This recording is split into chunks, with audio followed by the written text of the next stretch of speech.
The Greater Good. There was a harsh gale blowing on the night Yarvi learned he was a king, or half a king at least. A seeking wind, the Gettlanders called it, for it found out every chink and keyhole, moaning Mother Sea's dead chill into every dwelling, no matter how high the fires were banked or how close the folk were huddled.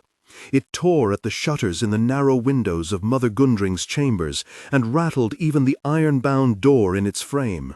It taunted the flames in the fire-pit, and they spat and crackled in their anger, casting clawing shadows from the dried herbs hanging, throwing flickering light upon the root that Mother Gundring held up in her knobbled fingers.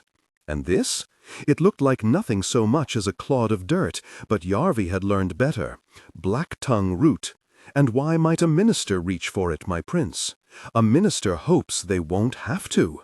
Boiled in water, it can't be seen or tasted, but is a most deadly poison. Mother Gundring tossed the root aside. Ministers must sometimes reach for dark things. Ministers must find the lesser evil, said Yarvi, and weigh the greater good. 5, right from 5. Mother Gundring gave a single approving nod, and Yarvi flushed with pride. The approval of Gettland's minister was not easily won. And the riddles on the test will be easier. The test. Yarvi rubbed nervously at the crooked palm of his bad hand with the thumb of his good. You will pass. You can't be sure. It is a minister's place always to doubt. But always to seem certain, he finished for her. See, I know you. That was true. No one knew him better, even in his own family. Especially in his own family. I have never had a sharper pupil. You will pass at the first asking. And I'll be Prince Yarvi no more. All he felt at that thought was relief. I'll have no family and no birthright. You will be Brother Yarvi, and your family will be the ministry. The firelight found the creases about Mother Gundring's eyes as she smiled. Your birthright will be the plants and the books and the soft words spoken. You will remember and advise, heal and speak truth, know the secret ways, and smooth the path for Father Peace in every tongue, as I have tried to do.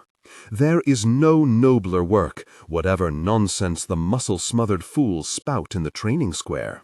The muscle-smothered fools are harder to ignore when you're in the square with them.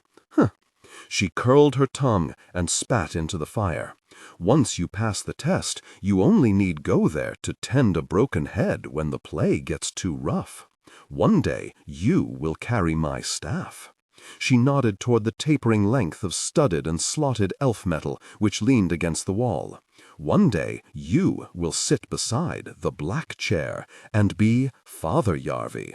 Father Yarvi! He squirmed on his stool at that thought. I lack the wisdom. He meant he lacked the courage, but lacked the courage to admit it. Wisdom can be learned, my prince. He held his left hand, such as it was, up to the light. And hands? Can you teach those? You may lack a hand, but the gods have given you rarer gifts. He snorted. My fine singing voice, you mean? Why not? And a quick mind, and empathy, and strength. Only the kind of strength that makes a great minister rather than a great king. You have been touched by Father Peace, Yarvi. Always remember, strong men are many, wise men are few. No doubt why women make better ministers, and better tea in general. Gundring slurped from the cup he brought her every evening, and nodded approval again. But the making of tea is another of your mighty talents. Hero's work indeed. Will you give me less flattery when I've turned from prince into minister? You will get such flattery as you deserve, and my foot in your rear the rest of the time. Yarvi sighed. Some things never change. Now to history. Mother Gundring slid one of the books from its shelf, stones set into the gilded spine winking red and green. Now, I have to be up with Mother Sun to feed your doves. I was hoping to get some sleep before. I'll let you sleep when you've passed the test. No, you won't. You're right, I won't. She licked one finger, ancient paper crackling as she turned the pages. "Tell me, my prince, into how many splinters did the elves break God?" 409. The 400 small gods, the 6 tall gods, the first man and woman, and Death, who guards the last door. But isn't this more the business of a prayer weaver than a minister? Mother Gundring clicked her tongue. All knowledge is the business of the minister, for only what is known can be controlled. Name the 6 tall gods. Mother Sea and Father Earth, Mother Sun and Father Moon, Mother War. The door banged wide, and that seeking wind tore through the chamber. The flames in the fire pit jumped as Yarvi did, dancing distorted in the hundred jars and bottles on the shelves. A figure blundered up the steps, setting the bunches of plants swinging like hanged men behind him. It was Yarvis' uncle Odin, hair plastered to his pale face with the rain, and his chest heaving. He stared at Yarvi, eyes wide, and opened his mouth, but made no sound. One needed no gift of empathy to see he was weighed down by heavy news. "What is it?" croaked Yarvi, his throat tight with fear. His uncle dropped to his knees, hands on the greasy straw. He bowed his head and spoke 2 words, low and raw. "My king." And Yarvi knew his father and brother were dead. Duty. They hardly looked dead, only very white, laid out on those chill slabs in that chill room, with shrouds drawn up to their armpits and naked swords gleaming on their chests. Yarvi kept expecting his brother's mouth to twitch in sleep, his father's eyes to open, to meet his with that familiar scorn. But they did not. They never would again. Death had opened the last door for them, and from that portal none return. "How did it happen?" Yarvi heard his mother saying from the doorway. Her voice was steady as ever. "Treachery, my queen," murmured his uncle Odin. "I am queen no more. Of course. I am sorry, Laithlin." Yarvi reached out and gently touched his father's shoulder. So cold. He wondered when he last touched his father. Had he ever? He remembered well enough the last time they had spoken any words that mattered, months before. "A man swings the scythe and the axe," his father had said. "A man pulls the oar and makes fast the knot. Most of all, a man holds the shield. A man holds the line. A man stands by his shoulder man. What kind of man can do none of these things?" "I didn't ask for half a hand," Yarvi had said, trapped where he so often found himself, on the barren ground between shame and fury. "I didn't ask for half a son." And now King Uthric was dead, and his king's circle, hastily resized, was a weight on Yarvis' brow, a weight far heavier than that thin band of gold deserved to be. "I asked you how they died," his mother was saying. "They went to speak peace with Grom Gilgorm." "There can be no peace with the very Vanstermen," came the deep voice of Hurrick, his mother's chosen shield. "There must be vengeance," said Yarvis' mother. His uncle tried to calm the storm. "Surely time to grieve first. The High King has forbidden open war until—" "Vengeance!" Her voice was sharp as broken glass, quick as lightning, hot as fire. Yarvis' eyes crawled to his brother's corpse. There was quick and hot, or had been. Strong-jawed, thick-necked, already the makings of a dark beard like their father's. As unlike Yarvi as it was possible to be. His brother had loved him, he supposed. A bruising love, where every pat was just this side of a slap. The love one has for something always beneath you. "Vengeance," growled Hurrick. "The Vanstermen must be made to pay." "Very the Vanstermen," said Yarvis' mother. "Our own people must be made to serve. They must be shown their new king has iron in him. Once they are happy on their knees, you can make Mother Sea rise with your tears." Yarvis' uncle gave a heavy sigh. "Vengeance, then." But is he ready, Laithlin? He has never been a fighter. "He must fight, ready or not," snapped his mother. People had always talked around Yarvi as though he was deaf as well as crippled. It seemed his sudden rise to power had not cured them of the habit. "Make preparations for a great raid." "Where shall we attack?" asked Herrick. "All that matters is that we attack. Leave us." Yarvi heard the door closing and his mother's footsteps, soft across the cold floor. "Stop crying," she said. It was only then that Yarvi realized his eyes were swimming, and he wiped them and sniffed and was ashamed. Always he was ashamed. She gripped him by the shoulders. "Stand tall, Yarvi." "I'm sorry," he said, trying to puff out his chest the way his brother might have. Always he was sorry. "You are a king now." She twisted his crooked cloak buckle into place, tried to tame his pale blonde hair, close-clipped but always wild, and finally laid cool fingertips against his cheek. "You must never be sorry. You must wear your father's sword and lead a raid against the Vanstermen." Yarvi swallowed. The idea of going on a raid had always filled him with dread. To lead one? Odom must have seen his horror. "I will be your shoulder man, my king, always beside you, my shield at the ready. However I can help you, I will." "My thanks," mumbled Yarvi. All the help he wanted was to be sent to Skeeken House to take the minister's test, to sit in the shadows rather than be thrust into the light. But that hope was dust now. Like badly mixed mortar, his hopes were prone to crumble. "You must make Grom-Gil Gorm suffer for this," said his mother. "Then you must marry your cousin." He could only stare into her iron-gray eyes, stare a little upward as she was still taller than he. What? The soft touch became an irresistible grip about his jaw. "Listen to me, Yarvi, and listen well. You are the king. This may not be what either of us wanted, but this is what we have. You hold all our hopes now, and you hold them at the brink of a precipice. You are not respected. You have few allies. You must bind our family together by marrying Odom's daughter Isrian, just as your brother was to do. We have spoken of it. It is agreed." Uncle Odom was quick to balance ice with warmth. "Nothing would please me more than to stand as your marriage father, my king, and see our families forever joined." Isrian's feelings were not mentioned, Yarvi noticed, no more than his.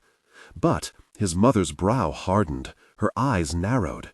He had seen heroes tremble beneath that look, and Yarvi was no hero. "I was betrothed to your uncle Uthil, whose sword work the warriors still whisper of. Your uncle Uthil, who should have been king." Her voice cracked as though the words were painful. "When Mother Sea swallowed him, and they raised his empty howe above the shore, I married your father in his place. I put aside my feelings and did my duty. So must you." Yarvi's eyes slid back to his brother's handsome corpse, wondering that she could plan so calmly with her dead husband and son laid out within arm's reach. "You don't weep for them?" A sudden spasm gripped his mother's face, all her carefully arranged beauty splitting, lips curling from her teeth, and her eyes screwing up, and the cords in her neck standing stark. For a terrible moment, Yarvi did not know if she would beat him or break down in wailing sobs, and could not say which scared him more. Then she took a ragged breath, pushed one loose strand of golden hair into its proper place, and was herself again. One of us, at least, must be a man. And with that kingly gift, she turned and swept from the room. Yarvi clenched his fists, or he clenched one and squeezed the other thumb against the twisted stub of his one finger. "Thanks for the encouragement, Mother." Always he was angry, as soon as it was too late to do him any good. He heard his uncle step close, speaking with the soft voice one might use on a skittish foal. "You know your mother loves you. Do I? She has to be strong. For you, for the land, for your father." Yarvi looked from his father's body to his uncle's face, so like, yet so unlike. "Thank the gods you're here," he said, the words rough in his throat. At least there was one member of his family who cared for him. "I am sorry, Yarvi, I truly am."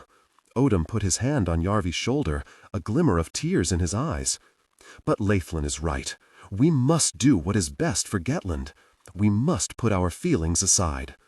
Yarvi heaved up a sigh. I know. His feelings had been put aside ever since he could remember. "A way to win. Heimdall, you will spar with the king." Yarvi had to smother a fool's giggle when he heard the master-at-arms apply the word to him.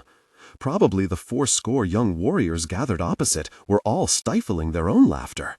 Certainly they would be once they saw their new king fight. No doubt by then laughter would be the last thing on Yarvi's mind. They were his subjects now, of course, his servants, his men, all sworn to die upon his whim. Yet they felt even more a row of scornful enemies than when he had faced them as a boy. He still felt like a boy, more like a boy than ever. "It will be my honor." Heimdall did not look especially honored as he stepped from his fellows and out into the training square, moving as easily in a coat of mail as a maiden in her shift. He took up a shield and wooden practice sword and made the air whistle with some fearsome swipes. He might have been less than a year older than Yarvi, but he looked 5, half a head taller, far thicker in the chest and shoulder, and already boasting red stubble on his heavy jaw. "Are you ready, my king?" muttered Odin in Yarvi's ear. "Clearly not," hissed Yarvi, but there was no escape. The king of Gettland must be a doting son to Mother War, however ill-suited he might be. He had to prove to the older warriors ranged around the square that he could be more than a one-handed embarrassment. He had to find a way to win. "There is always a way," his mother used to tell him. But despite his undoubted gifts of a quick mind, empathy, and a fine singing voice, he couldn't think of one. Today the training square had been marked out on the beach, 8 strides of sand on a side and a spear driven into the ground at each corner. Every day they found different ground for it: rocks, woods, bogs, Thorlby's narrow streets, even in the river, for a man of Gettland must be equally ready to fight wherever he stands. Or equally unready, in Yarvi's case. But the battles around the shattered sea were fought most often on its ragged shore.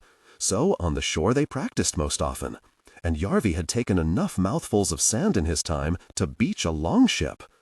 As Mother's son sank behind the hills, the veterans would be sparring up to their knees in the brine. But now the tide was out across flats streaked with mirror puddles, and the only dampness came from the hard spray on the salt wind, and the sweat leaking from Yarvi at the unfamiliar weight of his mail. Gods, how he hated his mail!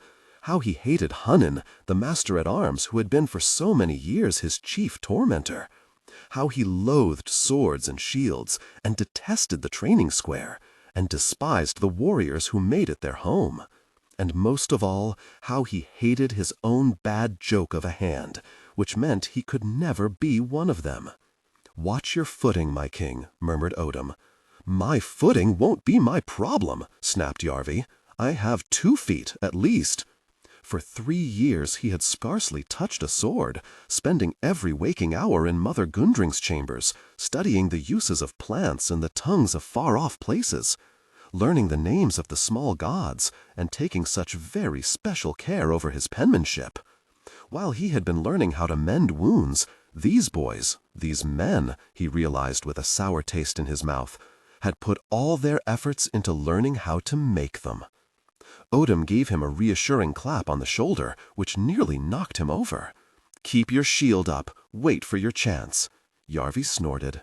If they waited for his chance, they would be here until the tide drowned them all. His shield was lashed tight about his withered forearm with a sorry mass of strapping, and he clung to the handle with his thumb and one stub of finger, arm already burning to the shoulder from the effort of letting the very thing dangle.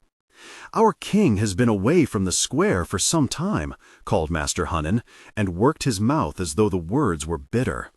"Go gently today." "I'll try not to hurt him too badly," shouted Yarvi. There was some laughter, but he thought it had an edge of scorn. Jokes are a poor substitute in a fight for strong sinews and a shield hand. He looked into Heimdall's eyes and saw his easy confidence, and tried to tell himself that strong men are many and wise men few. Even in his own skull the thought rang hollow. Master Hunnin did not smile. No joke was funny, no child lovable, no woman beautiful enough to bend those iron lips. He only gave Yarvi that same long stare he always used to have, as full of quiet contempt for him, whether prince or king. "Begin," he barked. If quickness was a mercy, it was a merciful bout indeed. The first blow crashed on Yarvi's shield, tore the handle from his feeble grip so that the rim caught him in the mouth and sent him stumbling. He managed by some shred of instinct to parry the next so that it glanced from his shoulder and numbed his arm. But he never even saw the third, only felt the sharp pain as his ankle was swept from under him and he crashed down on his back, all his breath wheezing out like the air from a split bellows. He lay blinking for a moment. They still told tales of his Uncle Uthil's matchless performances in the square. It seemed his own might live just as long in the memory. Alas, for very different reasons.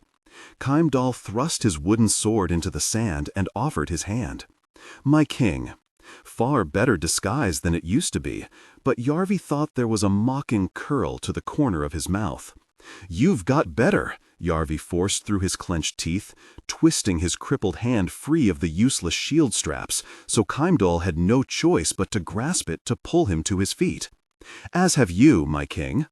Yarvi could see Heimdall's disgust as he touched the twisted thing, and made sure to give him a parting tickle with the stub of his finger. A petty gesture, perhaps, but the weak must thrive on small revenges. "I've got worse," muttered Yarvi as Heimdall walked back to his peers, "if you can believe it." He caught sight of a girl's face among the younger students. 13 years old, maybe, fierce-eyed, dark hair flicking around her sharp cheeks. Probably Yarvi should have been grateful Hunin had not picked her to give him his beating. Perhaps that would be next in the procession of humiliations. The master-at-arms gave a scornful shake of his head as he turned away, and the anger surged up in Yarvi, bitter as a winter tide. His brother might have inherited all their father's strength, but he had got his full share of the rage. "Shall we have another bout?" he snapped across the square. Heimdall's brows went up, then he shrugged his broad shoulders and hefted his sword and shield. "If you command." "Oh, I do." A grumbling passed around the older men, and Hunin frowned even harder. Must they endure more of this demeaning farce? If their king was embarrassed, they were embarrassed, and in Yarvi they could see embarrassments enough to crowd the rest of their days. He felt his uncle gently take his arm. "My king," he murmured, soft and soothing. Always he was soft and soothing as a breeze on a summer day. "Perhaps you should not exert yourself too much." "You're right, of course," said Yarvi. "A fool is his anger's slave," Mother Gundring once told him. "The wise man's anger is his tool." "Hurrik, you stand for me." There was a silence as all eyes turned to the Queen's chosen shield, sitting huge and silent on the carved stool that marked him out among Gettland's most honored warriors, the great scar down his cheek becoming a white streak where it touched his beard. "My king," he rumbled as he stood and worked one arm through the tangled strapping of the fallen shield. Yarvi handed him his training sword. It looked like a toy in Hurrik's great scarred fist. You could hear his footsteps as he took his place opposite Heimdall, suddenly looking very much his 16 years. Hurrik crouched, twisting his boots into the sand, then bared his teeth and made a fighting growl, deep and throbbing, louder and louder, until the square seemed to shake with it. And Yarvi saw Heimdall's eyes widen with doubt and fear, just as he had always dreamed of seeing them. "Begin," he said. This bout was over even quicker than the last, but no one could have called it merciful. To give Heimdall his due, he leapt in bravely enough, but Hurrik caught the blow on his sword, wooden blades scraping, then darted in quick as a snake despite his size, and kicked Heimdall's feet away. The lad whooped as he fell, but only until Hurrik's shield rim caught him above the eye with a hollow ping and knocked him half senseless. Hurrik frowned as he stepped forward, planted his boot on Heimdall's sword hand, and ground it under his heel. Heimdall groaned, one half of his grimace plastered with sand, the other blood-streaked from the gash on his forehead. The girls might not have agreed, but Yarvi thought he had never looked better. He swept the warriors with a glare then, the kind his mother gave a slave who displeased her. "One to me," he said, and he stepped over Keimdall's fallen sword as he strode from the square, choosing a path that forced Master Hunnan to shuffle awkwardly aside. "That was ungenerous, my king," said Uncle Odom, falling into step at his shoulder. "But not unfunny." "I'm glad I made you laugh," grunted Yarvi. "Much more than that, you made me proud." Yarvi glanced sideways and saw his uncle looking back, calm and even. Always he was calm and even as fresh fallen snow. "Glorious victories make fine songs, Yarvi, but inglorious ones are no worse once the bards are done with them. Glorious defeats, meanwhile, are just defeats." "On the battlefield there are no rules," said Yarvi, remembering something his father told him once when he was drunk and bored with shouting at his dogs. "Exactly." Odom put his strong hand on Yarvi's shoulder, and Yarvi wondered how much happier his life might have been had his uncle been his father. "A king must win. The rest is dust. Between gods and men. Mother Sun and Father Moon, shine your gold and silver lights upon this union between Yarvi, son of Lifelin, and Isrian, daughter of Odom." The towering statues of the 6 tall gods glowered down with pitiless garnet eyes. Above them, in niches ringing the dome of the ceiling, the amber figures of the small gods gleamed, all judging Yarvi's worth, and no doubt finding him as horribly wanting as he did himself. He curled up his withered hand and tried to work it further into his sleeve. Everyone in the Gods' Hall knew well what he had on the end of his arm, or what he hadn't, yet still he tried to hide it. "Mother Sea and Father Earth, grant them your harvests and your bounty, send them good weather luck and good weapon luck." In the center of the hall, the Black Chair stood upon its dais. It was an elf relic from the time before the breaking of God, forged by unknown arts from a single piece of black metal, impossibly delicate and impossibly strong, and countless years had left not a single scratch upon it. Seat of kings, between gods and men. Far too high for such a wretched thing as Yarvi to sit in. He felt unworthy even to look upon it. "Mother War and Father Peace, grant them the strength to face whatever fate brings." He had expected to be a minister, to give up wife and children with hardly a thought. Kissing the aged cheek of Grandmother Wexen when he passed the test was the closest he had hoped to come to romance. Now he was to share his life, such as it was, with a girl he hardly knew. "Mother Sea and Father Peace, grant them the strength to face whatever fate brings." He had expected to be a minister, to give up wife and children with hardly a thought. Kissing the aged cheek of Grandmother Wexen when he passed the test was the closest he had hoped to come to romance. Now he was to share his life, such as it was, with a girl he hardly knew. "Mother Sea and Father Earth, grant them the strength to face whatever fate brings." He had expected to be a minister, to give up wife and children with hardly a thought. Kissing the aged cheek of Grandmother Wexen when he passed the test was the closest he had hoped to come to romance. Now he was to share his life, such as it was, with a girl he hardly knew. "Mother Sea and Father Earth, grant them the strength to face whatever fate brings." He had expected to be a minister, to give up wife and children with hardly a thought. Kissing the aged cheek of Grandmother Wexen when he passed the test was the closest he had hoped to come to romance. Now he was to share his life, such as it was, with a girl he hardly knew. "Mother Sea and Father Earth, grant them the strength to face whatever fate brings." He had expected to be a minister, to give up wife and children with hardly a thought. Kissing the aged cheek of Grandmother Wexen when he passed the test was the closest he had hoped to come to romance. Now he was to share his life, such as it was, with a girl he hardly knew. "Mother Sea and Father Earth, grant them the strength to face whatever fate brings." He had expected to be a minister, to give up wife and children with hardly a thought. Kissing the aged cheek of Grandmother Wexen when he passed the test was the closest he had hoped to come to romance. Isrian's palm was clammy against his, sacred cloth wrapped about their clasped hands to make a clumsy bundle. They gripped each other, and were tied together, and pressed together by the wishes of their parents, and bound together by the needs of Gettland, and still it felt as if there was an unbridgeable chasm between them.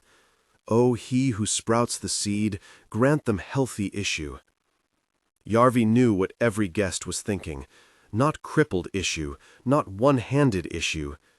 He stole a glance sideways at this small, slight, yellow-haired girl who should have been his brother's wife. She looked scared and slightly sick, but who wouldn't, being forced to marry half a man?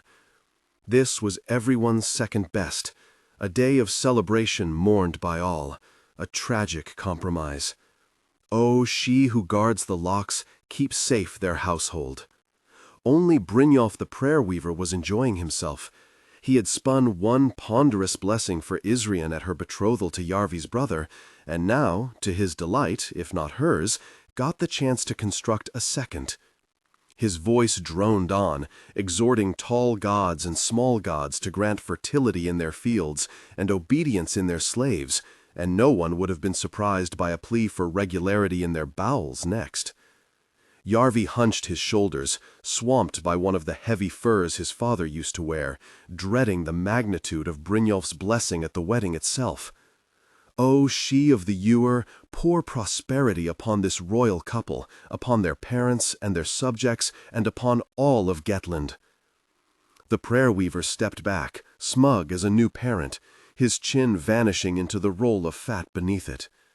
I shall be brief, said Mother Gundring, with the slightest knowing glance at Yarvi.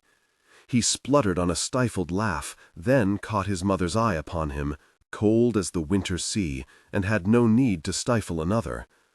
A kingdom stands upon two pillars, spoke the old minister. We already have a strong king. No one laughed. Admirable self-control. Soon, God's willing, we will have a strong queen also. Yarvi saw Isrian's pale throat flutter as she swallowed. Mother Gundring beckoned forward Yarvi's mother and his uncle Odom, the one person who looked happy to be in attendance, to give their blessing by placing their hands upon the bundle. Then, with an effort, she lifted high her staff, tubes and rods of the same elf metal as the Black Chair gleaming, and called out, "They are promised." So it was done.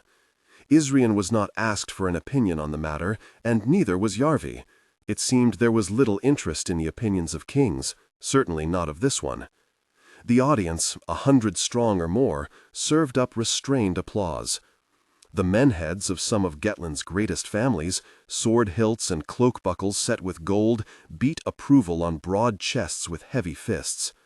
On the other side of the hall, the women hair glistening with fresh oil and their household keys hung on best jewel-lustered chains, tapped fingers politely in their scented palms. Mother Gundring unwrapped the sacred cloth, and Yarvi snatched free his good hand, sticky pink and tingling. His uncle seized him by the shoulders and said into his ear, "Well done," though Yarvi had done nothing but stand there and sing some promises he hardly understood. The guests filed out, and Brynjolf closed the doors of the hall with an echoing clap, leaving Yarvi and Isrian alone with the gods, the Black Chair, the weight of their uncertain future, and an ocean of awkward silence. Isrian rubbed gently at the hand that had held Yarvi's, and looked at the floor. He looked at the floor too, not that there was anything so very interesting down there. He cleared his throat. He shifted his sword belt. It still hung strangely on him. He felt as if it always would. "I'm sorry," he said at last. She looked up, one eye shining in the heavy darkness. "Why are you sorry?" Then she remembered to add uncertainly, "My king?" He almost said, "That you'll have half a man for a husband," but settled for, "That you're passed around my family like a feast day cup. On feast day, everyone's happy to get the cup." She gave a bitter little smile. "I'm the one who should be sorry. Imagine me a queen!" And she snorted as though there never was a more foolish joke. "Imagine me a king! You are a king." He blinked at that. He had been so fixed on his shortcomings it had never occurred to him she might be fixed on her own. That thought, as the misery of others often can, made him feel just a little better. "You manage your father's household." He looked down at the golden key hanging on her chest. "That's no small task. But a queen manages the business of a country. Everyone says your mother has a high art at it. Lifelin, the Golden Queen." She spoke the name like a magic spell. "They say she's owed 1,000 favors, that a debt to her is a matter for pride. They say her word is valued higher than gold among merchants, because gold may go down in worth, but her word never does. They say some traders of the far north have given up praying to the gods and worship her instead." She spoke faster and faster, and chewed at her nails, and tugged at one thin hand with the other, eyes opening very wide. "There's a rumor she lays silver eggs." Yarvi had to laugh. "I'm reasonably sure that one's false. But she's raised granaries and had channels dug and brought more earth under the plow, so there'll never again be a famine that forces folk to draw lots to see who must find new homes across the sea." Isrian's shoulders drifted up as she spoke until they were hunched about her ears. "And people flock to Thorlby from across the world to trade, so the city's tripled in size and split its walls, and your mother's built new walls and split them again." "True, but I've heard she has a mighty scheme to stamp every coin of one weight, and these coins will pass through all the lands about the Shattered Sea, so that every trade will be made with her face, and make her richer even than the High King in Skaken House." "How will I?" Isrian's shoulders slumped, and she flicked at the key on her chest and set it swinging by its chain. "How can the likes of me?" "There's always a way." Yarvi caught Isrian's hand in his before she could get her vanishing nails to her teeth again. "My mother will help you. She's your aunt, isn't she?" "She'll help me?" Instead of pulling her hand away, she drew him closer by it. "Your father may have been a great warrior, but I rather think he was your less fearsome parent." Yarvi smiled, but he did not deny it. "You were luckier.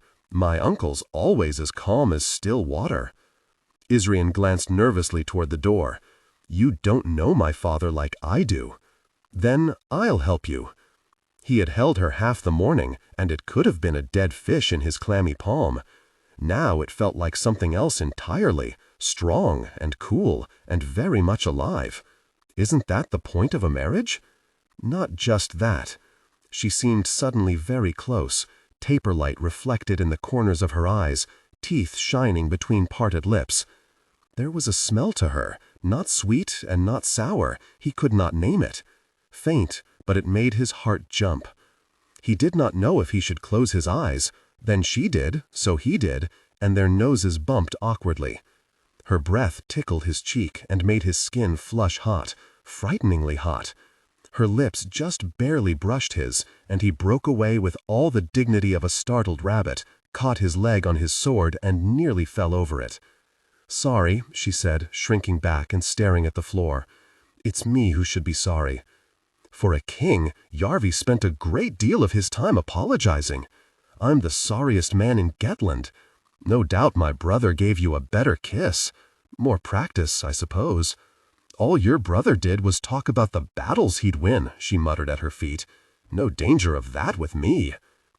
He could not have said why he did it, to shock her, or as revenge for the failed kiss, or simply to be honest, but he held up his crooked hand, shaking his sleeve free, so it was between them in all its ugliness. He expected her to flinch, to pale, to step away, but she only looked thoughtfully at it. "Does it hurt?" "Not really, sometimes." She reached out then, sliding her fingers around his knobbled knuckles and pressing at the crooked palm with her thumb while the breath stopped in his throat. No one had ever touched that hand as if it was just a hand, a piece of flesh with feelings like any other. "I heard you beat Keimdall in the square, even so," she said. "I only gave the order. I learned a long time ago that I'm not much good at fair fights." "A warrior fights," she said, looking him in the eye. "A king commands." And with a grin, she drew him up the dais. He went uneasily, for even though this was his hall, with every step he felt more like a trespasser. "The Black Chair," he muttered as they reached it. "Your chair," said Astruan, and to his horror she reached out and swept her fingertips down the perfect metal of the arm with a hiss that made Yarvis' skin prickle. "Hard to believe it's the oldest thing here. Made by the hands of elves before the breaking of the world." "You're interested in the elves?" he squeaked, terrified she might make him touch it, or, more awful yet, sit in it, and desperate for a distraction. "I've read every book Mother Gundring has about them," she said. Yarvi blinked. "You read?" "I once trained to be a minister. I was Mother Gundring's apprentice, before you. Bound for a life of books and plants and soft words spoken." She never said so. It seemed they had more in common than he had imagined. "I was promised to your brother, and that was the end of it. We must do what's best for Gettland." They gave much the same sigh at much the same time. "So everyone tells me," said Yarvi. "We've both lost the ministry, but gained each other. And we've gained this." Her eyes shone as she gave the perfect curve of the black chair's arm one last stroke. No mean wedding present. Her light fingertips slipped from the metal and onto the back of his hand, and he found that he very much liked having them there. "We were meant to discuss when we'll be married." "As soon as I get back," he said, voice slightly hoarse. She gave his withered hand one last squeeze, then let it fall. "I'll expect a better kiss after your victory, my king." As he watched her walk away, Yarvis was almost glad neither one of them had joined the ministry. "I'll try not to trip over my sword," he called as she reached the doorway. She smiled at him over her shoulder as she slipped through, the daylight setting aglow in her hair. Then the doors shut softly behind her.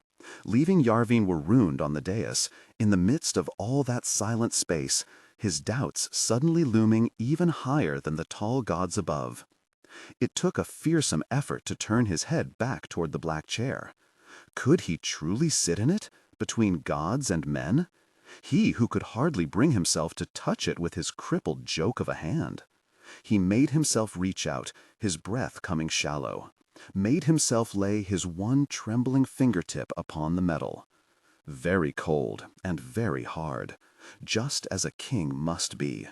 Just as Yarvis' father used to be, sitting there with the king's circle on his furrowed brow. His scarred hands gripping the arms, the pommel of his sword never far out of reach. The sword that hung at Yarvis's belt now, dragging at him with its unfamiliar weight. "I didn't ask for half a son."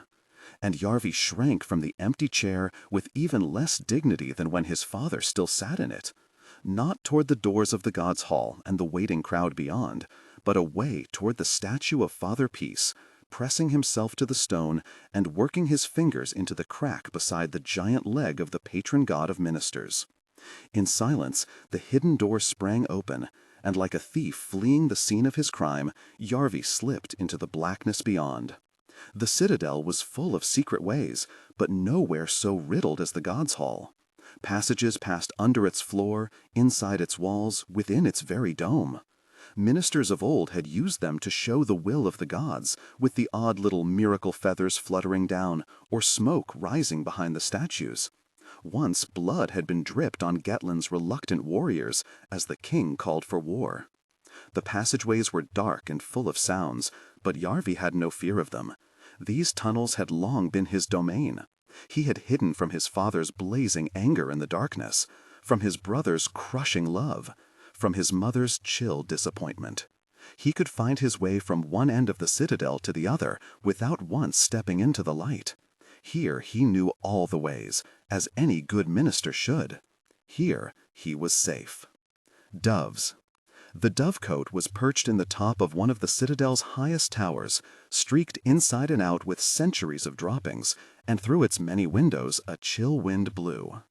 As Mother Gundring's apprentice, Yarvi had the task of feeding the doves, feeding them and teaching them the messages they were to speak, and watching them clatter into the sky to take news, offers, and threats to other ministers about the shattered sea.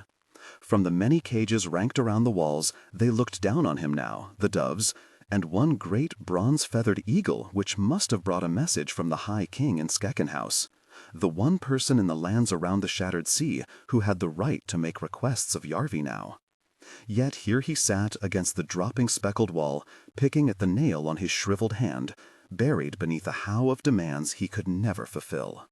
He had always been weak, but he never felt truly powerless until they made him a king. He heard shuffling feet on the steps, and Mother Gundring ducked through the low doorway, breathing hard. "I thought you'd never get here," said Yarvi.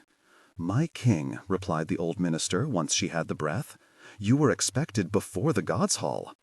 Aren't the tunnels meant for a king's escape?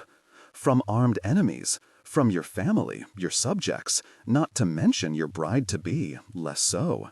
She peered up at the domed ceiling, at the gods painted there as birds, taking to a brilliant sky. Were you planning to fly away? To Catalia, perhaps? Or the land of the Alyuks? Or up the divine river to Caliaive? Yarvi shrugged. "But I don't have 2 good hands, never mind 2 good wings." Mother Gundring nodded. "In the end, we must all be what we are." "And what am I?" "The King of Gettland." He swallowed then, knowing how disappointed she must be. How disappointed he was himself. In the songs, great kings rarely crawled off to hide from their own people. He caught sight of the eagle as he looked away, huge and serene in his cage. "Grandmother Wexen has sent a message?" "A message," echoed one of the doves in its scratching mockery of a voice. "A message, a message." Mother Gundring frowned up at the eagle, still as a stuffed trophy. "It came from Skeckenhouse 5 days ago. Grandmother Wexen sent to ask when you would arrive for your test." Yarvi remembered the one time he had seen the First of Ministers, a few years before when the High King had visited Thorby. The High King had seemed a grim and grasping old man, offended by everything. Yarvis' mother had been obliged to soothe him when someone did not bow in quite the manner he liked. Yarvis's brother had laughed that such a feeble little wisp-haired man should rule the Shattered Sea, but his laughter died when he saw the number of warriors that followed him. Yarvis' father had raged because the High King took gifts and gave none. Mother Gundring had clicked her tongue and said, "The wealthier a man is, the more he craves wealth." Grandmother Wexen had scarcely left her proper place at the High King's side, ever smiling like a kindly grandparent. When Yarvi knelt before her, she had looked at his crippled hand and leaned down to murmur, "My prince, have you considered joining the ministry?" And for a moment he had seen a hungry brightness in her eye which scared him more than all the High King's frowning warriors. The flames licked about the ship, and in a moment it was all ablaze. A sorrowful moan drawn from the crowds, from the honored and wealthy upon the high terraces before the walls of Thorlby, the crafters and merchants below them, the foreigners and peasants below them, the beggars and slaves scattered in whatever crevices the wind allowed them, each person in the place the gods had reckoned proper. And Yarvi had to swallow, because he realized all of a sudden that his father would never come back, and he truly would have to be king, from now until he was burned himself. He sat there, cold and sickly, a drawn sword across his knees, as Father Moon showed himself, and his children the stars came out, and the flames of the burning ship, and the burning goods, and his burning family lit up the faces of the hundred mourners.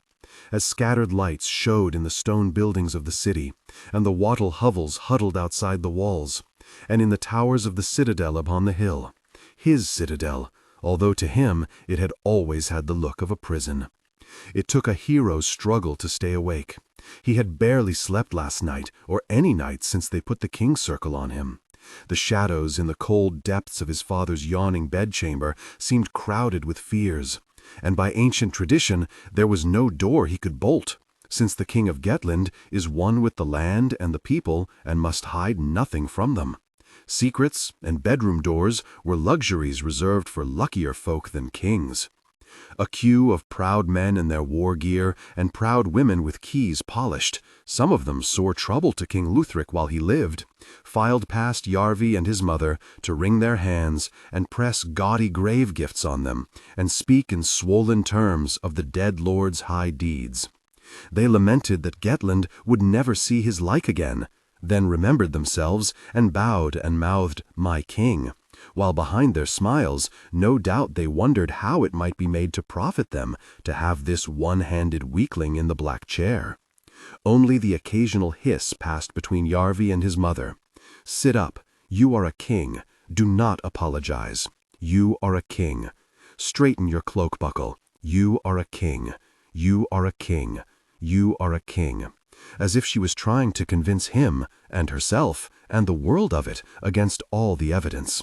Surely the shattered sea had never seen so cunning a merchant, but he doubted even she could sell this. They sat until the flames sank to a flickering, and the dragon-carved keel sagged into whirling embers, and the first muddy smear of dawn touched the clouds, glittering on the copper dome of the god-shawl and setting the seabirds calling. Then his mother clapped her hands, and the slaves with clinking collar chains began to dig the earth over the still smoldering pyre, raising a great howe that would stand tall beside that of Yarvis Okel Uthil, swallowed in a storm, and his grandfather Braveair, and his great-grandfather Angulf Clovenfoot. On down the coast marched the grassy humps until they were lost among the dunes, diminishing into the fog of time before she who writes entrusted woman with the gift of letters, and ministers trapped the names of the dead in their high books. Then Mother Sun showed her blinding face and put fire upon the water. The tide would soon be draining, carrying with it the many ships drawn up upon the sand, sharp-tailed so they could slip away as swiftly as they arrived, ready to sweep the warriors to Vansterland, to rip their vengeance from Gromgil Gorm. Uncle Odom climbed the hill with fist firm on sword's hilt, and his easy smile traded for a warrior's frown. "It is time," he said. So Yarvi stood, and stepped past his uncle, and held high his borrowed sword, swallowing his fears and roaring into the wind as loud as he could. "I, Yarvi, son of Uthric and Leithlin, king of Gettland, swear an oath. I swear a sun oath and a moon oath. I swear it before she who judges, and he who remembers, and she who makes fast the knot. Let my brother and my father and my ancestors buried here bear witness. Let he who watches and she who writes bear witness. Let it be a chain upon me and a goad within me. I will be revenged upon the killers of my father and my brother. This I swear."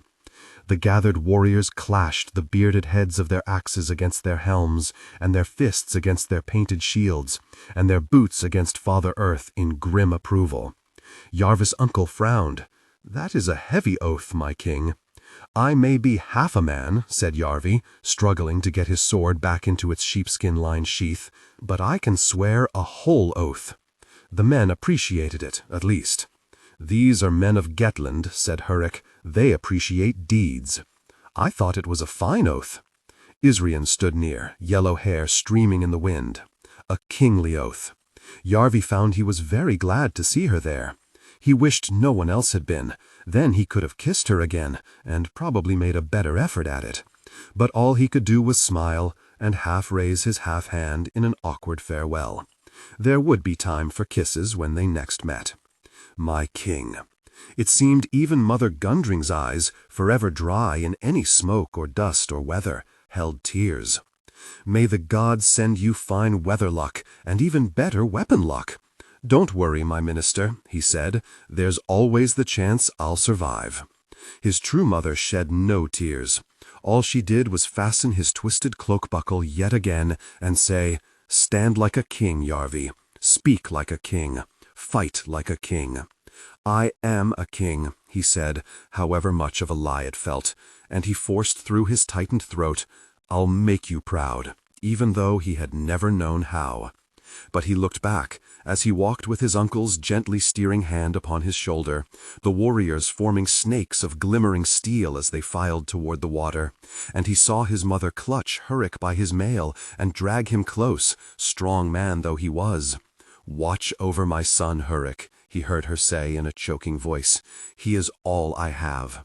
Then the Golden Queen was gone, with her guards and attendants, and her many slaves toward the city, and Yarvi was striding through the colorless dawn toward the ships, their masts a swaying forest against the bruising sky, trying to walk the way his father used to, eager for the fight, even though he was weak-kneed and sore-throated and red-eyed, and his heart was crowded with doubts. He could still smell the smoke. He left Father Peace to weep among the ashes and hastened to the iron embrace of Mother War. Man's work. Each wave born of Mother Sea would lift him, roll him, tug his sodden clothes, make him twitch and stir as if struggling to rise. Each wave hissed back out, would drag the body down the beach and leave it grounded, tangled hairs stuck with froth and sand, limp as the knots of seaweed on the shingle. Yarvi stared at him, wondering who he was, or had been. Boy or man? Had he died running or fought bravely? What was the difference now? The keel ground against sand, the deck shuddered. Yarvi stumbled and had to clutch at Hurrick's arm to steady himself. With a clunk and clatter, the men unshipped their oars, unhooked their shields, and sprang over the ship's sides into the surf, sullen at being last to land, too late for any glory or plunder worth the taking. Crewing the king's ship would have been a high honor in King Uthric's reign, no honor at all in King Yarvi's. Some men took the prow rope and hauled the ship past the floating corpse and higher up the beach. Others unslung their weapons and hurried toward the town of Amwend. It was already burning. Yarvi chewed at his lip as he made ready to clamber over the side with some shred of kingly composure, but the handle of his gilded shield twisted in his weakling's grip, tangled with his cloak, and nearly dumped him face first in the brine. Gods vary, this thing. Yarvi tugged the straps loose, dragged the shield from his withered arm, and flung it away among the sea chests the men sat on while they rowed. "My king," said Heimdall, "you should keep your shield. It's not safe. You fought me. You know what my shield's worth. If someone comes at me, I can't stop with sword alone. I'm better off running. I'll run faster without my shield." "But my king—" "He's king," rumbled Hurrick, pushing his thick fingers through his white-streaked beard. "If he says we all put aside our shields, it must be so. Those with 2 good hands are welcome to theirs," said Yarvi, slithering into the surf, cursing as another cold wave soaked him to the waist. Where sand gave way to grass, some new-made slaves were roped together, waiting to be herded aboard one of the ships. They were hunched and soot-smeared, wide eyes full of fear or pain or disbelief at what had surged from the sea and stolen their lives. Beside them, a group of Yarvis warriors diced for their clothes. "Your uncle Odin asks for you, my king," said one, then got up frowning and kicked a sobbing old man onto his face. "Where?" asked Yarvi, his tongue sticking in his mouth. It was suddenly so dry. "On top of the holdfast." The man pointed up toward a dry stone tower on a sheer rock above the town, waves angry about its base on one side, a frothing inlet on the other. "They didn't close the gates?" asked Heimdall. "They did, but 3 of the headmen's sons were left in the town, and Odin slit one's throat and said he'd kill the next if the gate wasn't opened." "It was," said one of the other warriors, then chuckled as his number came up. "New socks!" Yarvi blinked. He had never thought of his smiling uncle as a ruthless man. But Odin had sprouted from the same seed as Yarvis' father, whose rages he still carried the marks of, and their drowned brother Uthil, at the memory of whose peerless swordsmanship old warriors in the training square still came over dewy-eyed. Sometimes calm waters hide fierce currents, after all. "A curse on you!" A woman had tottered from the line of slaves as far as the ropes would allow, bloody hair plastered against one side of her face. "Bastard king of a bastard country, may Mother Sea swallow!" One of the warriors cuffed her to the ground. "Cut her tongue out," said another, jerking her back by her hair while a third drew a knife. "No!" shouted Yarvi. The men frowned at him. If their king's honor was questioned, so was theirs, and mercy would not do as an explanation. "She'll fetch a better price with her tongue." And Yarvi turned away, shoulders chafing under the weight of his mail, and struggled on toward the holdfast. "You are your mother's son, my king," said Hurrick. "Who else's would I be?" His father's eyes and his brothers used to glow as they told tales of past raids, of great deeds done and grand prizes taken, while Yarvi lurked in the shadows at the foot of the table and wished he could have taken a man's part in the man's work. But here was the truth of it, and a place on a raid did not seem enviable now.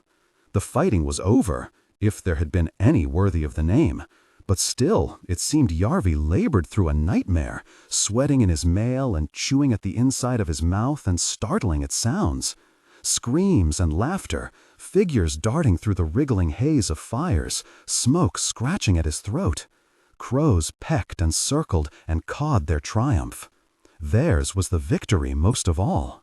Mother War, mother of crows, who gathers the dead and makes the open hand a fist, would dance today, while Father Peace hid his face and wept. Here, near the shiftless border between Vonsterland and Gettland, Father Peace wept often. The tower of the Holdfast loomed black above them, the noise of waves crashing on both sides of its foundations loud below. "Stop," said Yarvi, breathing hard, head spinning, face tickling with sweat. "Help me out of my mail." "My king," frothed Heimdall, "I must object." "Object, if you please. Then do as I tell you. It's my duty to keep you safe." "Then imagine your dishonor when I die of too much sweating halfway up this tower." "Undo the buckles, Hurrick." "My king." They stripped his mail shirt off, and Hurrick threw it over one great shoulder. "Lead on," Yarvi snapped at Heimdall, struggling to fasten his father's clumsy golden cloak buckle with his useless lump of a hand, too big and too heavy for him by far, and the hinge. He was stopped dead by the sight that greeted them beyond the open gates. "Here is a harvest," said Hurrick. The narrow space in front of the tower was scattered with bodies, so many that Yarvi had to search for patches of ground between to put his feet.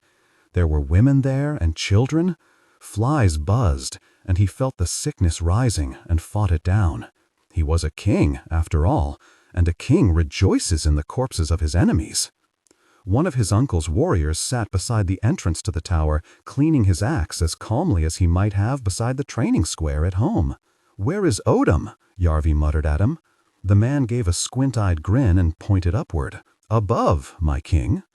Yarvi ducked past, breath echoing in the stairway, feet scraping on the stones, swallowing his surging spit.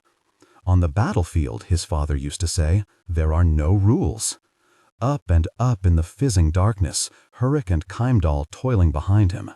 He paused at a narrow window to feel the wind on his burning face, saw water crash on rock at the bottom of a sheer drop, and push down his fear. Stand like a king, his mother had told him. Speak like a king. Fight like a king.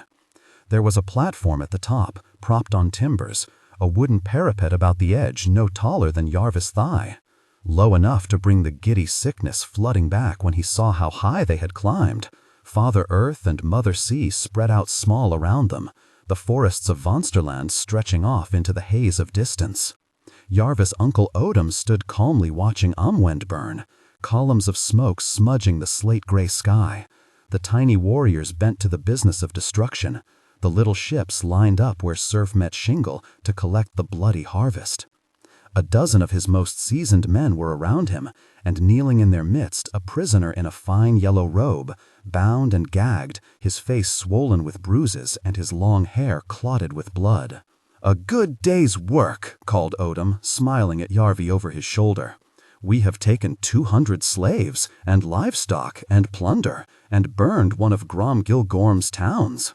"What of Gorm himself?" asked Yarvi, trying to catch his breath after the climb, and since standing and fighting had never been his strengths, at least speak like a king.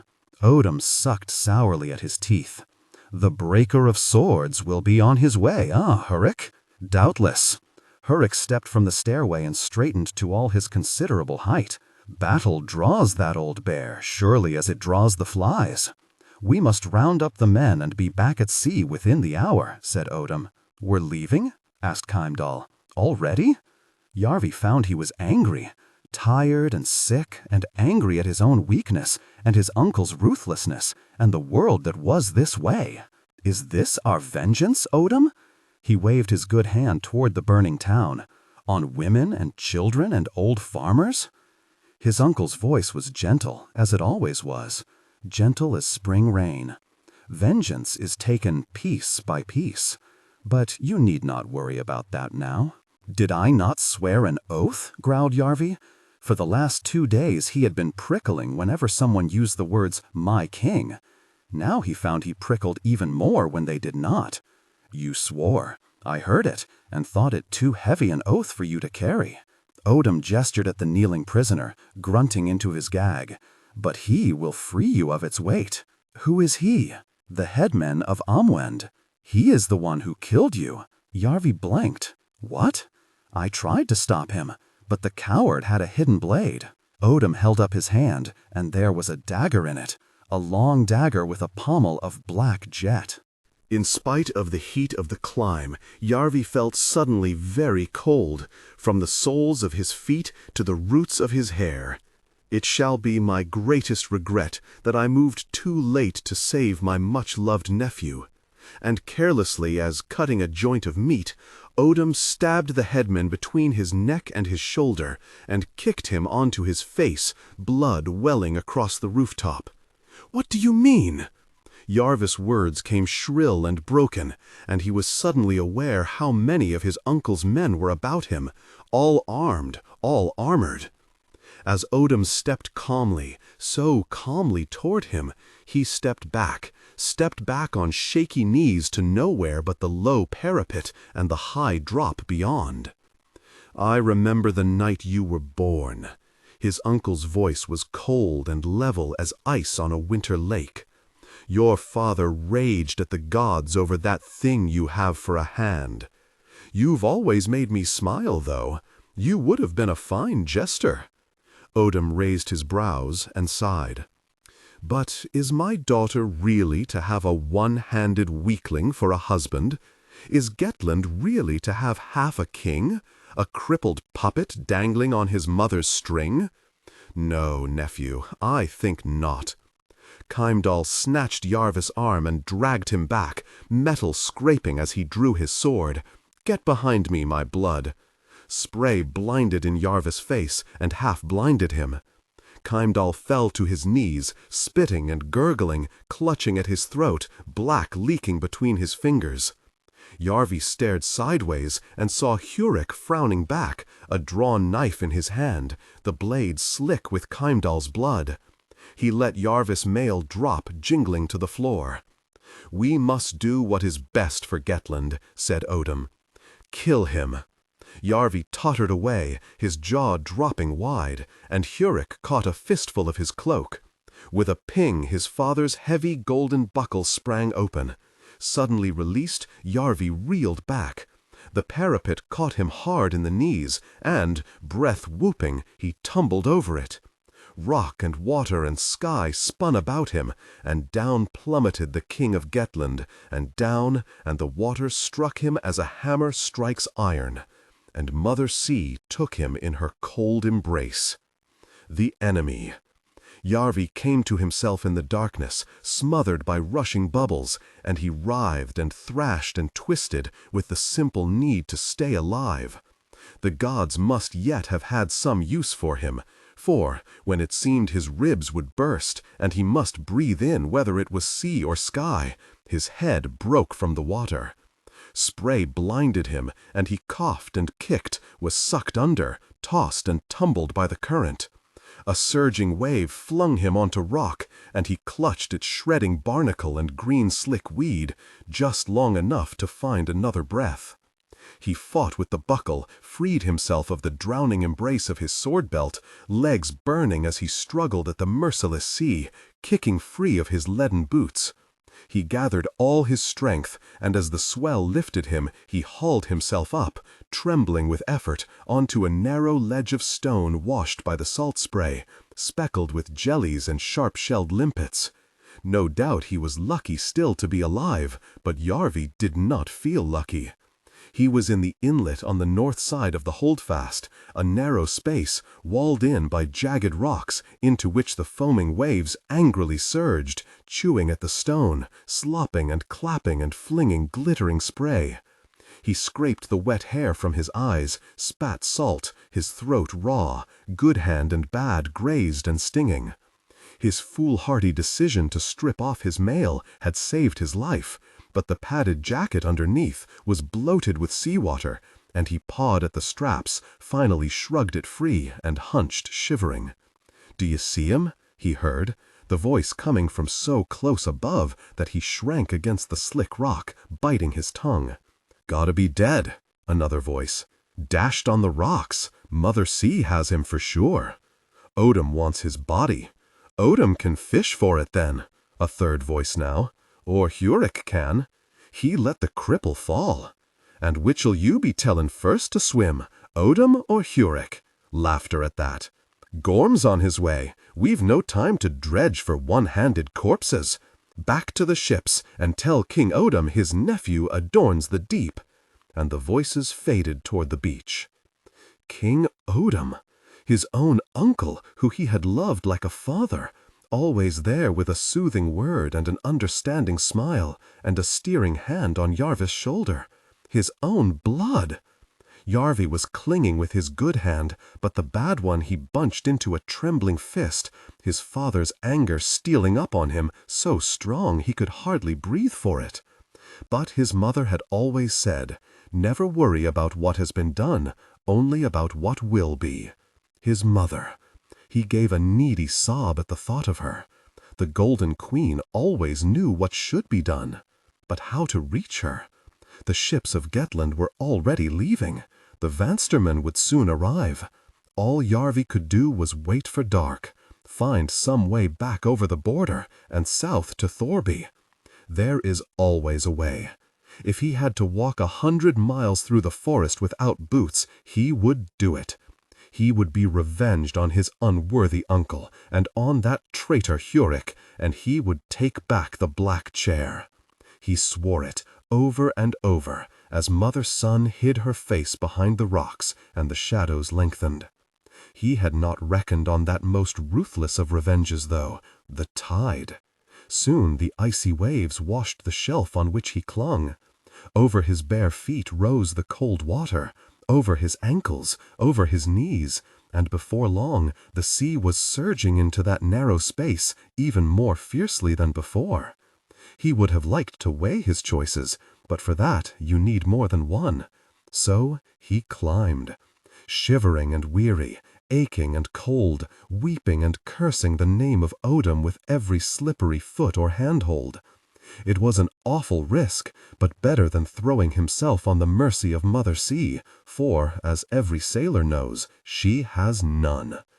With a last effort, he hauled himself over the brink and lay for a moment in the scrub, catching his breath.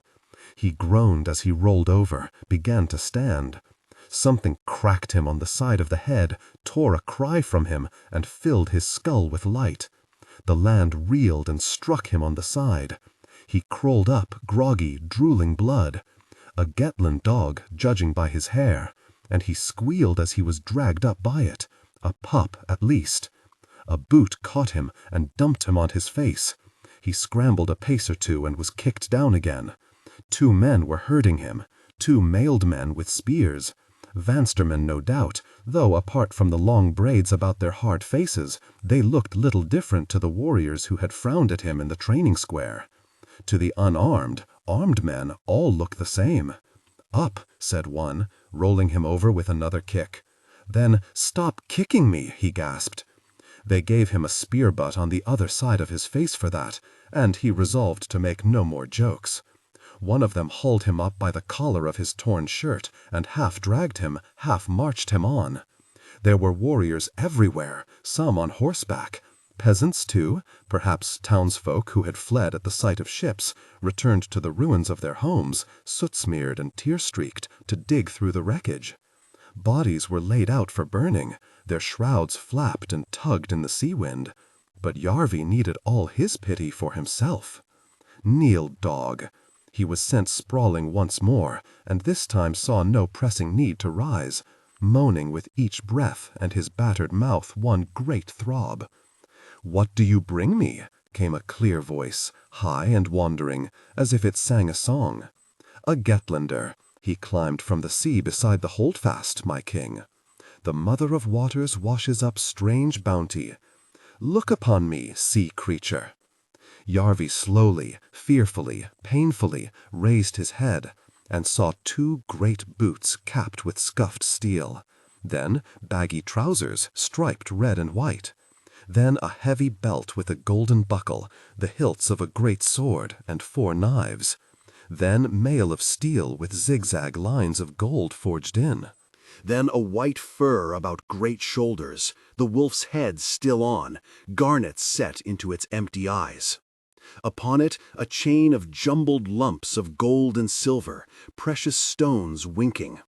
Pommels twisted from the swords of fallen enemies, so many that the chain was looped 3 times about a trunk of a neck and still hung low.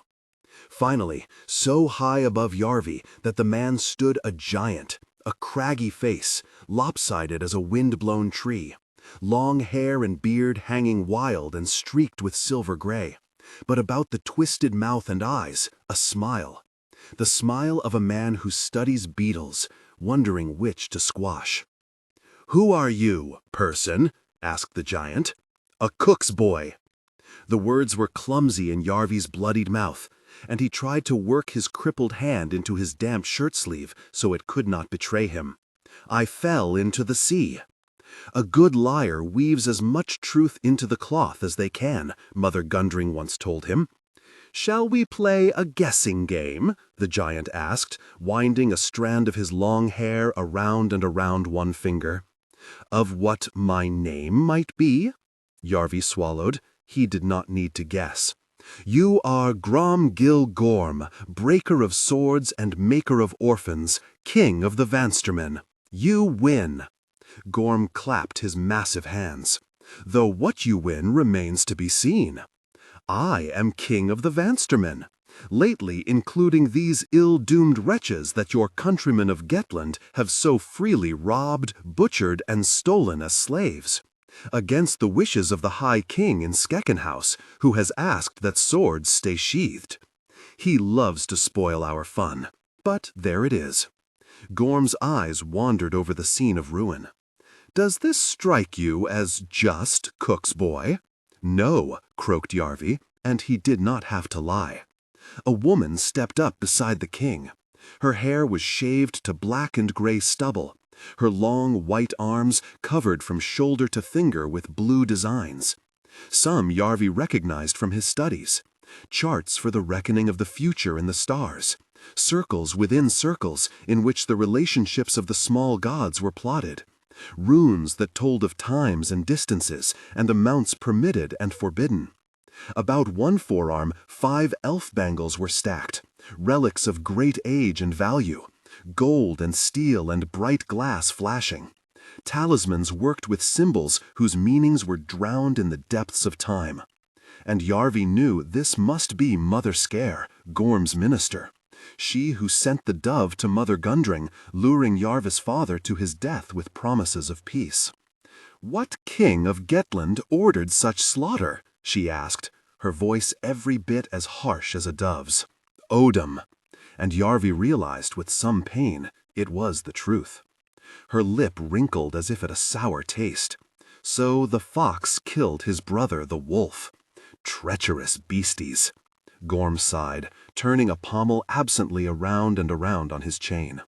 It was sure to come, as surely as Mother Sun follows Father Moon across the sky.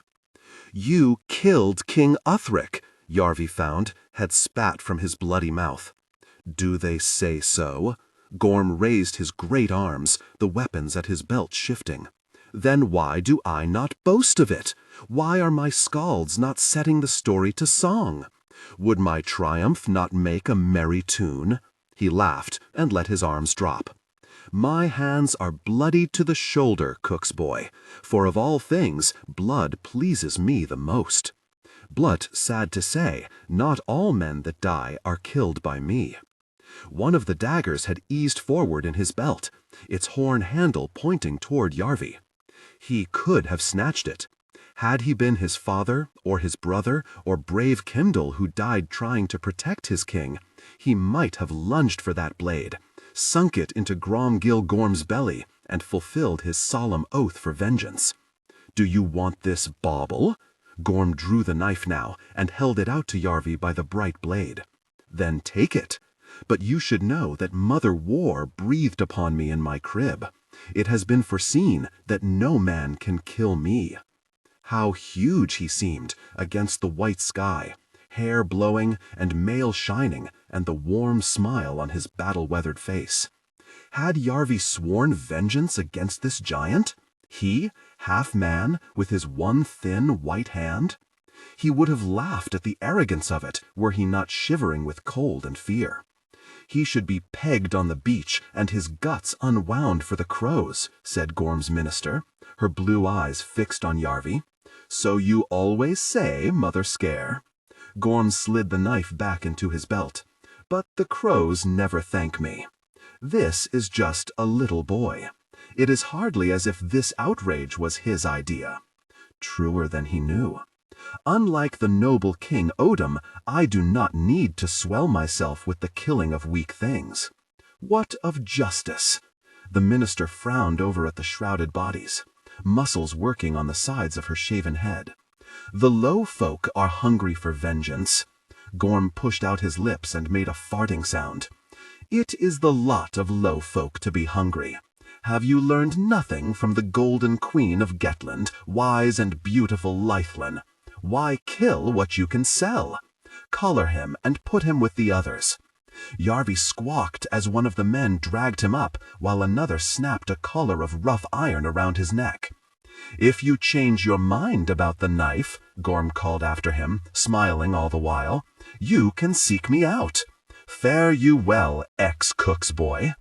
"Wait," hissed Yarvi, realizing what was to come, mind racing for some trick to put it off. "Wait." "For what?" asked Mother Scare. "Stop his bleating." A kick in the stomach left him breathless. They forced him limp upon an old stump, and while one held him gasping, the other brought the pin, yellow hot from the forge, and worked it through the clasp of his collar with pincers. The first struck it with a hammer to squash it fast, but he bungled the task, caught the pin a glancing blow, and scattered molten iron across Yarvi's neck. He had never known pain like it, and he shrieked like a boiling kettle and sobbed and blubbered and writhed on a block. And one of them took him by his shirt and flung him in a fetid pool so the iron hissed cold. One less cook's boy. Mother Scare's face was pale as milk and smooth as marble, and her eyes were blue as the winter sky and had no pity in them. One more slave. Cheapest offerings. Yarvi squatted in the stinking darkness, fingering the raw burns on his neck and the fresh scabs on his rough-shaved scalp, sweating by day and shivering by night, listening to the groans and whimpers and unanswered prayers in a dozen languages, from the broken throats of the human refuse around him, from his own, loudest of all. Upstairs, the best wares were kept clean and well-fed, lined up on the street in polished thrall collars where they might draw in the business. In the back of the shop, the less strong or skilled or beautiful were changed to rails and beaten until they smiled for a buyer. Down here in the darkness and the filth were kept the old, sick, simple, and crippled, left to squabble over scraps like pigs. Here in the sprawling slave market of Volsgard, capital of Vonsterland, everyone had their price, and money was not wasted on those who would fetch no money. A simple sum of costs and profits, shorn of sentiment. Here you could learn what you were truly worth, and Yarvi learned what he had long suspected. He was close to worthless. At first, his mind spilled over with plans and stratagems and fantasies for his revenge. He was plagued by a million things he could have done differently, but not by one he could do now. If he screamed out that he was the rightful king of Gettland, who would believe it? He had scarcely believed it himself. And if he found a way to make them believe? Their business was to sell people. They would ransom him, of course. Would King Odom smile to have his missing nephew back under his tender care? No doubt. A smile calm and even as fresh fallen snow.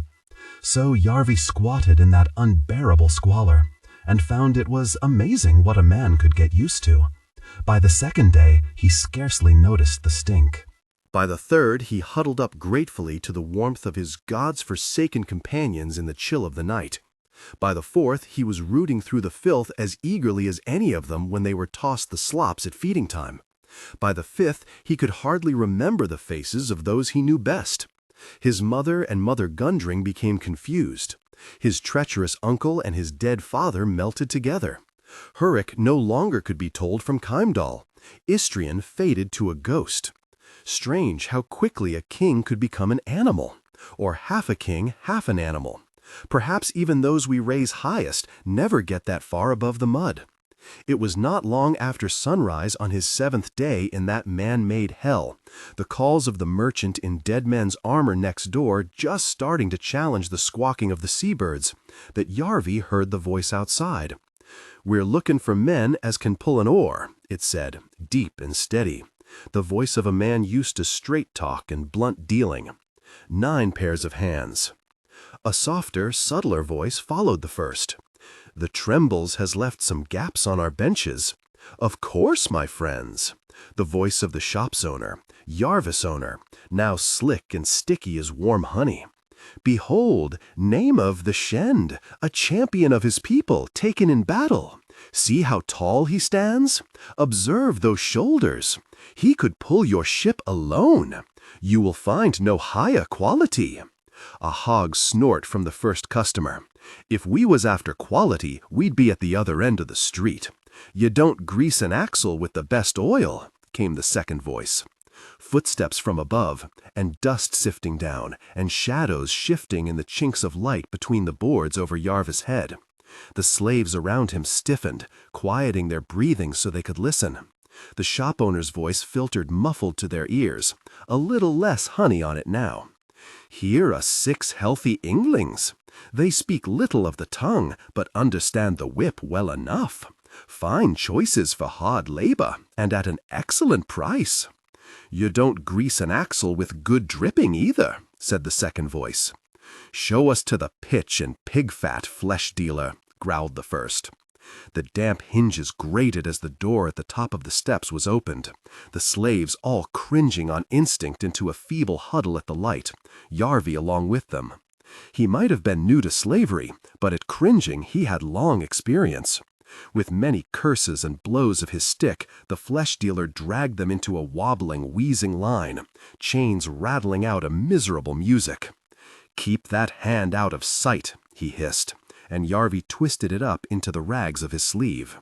All his ambition then was to be bought and owned and taken from this stinking hell into the sight of mother-son. The 2 customers picked their way down the steps. The first was balding and burly, with a whip coiled at his studded belt, and a way of glaring from under knotted brows that proclaimed him a bad man to fool with. The second was much younger, long, lean, and handsome, with a sparse growth of beard and a bitter twist to his thin lips. Yarvi caught the gleam of a collar at his throat, a slave himself then, though judging by his clothes, a favored one. The flesh dealer bowed and gestured with his stick toward the line. "My cheapest offerings." He did not bother to add a flourish. Fine words in that place would have been absurd. "These are some wretched leavings," said the slave, nose wrinkled against the stench. His thick-set companion was not deterred. He drew the slave into a huddle with one muscled arm, speaking softly to him in Helene. "We want Roas, not kings." It was a language used in Sagenmark and among the islands, but Yarvi had trained as a minister and knew most tongues spoken around the Shattered Sea. "The captain's no fool, Trig," the handsome slave was saying, fussing nervously with his collar. "What if she realizes we've duped her? We'll say this was the best on offer." Trig's flat eyes scanned the dismal gathering. "Then you'll give her a new bottle, and she'll forget all about it. Or don't you need the silver, Ankren?" "You know I do." Ankren shrugged off Trig's arm, mouth further twisted with distaste. Scarcely bothering to look them over, he dragged slaves from the line. "This. His hand hovered near Yarvi, began to drift. "I can row, sir." It was as big a lie as Yarvi had told in all his life. "I was a fisher's apprentice." In the end, Ankren picked out 9.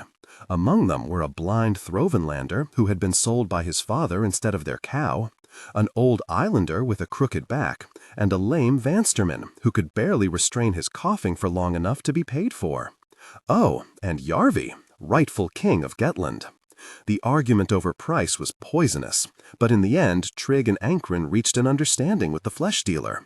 A trickle of shining hack silver went into the merchant's hands, and a little back into the purse, and the greater share was split between the pockets of the buyers, and, as far as Yarvi could tell, thereby stolen from their captain. By his calculation, he was sold for less than the cost of a good sheep. He made no complaint at the price. One family. The south wind listed in its dock, looking like anything but a warm breeze. Compared to the swift, slender ships of Gettland, it was a wallowing monster, low to the water and fat at the waist, green weed and barnacle coating its ill-tended timbers, with 2 stubby masts and 24 great oars on a side. Slit-windowed castles hunched at blunt prow and stern. "Welcome home," said Trigg, shoving Yarvi between a pair of frowning guards and toward the gangplank. A dark-skinned young woman sat on the roof of the aft castle, one leg swinging as she watched the new slaves shuffle across. "This the best you could do?" she asked with scarcely the hint of an accent, and sprang easily down. She had a thrall collar of her own, but made from twisted wire, and her chain was loose and light, part coiled about her arm, as though it was an ornament she had chosen to wear. A slave even more favored than Ankren, then. She checked in the mouth of the coughing Vansterman and clicked her tongue, poked at the Shen's crooked back, and blew out her cheeks in disgust. "The captain won't think much of these slops. And where is our illustrious leader?" Ankren had the air of already knowing the answer. Asleep. Asleep drunk? She considered that, mouth moving faintly as though she was working at a sum. Not sober. "You worry about the course, Sumael," grunted Trigg, shoving Yarvis' companions on again. "The rowers are my business." Sumael narrowed her dark eyes at Yarvi as he shuffled past. She had a scar and a notch in her top lip, where a little triangle of white tooth showed, and he found himself wondering what southern land she was born in, and how she had come here, whether she was older or younger than him, hard to tell with her hair chopped short. She darted out a quick arm and caught his wrist, twisting it up so his hand came free of his torn sleeve. "This one has a crippled hand." No mockery, merely a statement of fact, as though she had found a lame cow in a herd. "There's only one finger on it." Yarvi tried to pull free, but she was stronger than she looked. "And that seems a poor one." "That very flesh dealer." Ankren elbowed past to grab Yarvis' wrist and twist it about to look. "You said you could row." Yarvi could only shrug and mutter, "I didn't say well." "It's almost as if you can't trust anyone," said Sumael, one black eyebrow high. "How will he row with one hand?" "He'll have to find a way," said Trigg, stepping up to her. "We've got 9 spaces and 9 slaves." He loomed over Sumael and spoke with his blunt nose no more than a finger's width from her pointed one. "Unless you fancy a turn on the benches." She licked at that notch in her lip and eased carefully backward. "I'll worry about the course, shall I?" "Good idea. Chain the cripple on Jowd's oar." They dragged Yarvi along a raised gangway down the middle of the deck, past benches on either side, 3 men to each huge oar, all shaven-headed, all lean, all collared, watching him with their own mixtures of pity, self-pity, boredom, and contempt. A man was hunched on hands and knees, scrubbing at the deckboards, face hidden by a shag of matted hair and colorless beard, so beggarly he made the most wretched of the oarsmen look like princes. One of the guards aimed the sort of careless kick at him you might at a stray dog, and sent him crawling away, dragging a great weight of heavy chain after him. The ship did not seem well supplied in general, but of chain there was no shortage. They flung Yarvi down with unnecessary violence between 2 other slaves, by no means an encouraging pair. At the end of the oar was a hulking southerner with a thick fold of muscle where his neck should have been, head tipped back so he could watch the seabirds circling. Closest to the rowlock was a dour old man, short and stocky, his sinewy forearms thick with gray hair, his cheeks full of broken veins from a life in the weather, picking at the calluses on his broad palms. "God's verret," grunted this older one, shaking his head as the guards chained Yarvi to the bench beside him. "We've a cripple at our oar." "You prayed for help, didn't you?" said the southerner, without looking around. "Here is help." "I prayed for help with 2 hands." "Be thankful for half of what you prayed for," said Yarvi. "Believe me, I prayed for none of this." The big man's mouth curled up a little as he looked at Yarvi sidelong. "When you have a load to lift, you're better lifting than weeping. I am Jod. Your sour oar-mate is Rolf." "My name's Yarv," said Yarvi, having turned his story over in advance. "Keep your lies as carefully as your winter grain," Mother Gundring would have said. "I was a cook's boy." With a practiced roll of the tongue and twitch of the head, the old man spat over the ship's side. "You're nothing now, and that's all. Forget everything but the next stroke. That makes it a little easier." Jod heaved up a sigh. "Don't let Rolf grind the laughter out of you. He's sour as lemons, but a good man to have at your back." He puffed out his cheeks. "Though, one must admit, since he's chained to your side, that will never happen." Yarvi gave a sorry little chuckle, maybe his first since he was made a slave. Maybe his first since he was made a king. But he didn't laugh long. The door of the aft castle banged wide, and a woman swaggered into the light, raised both arms with a flourish, and shrieked, "I am awake!" She was very tall, sharp-featured as a hawk, with a pale scar across one dark cheek, and her hair pinned up in a tangle. Her clothes were a gaudy patchwork of a dozen cultures, most impractical attire. A silken shirt with frayed embroidery flapping at the sleeves, a silvery fur coat ruffled by the breeze, a fingerless glove on one hand and the other crusted with rings, a crystal-studded belt, the gilt end of which flapped about the grip of a curved sword slung absurdly low. She kicked aside the nearest oarsman so she could prop one sharp-toed boot on his bench and grinned down the ship, gold glinting among her teeth. Right away the slaves, the guards, the sailors began to clap. The only ones who did not join them were Sumayel, her tongue wedged in her cheek on the roof of the aft castle, the beggar whose scrubbing block was still scraping on the gangway, and Yarvi, ex-king of Gettland.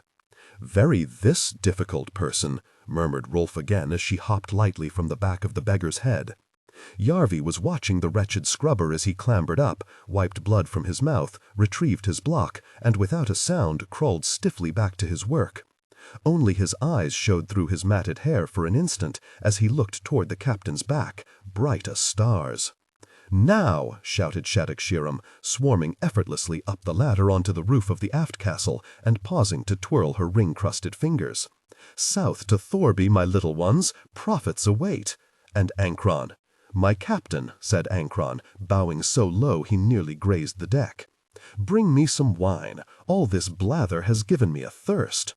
"You heard your grandma," roared Trigg, uncoiling his whip. There were clatters and calls, the hissing of rope and the creaking of timbers as the few free sailors cast off and prepared the south wind to leave Volsgard's harbor. "What now?" muttered Yarvi. Rolf gave a bitter hiss at such ignorance. "Now?" Jod spat into his palms and worked his 2 strong hands about the polished handles of their oar. "We row. Heave!" Soon enough, Yarvi wished he had stayed in the flesh-dealer's cellar. "Heave!" Trigg's boots ground out a ruthless rhythm as he prowled the gangway, whip coiled in meaty fists, eyes sweeping the benches for slaves in need of its encouragement, blunt voice booming out with pitiless regularity. "Heave!"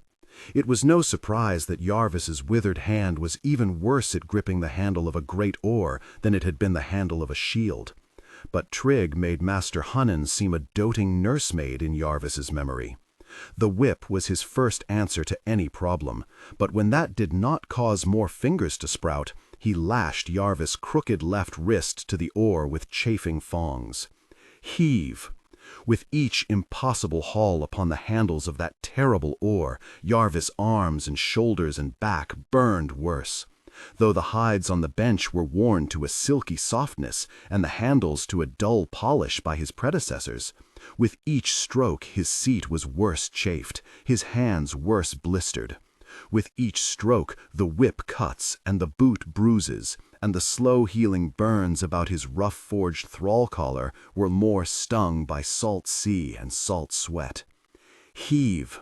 The suffering went far past any point of endurance Yarvi had imagined, but it was astonishing the inhuman efforts a whip in skillful hands could flick from a man. Soon its crack elsewhere, or even the approaching scrape of Trigg's boots on the gangway, would make Yarvi flinch and whimper and pull that fraction harder, spit flecking from his gritted teeth. "This boy won't last," growled Rolf. "One stroke at a time," murmured Jod gently, his own strokes endlessly strong, smooth, regular, as though he was a man of wood and iron. "Breathe slow. Breathe with the oar, one at a time." Yarvi could not have said why, but that was some help. Heave! And the rowlocks clattered, and chains rattled, the ropes squealed, and the timbers creaked, the oar-slaves groaned or cursed or prayed or kept grim silence, and the south wind inched on, one stroke at a time. Jod's soft voice was a thread through the haze of misery, one at a time. Yarvi could hardly tell which was the "What now?" muttered Yarvi. Rolf gave a bitter hiss at such ignorance. "Now?" Jod spat into his palms and worked his two strong hands about the polished handles of their oar. "We row. Heave." Soon enough, Yarvi wished he had stayed in the flesh-dealer's cellar. Heave! Trigg's boots ground out a ruthless rhythm as he prowled the gangway, whip coiled in meaty fists, eyes sweeping the benches for slaves in need of its encouragement, blunt voice booming out with pitiless regularity. Heave! It was no surprise that Yarvi's withered hand was even worse at gripping the handle of a great oar than it had been the handle of a shield. But Trigg made Master Hunnan seem a doting nursemaid in Yarvi's memory. The whip was his first answer to any problem, but when that did not cause more fingers to sprout, he lashed Yarvi's crooked left wrist to the oar with chafing thongs. Heave! With each impossible haul upon the handles of that terrible oar, Yarvi's arms and shoulders and back burned worse.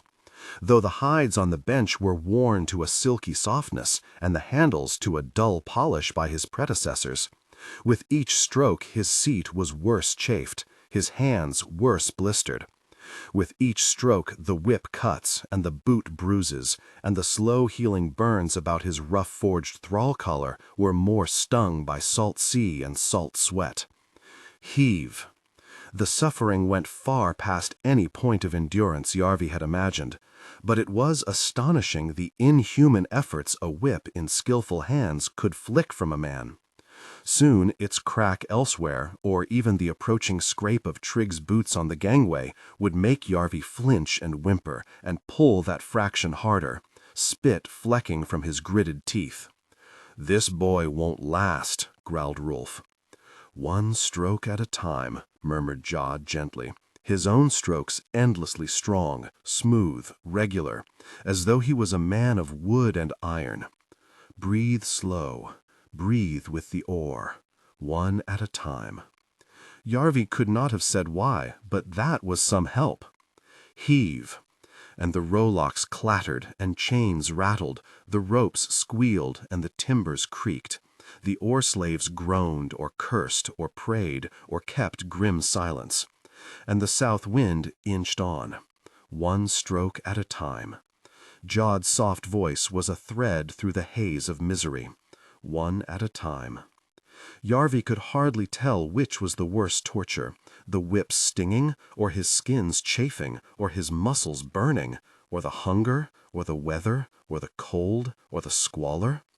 And yet the endless scraping of the nameless scrubber's stone, up the deck and down the deck, and up the deck again, his lank hair swaying, and his scar-crossed back showing through his rags, and his twitching lips curled from his yellowed teeth, reminded Yarvi that it could be worse. It could always be worse. Heave! Sometimes the gods would take pity on his wretched state and send a breath of favorable wind. Then Shadix would smile her golden smile, and, with the air of a long-suffering mother who could not help spoiling her thankless offspring, would order the oars unshipped and the clumsy sails of leather-bounded wool unfurled, and would airily disclaim on how mercy was her greatest weakness. With weeping gratitude, Yarvi would slump back against the stilled oar of those behind, and watch the sailcloth snap and billow overhead, and breathe the close stink of more than 100 sweating, desperate, suffering men. "When do we wash?" Yarvi muttered during one of these blissful lulls. "When Mother Sea takes it upon herself," growled Rolf. That was not rarely. The icy waves that slapped the ship's side would spout, spray, and regularly soak them to the skin, Mother Sea washing the deck and surging beneath the footrests until everything was crusted stiff with salt. Heave! Each gang of 3 was chained together with one lock to their bench, and Trigg and the captain had the only keys. The oar slaves ate their meager rations chained to their bench each evening. They squatted over a battered bucket chained to their bench each morning. They slept chained to their bench, covered by stinking blankets and balled furs, the air heavy with moans and snores and grumbles and the smoke of breath. Once a week they sat chained to their bench while their heads and beards were roughly shaved, a defense against lice which deterred the tiny passengers not at all. The only time Trigg reluctantly produced his key and opened one of those locks was when the coughing Vansterman was found dead one chill morning, and was dragged from between his blank-faced oarmates and heaved over the side. The only one who remarked on his passing was Ankren, who plucked at his thin beard and said, "Well, need a replacement." For a moment Yarvi worried the survivors might have to work that fraction harder. Then he hoped there might be a little more food to go around. Then he was sick at himself for the way he had started to think. But not so sick he wouldn't have taken the Vansterman's share had it been offered. Heave! He could not have said how many nights he passed limp and utterly spent, how many mornings he woke whimpering at the stiffness of the last day's efforts, only to be whipped to more, how many days without a thought but the next stroke.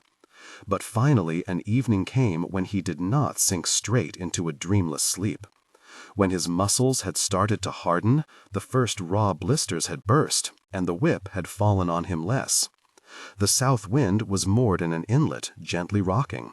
The rain was falling hard, so the sails had been lowered and strung over the deck to make a great tent, noisy with the hissing of drops on cloth. Those men with the skill had been handed rods, and Rolf was one, hunched near the rowlock in the darkness, murmuring softly to the fish. "For a man with but one hand," said Jod, chain clinking as he propped one big bare foot up on their oar, "you rowed well today." "Huh!" Rolf spat through the rowlock, and a clipping of Father Moon's light showed the grin on his broad face. "We may make half an oarsman of you yet." And though one of them was born long miles away, and the other long years before him, and though Yarvi knew little about them that he could not read in their faces, and though pulling an oar chained in a trading galley was no high deed for the son of King Uthric of Gettland, Yarvi felt a flush of pride, so sharp it almost brought tears to his eyes, for there is a strange and powerful bond that forms between oarmates. When you are chained beside a man and share his food and his misfortune, share the blows of the overseer and the buffets of Mother Sea, match your rhythm to his as you heave at the same great beam, huddle together in the icy night or face the careless cold alone, that is when you come to know a man. A week wedged between Rolf and Jod, and Yarvi was forced to wonder whether he had ever had 2 better friends, though perhaps that said more about his past life than his present companions. The next day the south wind put in at Thorlby, until Sumail, frowning from the forecastle, snapped and steered and bullied the fat galley through the shipping to the bustling wharves. Yarvi had hardly believed he could be living in the same world as the one in which he had been a king. Yet here he was. Was King Odom comfortably enthroned in the Black Chair now, loved and lauded by subjects who finally had a king they could admire? Of course, Would Mother Gundring be standing minister to him, whispering her pithy wisdom in his ear? More than likely. Had another apprentice taken Yarvis' place as her successor, sitting on his stool, feeding his doves, and bringing the steaming tea every evening? How could it be otherwise? Would Isrian be weeping bitter tears because her crippled betrothed would never return? As easily as she forgot Yarvis' brother, she would forget again. Perhaps his mother would be the only one to miss him, and that because, in spite of all her cunning, her grip on power would surely crumble without her puppet son perched on his toy chair. Had they burned a ship and raised an empty howe for him as they had for his drowned uncle Uthal? Somehow he doubted it.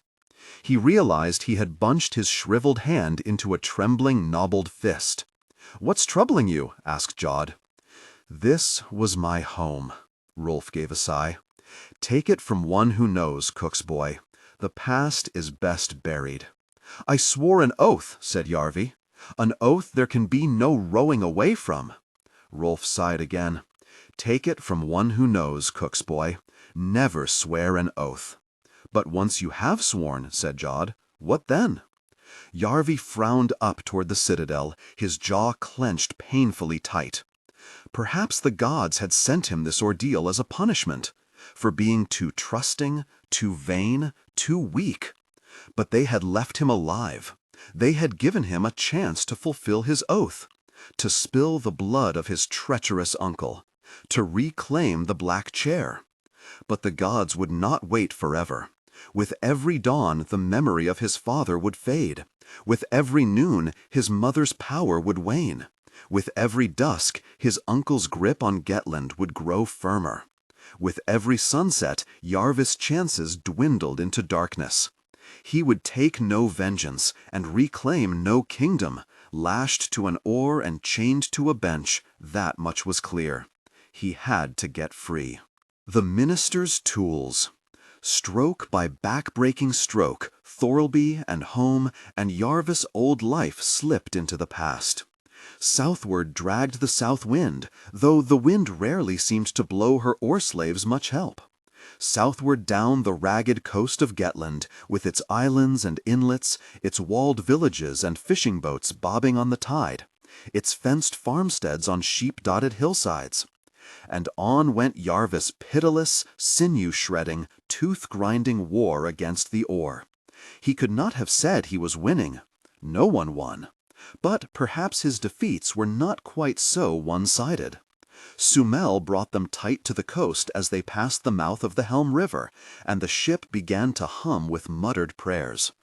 The oarsmen cast fearful glances out to sea, toward a spiral of blackened cloud that tore the sky. They could not see the splintered elf towers on the broken islands beneath it, but everyone knew they lurked behind the horizon. "Stroke 'em," muttered Yarvi, straining to see and fearing to see at once. In ages past, men had brought relics from that cursed elf ruin, but in their triumph they had sickened and died, and the ministry had forbidden any man to go there. "Father Peace protect us," grunted Rolf, making a shambles of holy symbols over his heart, and the slaves needed no whip to double their efforts and leave that shadow far in their wake. The irony was not lost on Yarvi that this was the very route he would have taken to his minister's test. On that voyage, Prince Yarvi, swaddled in a rich blanket with his books, would have spared no thought for the suffering of the oar-slaves. Now, chained to the benches, he made the south wind his study. The ship and the people on it, and how he might use them to get free of it. For people are the minister's best tools, Mother Gundring always said. Ebdel Arik Shadik Shiram, self-renowned merchant, lover, and naval captain, spent most of her time drunk, and most of the rest passed out drunk. Sometimes her snoring could be heard through the door of her cabin in the aft castle, eerily keeping time to the movement of the rowers. Sometimes she would stand upon the forecastle in melancholy mood, one hand on her slouched hip, and the other clutching a half-empty bottle, frowning into the wind as though daring it to blow harder. Sometimes she would prowl the gangway, slapping backs and telling jokes as though she and her slaves were old friends together. When she passed the nameless deck scrubber, she would never miss a chance to kick, throttle, or upend the night bucket over him. Then she would swig from her wine and roar out, "On to profits!" and the oarsmen would cheer, and a man who cheered especially loudly might get a taste of the captain's wine himself, and a man who stayed silent might get a taste of Trigg's whip instead. Trigg was the overseer, the chainmaster, the grip, second in command, and with a full share in the enterprise. He ordered the guards, perhaps 24 of them, and watched over the slaves, and made sure they kept whatever pace the captain asked for. He was a brutal man, but there was a kind of awful justice in him. He had no favorites and made no exceptions. Everyone was whipped alike. Ankran was the storekeeper, and there was no justice in him at all. He slept below decks with the stores, and was the only slave to be regularly let off the ship. It was his task to buy food and clothes and share them out, and he worked 1,000 tiny swindles every day, buying meat that was halfway spoiled, and trimming every man's rations, and making them mend clothes that were worn to rags, and splitting the profits with Trigg. Whenever he passed by, Rolf would spit with particular disgust.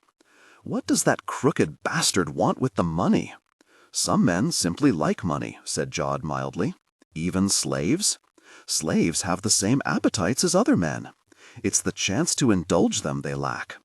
"True enough," said Rolf, looking wistfully up at Sumel. The navigator spent most of her time on the roof of one of the castles, checking charts and instruments, or frowning up at sun or stars while she worked quick sums on her fingers, or pointing out some rock or ripple, some cloud or current, and snapping out warnings. While the south wind was at sea, she went where she pleased. But when they came into dock, the captain's first act was always to lock her by her long, fine chain to an iron ring on the aft castle. A slave with her skills was probably worth more than their whole cargo. Sometimes she threaded among the rowers, clambering heedlessly over men, oars, and benches to pick at some fixing or other, or to lean over the ship's side to check depths with a knotted plumb line. The only time Yarvi ever saw her smile was when she was perched on one of the mastheads with the wind tearing at her short hair, as happy there as Yarvi might have been at Mother Gundring's fire pit, scanning the coast through a tube of bright brass. It was Throvenland that ground by now, gray cliffs besieged by the hungry waves, gray beaches where the sea sucked at the shingle, gray towns where gray-mailed spearmen frowned from the wharves at passing ships. "My home was near here," said Rolf as they shipped the oars on one gray morning, a thin drizzle beating everything with dew. 2 days' hard ride inland. I had a good farm with a good stone chimney, and a good wife who bore me 2 good sons. "How did you end up here?" asked Yarvi, fiddling pointlessly at the strapping on his raw left wrist. "I was a fighting man, an archer, sailor, swordsman, and raider in the summer months." Rolf scratched at his heavy jaw, already gray-stubbled, for his beard seemed to spring out an hour after it was shaved. "I served a dozen seasons with a captain called Halstom, an easy-going fellow. I became his helmsman, and along with Hopkey Strangletoes and Blue Jenner and some other handy men, we enjoyed some successes in the raiding business, enough that I could sit with my feet to the fire and drink good ale all winter." "I'll never agreed with me, but it sounds a happy life," said Jod, gazing into the far distance, toward a happy past of his own, perhaps. "The gods love to laugh at a happy man." Rolf noisily gathered some spit and sent it spinning over the side of the ship. One winter, somewhat the worse for drink, Halstam fell from his horse and died, and the ship passed to his oldest son, young Halstam, who was a different kind of man, all pride and froth and scant wisdom. "Sometimes father and son aren't much alike," muttered Yarvi. Against my better judgment I consented to be his helmsman, and not a week from port, ignoring my advice, he tried to take a too well-guarded merchant ship. Hopkey and Jenner and most of the rest went through the last door that day. I was one among a handful taken prisoner and sold on. That was 2 summers ago, and I've been pulling an oar for Trigg ever since." "A bitter ending," said Yarvi. "Many sweet stories have them," said Jod. Rolf shrugged. Hard to complain. In my voyages we must have stolen 10 score Inglings, and sold 'em for slaves, and taken great delight in the profits. The old raider rubbed his rough palm against the grain of the oar. They say the seed you scatter will be the seed you harvest, and so it seems indeed. You wouldn't leave if you could, muttered Yarvi, with a glance toward Trigg to make sure they were not heard. Jod snorted. There is a well in the village where I used to live, a well that gives the sweetest water in the world. He closed his eyes and licked at his lips as if he could taste it. I would give anything to drink from that well again. He spread his palms. But I have nothing to give. And look at the last man who tried to leave. And he nodded toward the scrubber, his block scraping, scraping, scraping endlessly down the deck, his heavy chain rattling as he shuffled stiffly on scabbed knees to nowhere. What's his story? Asked Yarvi. I don't know his name. Nothing, we all call him. When I was first brought to the south wind, he pulled an oar. One night, off the coast of Gettland, he tried to escape. Somehow he got free of his chain and stole a knife. He killed 3 guards and cut another's knee so he never walked again, and he gave our captain that scar before she and Trigg put a stop to him. Yarvi blinked at the shambling scrubber. All that with a knife, and not a large one? Trigg wanted to hang him from a mast, but Shadikshiram chose to keep him alive as an example to the rest of us. Mercy's ever been her weakness, said Rolf, and gave a grunt of joyless laughter. She stitched her cut, said Jod, and put that great chain on him, and hired more guards, and told them never to let him get his hands upon a blade. And ever since he has been scrubbing the deck, and never since have I heard him say a word. What about you? Asked Yarvi. Jod grinned sideways at him. I speak when I have something worth saying. No, I mean, what's your story? I used to be a baker. Ropes hissed as they brought up the anchor, and Jod sighed, and worked his hands about the handles his own palms had polished to a gleam. Now my story is, I pull this oar. The fool strikes. Jod pulled their oar, and so did Yarvi, with the calluses thickening even on his crippled hand, his face hardening against the weather, and his body turning lean and tough as Trigg's whip. They rounded Bale's Point in a soaking squall, hardly able to see the brooding fortress there for the rain, and turned eastward into calmer waters, busy with ships of all shapes and nations, Yarvi twisting around at the oar in his eagerness to see Skeckenhouse. It was the elf ruins he saw first, of course. The giant walls, sheer and perfectly smooth at their bases, were unmarked by Mother Sea's fury, but torn off ragged higher up, twisted metal showing in the cracks like splintered bone in a wound. Battlements of new masonry perching at their tops, the flags of the High King proudly fluttering. The tower of the ministry loomed over all. Over every building about the shattered sea, unless you counted the ruins of Strocum or Laningad, where no man dared tread. For 3/4 of its staggering height it was elf-built, pillars of jointless stone, perfectly square, perfectly true, with giant expanses of black elf glass still twinkling at some of the great windows. At perhaps 5 times the height of the tallest tower in Forby's citadel, the elf stone was sheared away, rock melted and congealed in giant tears by the breaking of God. Above, long generations of ministers had constructed a riotous crown of timber and tile turrets, platforms, slumping roofs, balconies sprouting with smoking chimneys and festooned with dangling ropes and chains, all streaked with age and droppings, the rotting work of men ridiculous by comparison with the stark perfection below. Grey specks circled the highest domes, doves perhaps, like the ones Yarvi once tended, like the one that lured his father to his death, croaking out messages from the many ministers scattered about the shattered sea. Could he even see the odd bronze-feathered eagle carrying the High King's wishes back?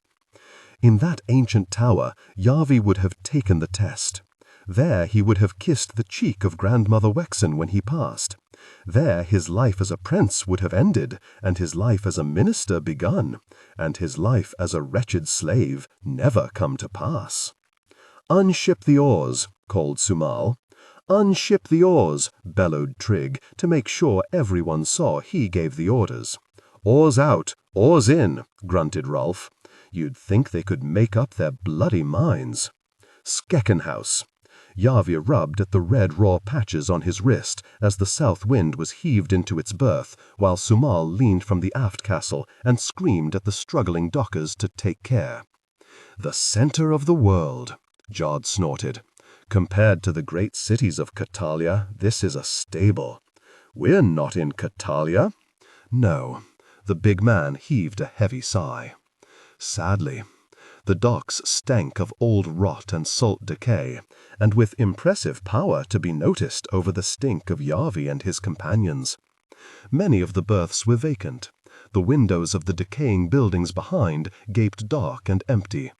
On the dockside, a great heap of mouldering grain sprouted with weeds. Guardsmen in the patched livery of the High King sat idle and threw dice. Beggars slouched in the shadows. Perhaps it was the bigger city, but there was none of the vigor and vitality of Thorby, none of the bustle or new building. The elf ruins might have been stupendous, but the parts of Skeckenhouse that men had built seemed quite a disappointment. Yarvi curled his tongue and neatly spat over the side of the ship. "Nice." Rolf gave him a nod. "Your rowing's not up to much, but you're coming on where it really matters." "You must struggle by without me, little ones." Shadiksharam strutted from her cabin in her most garish garments. "I am expected at the Tower of the Ministry." "Our money's expected," grumbled Trig. "How much for a license this year?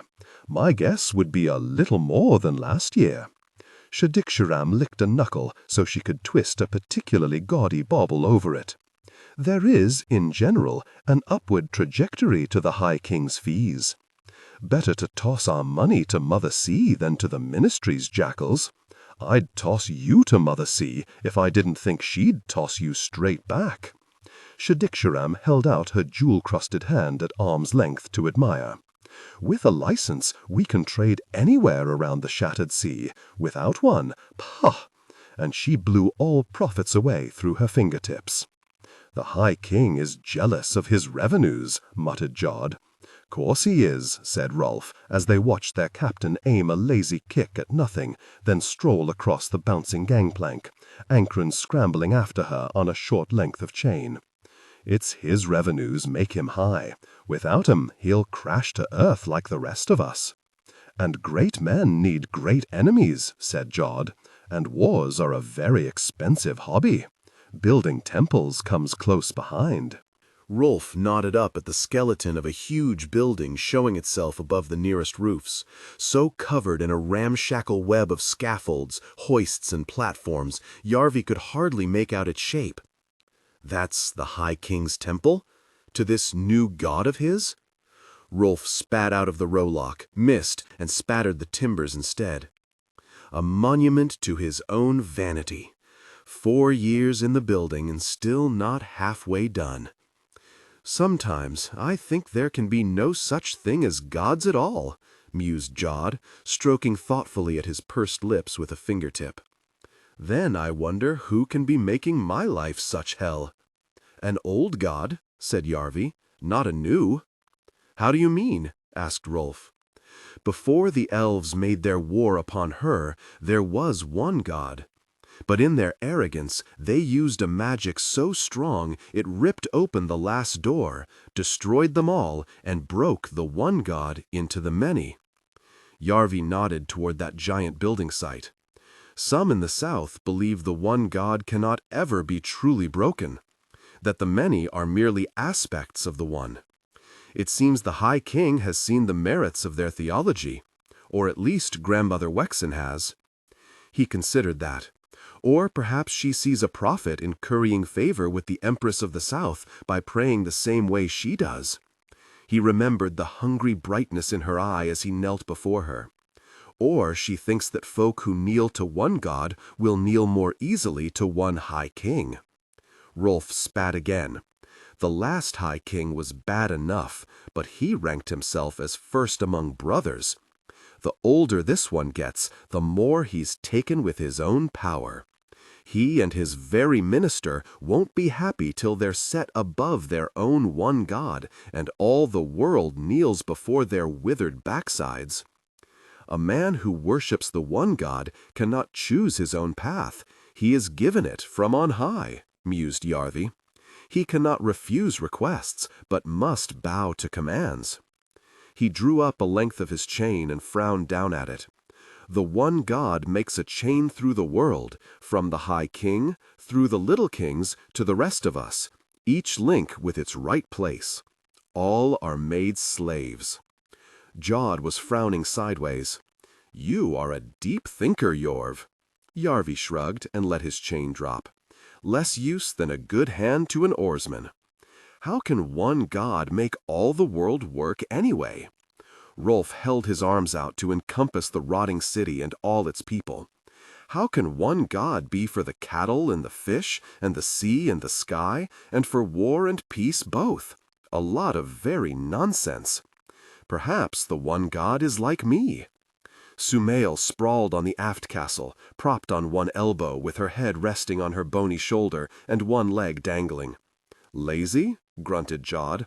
She gave a grin. She chooses the course, but has lots of little gods chained up to do the rowing. Pardon me, Almighty One, said Yarvi, but from where I sit, you look to have a chain of your own. For now, she said, tossing a loop of it over her shoulder like a scarf. One God, snorted Rolf again, still shaking his head toward the quarter-built temple. Better one than none at all, grunted Trigg as he stalked past. The oar-slaves fell silent at that, all knowing their course would take them past the land of the Shens next, who had no mercy on outsiders, and prayed to no god, and knelt to no king, however high he said he was. Great dangers meant great profits, though, as Shadik-Sharam informed the crew when she sprang back aboard, holding high her rune-scrawled license, eyes so bright with triumph one might have thought she had it from the hand of the High King himself. That paper won't protect us from the Shens, someone grunted from the bench behind. They skin their captives and eat their own dead, Yarvi snorted. He had studied the language and customs of most of the peoples around the Shattered Sea. The food of fear is ignorance, Mother Gundring used to say. The death of fear is knowledge. When you study a race of men, you find they are just men like any others. The Shens don't like outsiders since we're always stealing them for slaves. They're no more savage than any other people. As bad as that? Muttered Jod, eyeing Trigg as he uncoiled his whip. They rode east that afternoon with a new license and new cargo, but the same old chains. The tower of the ministry dwindling into the haze of distance beyond their wake. At sunset they put in at a sheltered cove, Mother Sun scattering gold on the water as she sank behind the world, painting strange colors among the clouds. I don't like the look of that sky. Sumail had swarmed up one of the masts, legs hooked over the yard, frowning off toward the horizon. We should stay here tomorrow. Shadik-Sharam waved her warnings away like flies. The storms in this little pond are nothing, and I have always had outstanding weather luck. We go on. And she flung an empty bottle into the sea and called to Ankren for another, leaving Sumail to shake her head at the heavens unmarked. While the south wind rocked gently, and the guards and sailors huddled at a brazier on the forecastle to dice for trinkets, one of the slaves began to sing a bawdy song in a voice thin and cracked.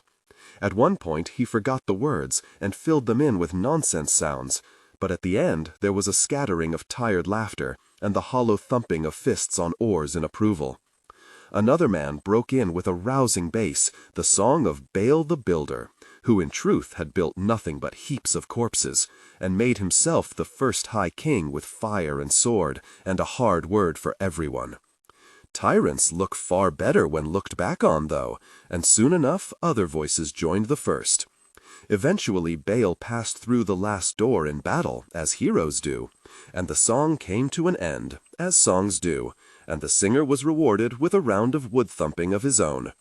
"Who else has a tune?" somebody called. and to everyone's surprise, not least his own, it turned out Yarvi did. It was one his mother used to sing at night when he was young and scared in the dark.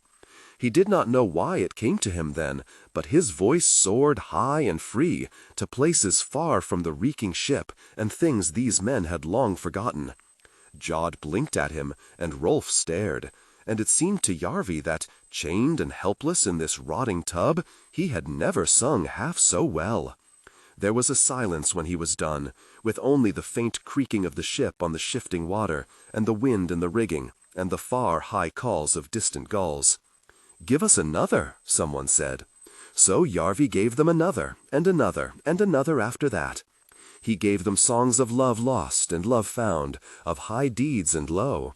The lay of Froki, so cold-blooded he slept through a battle, and the song of Ashenlear, so sharp-eyed she could count every grain of sand on a beach. He sang of Horold the far-travelled, who beat the black-skinned king of Daiba in a race, and in the end sailed so far he fell off the edge of the world. He sang of Angulf Clovenfoot, hammer of the Vanstermen, and did not mention the man was his great-grandfather. Each time he finished, he was asked for another, until Father Moon's crescent showed over the hills, and the stars began to peep through heaven's cloth, and the last note of the tale of Bereg, who died to found the ministry and protect the world from magic, smoked out into the dusk, like a little bird with only one wing. When Yarvi turned, Shadix-Sharam was looking down at him, adjusting the pins in her tangle of hair. "Fine singing, eh, Trig?" The overseer sniffed and wiped his eyes on the back of his hand, and in a voice choked with emotion said, "I never heard the like." The wise wait for their moment, Mother Gundring used to say, but never let it pass. So Yarvi bowed and spoke to Shadix-Sharam in her own language. He did not know it well, but a good minister can make anyone a fine greeting. "It is my honor," he said sweetly, while thinking about putting black-tongue root in her wine, to sing for one so famous. She narrowed her eyes at him. "Aren't you full of surprises?" And she tossed him her mostly empty bottle and walked away, humming so tunelessly he could only just tell it was the lay of Froki. If he had been served that wine at his father's table, he would have spat it in the slave's face.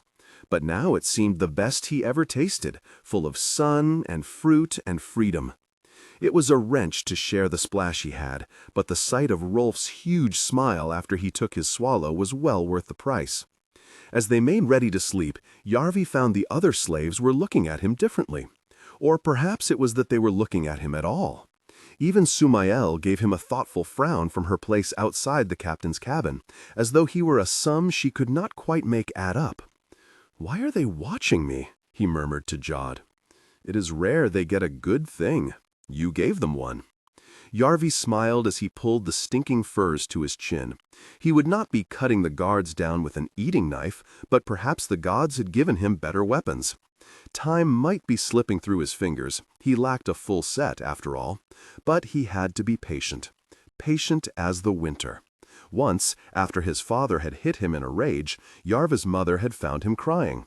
"The fool strikes," she had said. "The wise man smiles, and watches, and learns, then strikes." Savages. As a boy, Yarvi had been given a little ship of cork. His brother had taken it from him and thrown it in the sea, and Yarvi had lain on the rocky edge above and watched it tossed and whirled and played with by the waves until it was gone. Now Mother Sea made the south wind a toy ship. Yarva's stomach was in his sick, sour mouth as they crested one surging mountain of water, and then seemed to vanish as they plunged into the foam-white valley beyond, pitching and yawing, deeper and deeper, until they were surrounded by the towering sea on every side, and he was sure they would be snatched into the unknowable depths, drowned to a man. Rolf had stopped saying he'd been in worse. Not that Yarvi could have heard him. It could hardly be told what was the thunder of the sky, and what the roaring of the waves, and the groaning of the battered hull, the tortured ropes, the tortured men. Jod had stopped saying he thought the sky was brightening. It could hardly be told any longer where lashing sea ended and lashing rain began, the whole a stinging fury through which Yarvi could scarcely see the nearest mast, until the storm gloom was lit by a flash which froze the ship and its cowering crew in an instant of stark black and white. Jod's face was grim-set, all hard planes and bunched muscle as he wrestled with their oar. Rolf's eyes bulged as he lent his own strength to the struggle.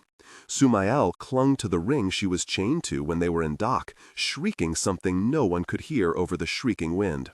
Shadiksharam was less inclined to listen than ever.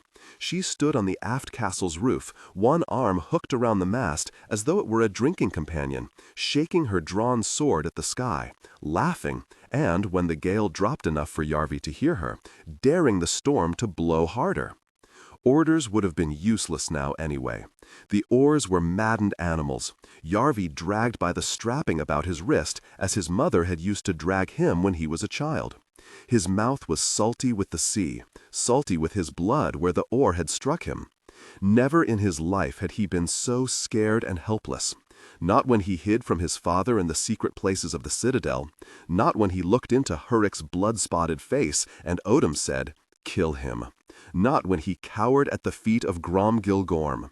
Mighty though they were, such terrors paled against the towering rage of Mother Sea. The next flash showed the rumor of a coast, battering waves, chewing at a ragged shore, black trees and black rock from which white spray flew. "Gods help us," whispered Yarvi, squeezing shut his eyes, and the ship shuddered and flung him back, cracked his head against the oar behind.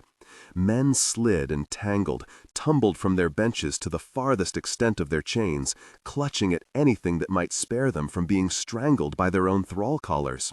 Yarvi felt Rolf's strong arm about his shoulder, holding him fast to the bench, and it was some strange comfort to know he would be touching another person as he died. He prayed as he never had before, to every god that he could think of, tall or small. He prayed not for the Black Chair, or for vengeance on his treacherous uncle, or for the better kiss Isrian had promised him, or even for freedom from his collar. He prayed only for his life. There was a grating crash that made the timbers tremble and the ship lurch. Oars shattered like twigs. A great wave washed the deck and dragged at Yarvis' clothes, and he knew that he would surely die the way his uncle Uthal had, swallowed by the pitiless sea. Dawn came muddy and merciless. The south wind was beached, listed to one side, helpless as a great whale on the cold shingle. Yarvi hunched, soaked through and shivering, bruised but alive at his sharply angled bench. The storm had snarled away eastward in the darkness, but in the pale blue-gray of morning the wind still blew chill, and the rain still fell steadily on the miserable oar-slaves, most of them grunting at their grazes, some whimpering at wounds much worse. One bench had been torn from its bolts and vanished out to sea, no doubt bearing its 3 ill-fated oarsmen through the last door. "We were lucky," said Sumael. Shadiksharam clapped her on the back and nearly knocked her over. "I told you I have outstanding weather luck." She at least seemed in the best of moods after her one-sided battle with the storm. Yarvi watched them circle the ship, Sumael's tongue-tip wedged into the notch in her lip as she peered at gouges, stroked at splintered timbers with sure hands. "The keel and the masts are sound at least. We lost 12 oars, shattered, and 3 benches broken." "Not to mention 3 oar-slaves gone," grunted Trigg, mightily upset at the expense. "2 dead in their chains, and 6 more who can't row now and may never again." "The hole in the hull is the real worry," said Ankron. "There's daylight in the hold. It'll have to be patched and caulked before we can even think of floating her." "Where will we find some timber?" Shadiksharam swept a long arm at the ancient forest that hemmed in the beach on every side. "It belongs to the Shens." Trigg eyed the shadowy woods with a great deal less enthusiasm. "Then you'd best get started, Trigg. You look bad enough with your skin on. If my luck holds, we can handle the repairs and be away before the Shens sharpen their knives. You—" and Shadiksharam stepped over to where Nothing was kneeling on the shingle and rolled him over with a kick in the ribs. "Why aren't you scrubbing, jerk?" Nothing crawled after his heavy chain onto the sloping deck, and, like a man sweeping his hearth after his house is burned down, painfully set about his usual labor. Ankran and Sumael exchanged a doubtful glance, then set to work themselves, while Shadik-Sharam went to fetch her tools. Wine, that was, which she started steadily drinking, draped over a nearby rock. Trig opened some of the locks, a rarity indeed, and oarsmen who had not left their benches in weeks were put on longer chains and given tools by Ankran. Jod and Rolf were set to splitting trunks with wedge and mallet, and when the planks were made, Yarvi dragged each one to the rent in the ship's side, where Sumael stood, jaw set with concentration as she neatly trimmed them with a hatchet. "What are you smiling about?" she asked him. Yarvis' hands were raw with the work, and his head hurt from the blow against the oar, and he was riddled with splinters from head to toe. But his smile only got wider. On a longer chain, everything looked better, and Sumael was by no means an exception. "I'm free of the bench," he said. Huh. She raised her brows. Don't get used to it.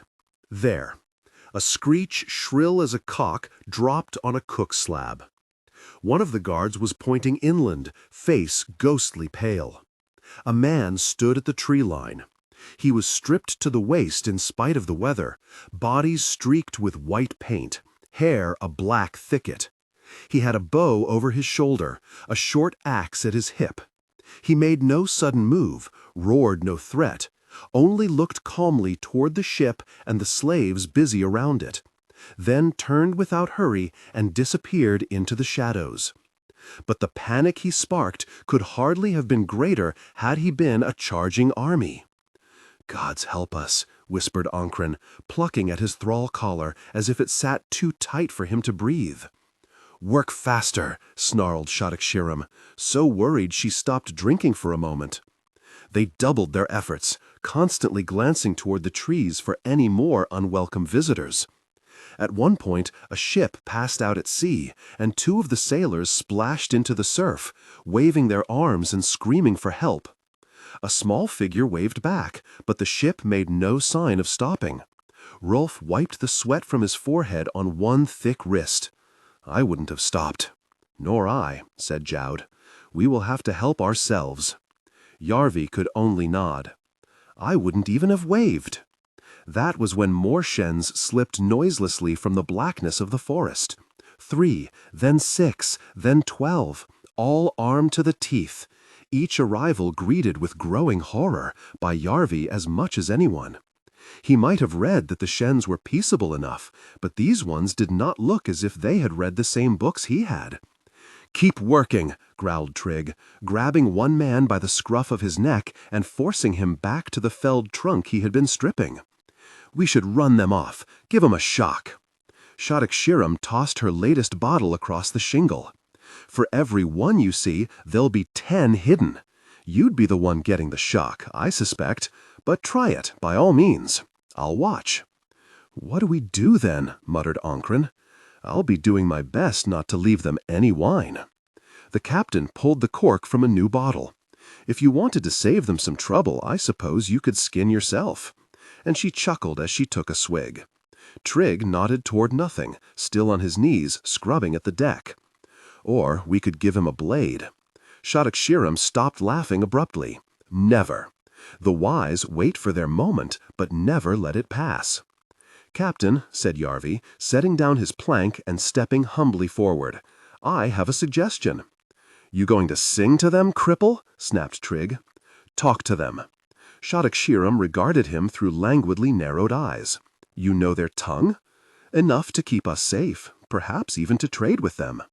The overseer jabbed a thick forefinger at the growing crowd of painted warriors. "You think those savages will listen to reason? I know they will." Yarvi only wished he was as certain as he somehow managed to sound. "This is madness," said Ankran. Shadik-Sharam's gaze wandered to the storekeeper. "I keenly await your counter-proposal." He blinked, mouth half open, hands helplessly twitching, and the captain rolled her eyes. "There are so few heroes left these days. Trig, you conduct our one-handed ambassador to a parley. Ankran, you toddle along with them. Me? How many cowards called Ankran do I own?" You trade for the stores, don't you? Go trade. But nobody trades with the shens. Then the deals you make should be the stuff of legend. Shadok stood. Everyone needs something. That's the beauty of the merchant's profession. Sumail can tell you what we need. She leaned close to Yarvi, blasting him with wine-heavy breath, and patted his cheek. Sing to 'em, boy, as sweetly as you did the other night. Sing for your life. That was how Yarvi found himself walking slowly toward the trees, his empty hands high and his short length of chain held firm in Trigg's meaty fist, desperately trying to convince himself great dangers meant great profits. Ahead, more shens had gathered, silently watching. Behind, Ankren muttered in Helene, "If the cripple manages to make a trade, the usual arrangement?" "Why not?" answered Trigg, giving a tug on Yarvi's chain. He could hardly believe they were thinking about money even now, but perhaps when the last door stands open for them, men fall back on what they know. He had fallen back on his minister's wisdom, after all. And a flimsy shield it seemed, as the shens got steadily closer in all their painted savagery. They did not scream or shake their weapons. They were more than threatening enough without. They simply stepped back to make room as Yarvi came near, herded through the trees by Trigg and into a clearing where more shens were gathered about a fire. Yarvi swallowed as he realized how many more. They might have outnumbered the whole crew of the Southwind 3-1. A woman sat among them, whittling at a stick with a bright knife. Strung around her neck on a leather thong was an elf tablet, the green card studded with black jewels, scrawled with incomprehensible markings, riddled with intricate golden lines. The first thing a minister learns is to recognize power, to read the glances and the stances, the movements and tones of voice that mark the followers from the leader. Why waste time on underlings, after all? So Yarvi stepped between the men as if they were invisible, looking only into the woman's frowning face. And the warriors shuffled after, and hedged him and Trigg and Ankren in with a thicket of naked steel. For the briefest moment Yarvi hesitated. For a moment he enjoyed Trigg and Ankren's fear more than he suffered with his own. For a moment he had power over them, and found he liked the feeling. "Speak," hissed Trigg. Yarvi wondered if there was a way to get the overseer killed, to use the shens to get his freedom, perhaps Rolf's and Jowd's as well. But the stakes were too high and the odds too long. The wise minister picks the greater good, the lesser evil, and smooths the way for Father Peace in every tongue. So Yarvi dropped down, one knee squelching into the boggy ground, his withered hand on his chest and the other to his forehead, in the way Mother Gundring had taught him, to show he spoke the truth, even if he lied through his teeth. "My name is Yorv," he said, in the language of the shens, "and I come humbly upon bended knee, stranger no longer, to beg the guest right for me and my companions." The woman slowly narrowed her eyes at Yarvi. Then she looked about at her men, carefully sheathed her knife, and tossed her stick into the fire. "Gosh, guessed right," muttered one of the warriors, pointing toward the stranded ship in disbelief. "These savages?" "Your pronunciation is dismal." The woman slung up her hands. "But I am Svidar of the shens. Stand, Yorv, for you are welcome at our hearth, and safe from harm." Another of the warriors angrily flung his axe on the ground and stamped off into the brush. Svidar watched him go. "We were very much looking forward to killing you and taking your cargo. We must take what we can, for your high king will make war upon us again when the spring comes. The man is made of greed. I swear I have no idea what we have that he wants." Yarvi glanced back at Ankren, who was frowning at the conversation with the deepest suspicion. "It is my sad observation that some men always want more. They do." She sadly propped elbow on knee and chin on hand as she watched her crestfallen warriors sit down in disgust, one of them already bunching moss to scrub off his battle paint. This could have been a profitable day. It still can be. Yarvi clambered to his feet and clasped his hands the way his mother did when she began a bargain. "There are things for which my captain would like to trade." ugly little secrets. Shadok-Shiram's cabin was cramped and garish, gloomy from the 3 slit windows, shadowy from sacks and bags dangling from the low roof beams. Her bed, heaped with sheets and furs and stained pillows, took up most of the floor. An outsize, iron-bound chest took up most of the rest. Empty bottles had rolled to every corner. The place smelled of tar, salt, and incense, stale sweat and stale wine. And yet, compared to the life Yarvi had been living, if that even qualified as a life, it seemed the height of indulgent luxury. "The repair won't last," Sumuel was saying. "We should head back to Skeckenhouse. The wonderful thing about the Shattered Sea is that it forms a circle." Shadok-Shiram made a circle in the air with her bottle. "We will come to Skeckenhouse either way." Sumuel blinked at that. "But one in days, the other months." "You'll keep us going, you always do. The sailor's worst enemy is the sea, but wood floats, no? How difficult can it be? We head on." Shadok-Shiram's eyes drifted to Yarvi as he ducked under the low lintel. "Ah, my ambassador. Since we still have our skins, I assume things went well." "I need to speak to you, my captain." He spoke with eyes downcast, the way a minister speaks to their king. "You alone." She stuck out her bottom lip and plucked at it like a musician might a harp. "A man seeking a private audience always intrigues me, even one so young, crippled, and otherwise unattractive as you. Get to your caulk and timber, Sumuel. I want us back on the salt by morning." The muscles at the sides of Sumuel's head bunched as she ground her teeth. On it or under it. And she shouldered past Yarvi and out. So Shadok-Shiram took a long swig of wine and set the bottle rattling down. "I begged the Shens for guest right, my captain. They have a solemn tradition not to deny a stranger who asks properly." "Nimble," said Shadok-Shiram, gathering her black and silver hair in both hands. "And I negotiated for the things we need, and made what I consider an excellent trade." "Very nimble," she said, winding her hair into its usual tangle. But now was when his nimbleness would truly be needed. "You may not think it quite so excellent a deal as I, my captain." Her eyes narrowed slightly. "How so?" "Your storekeeper and overseer took their own shares in your profits." There was a long pause while, one by one, Shadok-Shiram slid the pins carefully through her hair to hold it fast. Her face did not change by the slightest detail, yet Yarvi felt suddenly that he was standing at the brink of a precipice. "Did they?" she said. He had expected anything but this offhand coolness. Did she know already but not care? Would she send him back to the oar regardless? Would Trigg and Ankren learn he had betrayed them? He licked his lips, knowing he stood on desperately thin ice. But he had no choice but to press on and hope somehow to reach solid ground. "Not for the first time," he croaked. "No." "In Volsgard, you gave money for healthy oar slaves, and they bought the cheapest dregs they could find, myself among them. I've a guess you received little change. Pathetically little." Shadok-Shiram picked up her bottle between 2 fingers and took a long swig. "But I begin to wonder whether I got a bargain with you." Yarvi felt a strange desire to blurt the words out, had to make himself speak calmly, earnestly, just as a minister should. They made both arrangements in Helene, thinking no one would understand. But I speak that language too, and sing in it, no doubt. For an oar slave you have many talents.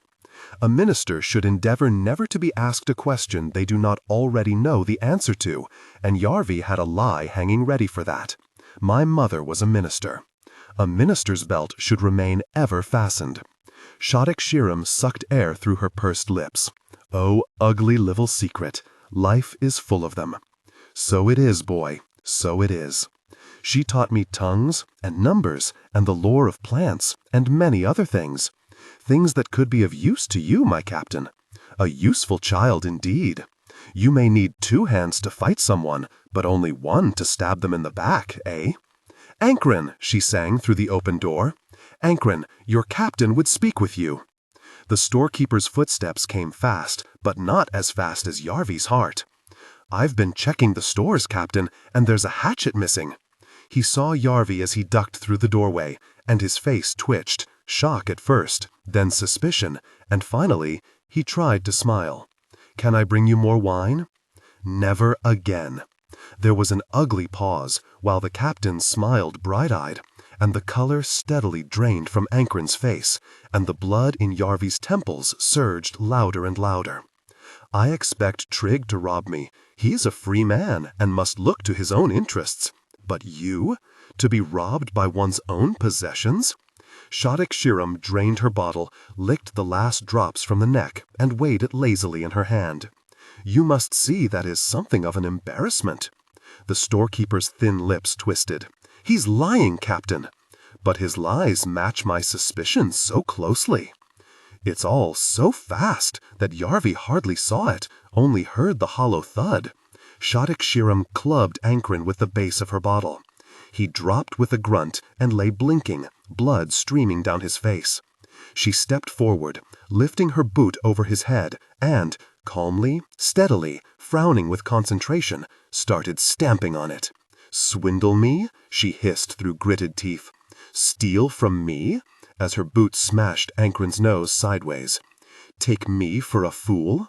Yarvi looked away into the corner of the room, the breath crawling in his throat as the sick crunching went on. "After all I've done for you." Shadok-Shiram squatted down, forearms resting on her knees and her hands dangling. She thrust her jaw forward and blew a loose strand of hair out of her face. "I am once again disappointed by the wretchedness of humanity." "My wife?" Ankren whispered, bringing Yarvi's eyes crawling back to his ruined face. A bubble of blood formed and broke on his lips. "My wife? And my son?"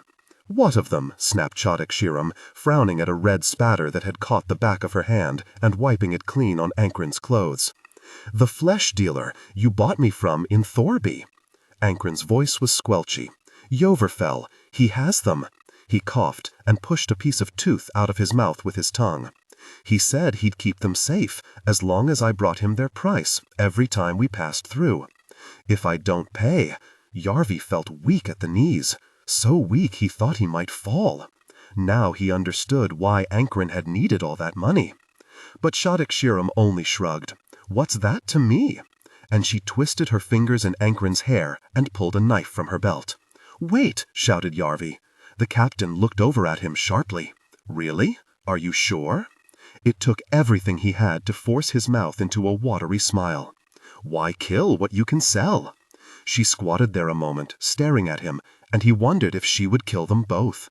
Then she snorted out a laugh and lowered the knife. "I do declare, my soft heart will be my undoing. Trig!" The overseer paused for just a moment when he stepped into the cabin and saw Ankren on the floor with his face a bloodied pulp. "It turns out our storekeeper has been robbing me," said the captain. Trig frowned at Ankren, then at Shadok-Shiram, and finally, for a long time, at Yarvi. "Seems some people think only of themselves. And I thought we were one family." The captain stood, dusting off her knees. "We have a new storekeeper. Get him a better collar." She rolled Ankren toward the door with her foot. "And put this thing in the space on Jowd's oar." "Right ya, Captain." And Trig dragged Ankren out by one arm and kicked the door closed.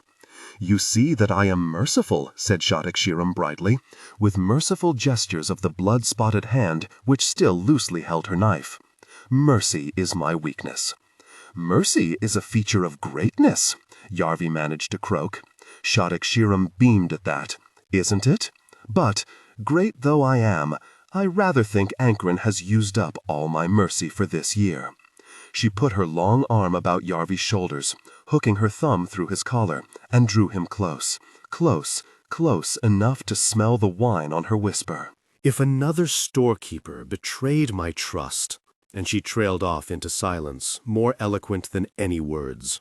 "You have nothing to worry about, my captain."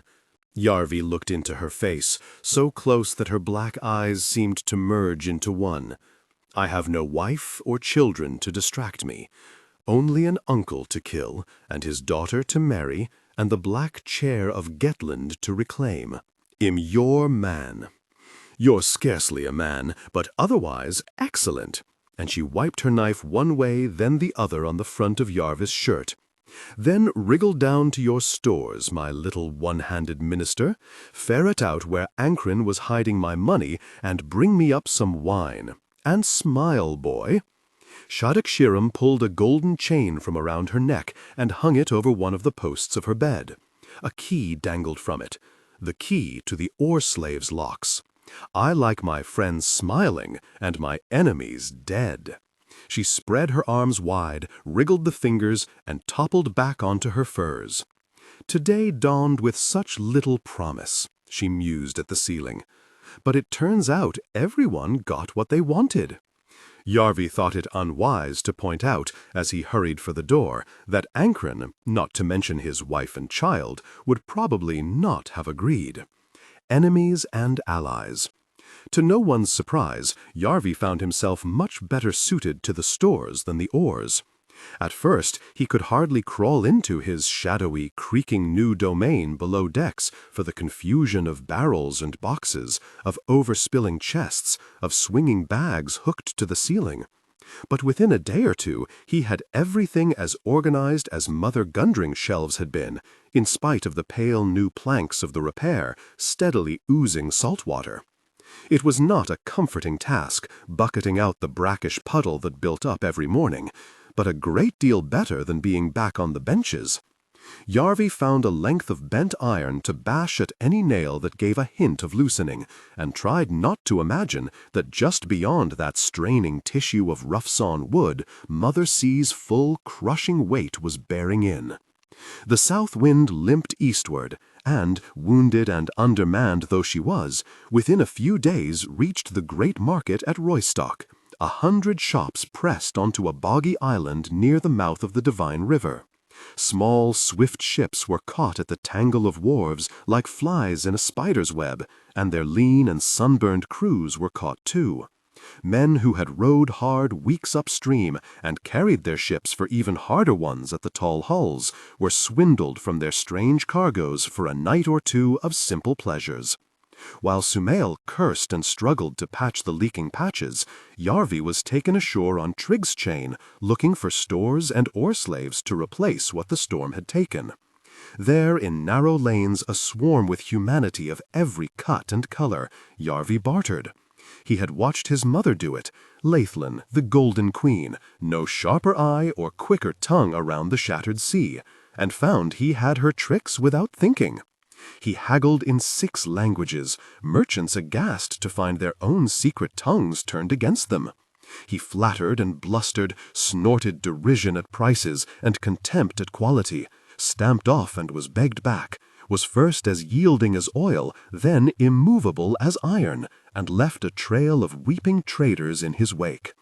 Trigg held the chain with so light a hand that Yarvi almost forgot he was chained at all, until, when they were done and the saved hacksilver was jingling back into the captain's purse, the overseer's whisper tickled at Yarvi's ear and made his every hair bristle. "You're quite a cunning little cripple, aren't you?" Yarvi paused a moment to collect his wits. "I have some understanding." "Doubtless. It's clear you understood me and Ankren, and passed your understandings to the captain. Got quite the vengeful temper, don't she? The tales she tells of herself might all be lies, but I could tell you true ones would amaze you no less. I once saw her kill a man for stepping on her shoe, and this was a big, big man. Perhaps that's why his weight bruised her toes so." Trigg yanked at the chain, and the collar bit into Yarvis' neck and made him squawk. "Don't lean too much on my good nature, boy." Trigg's good nature did indeed seem too weak a thing to bear much weight. "I played the hand I was dealt," croaked Yarvi. "We all do," purred Trigg. "Ankren played his poorly and paid the price. I don't mean to do the same, so I'll offer you the same arrangement. Half of what you take from THIS, you give to me." "What if I don't take anything?" Trigg snorted. "Everyone takes something, boy. Some of what you give to me I'll pass on to the guards, and everyone's kept friendly. Smiles all round. Give me nothing, you'll make some enemies. Bad ones to have." He wound Yarvi's chain about his big hand and jerked him closer still. Remember, cunning children and stupid ones all drown very much the same.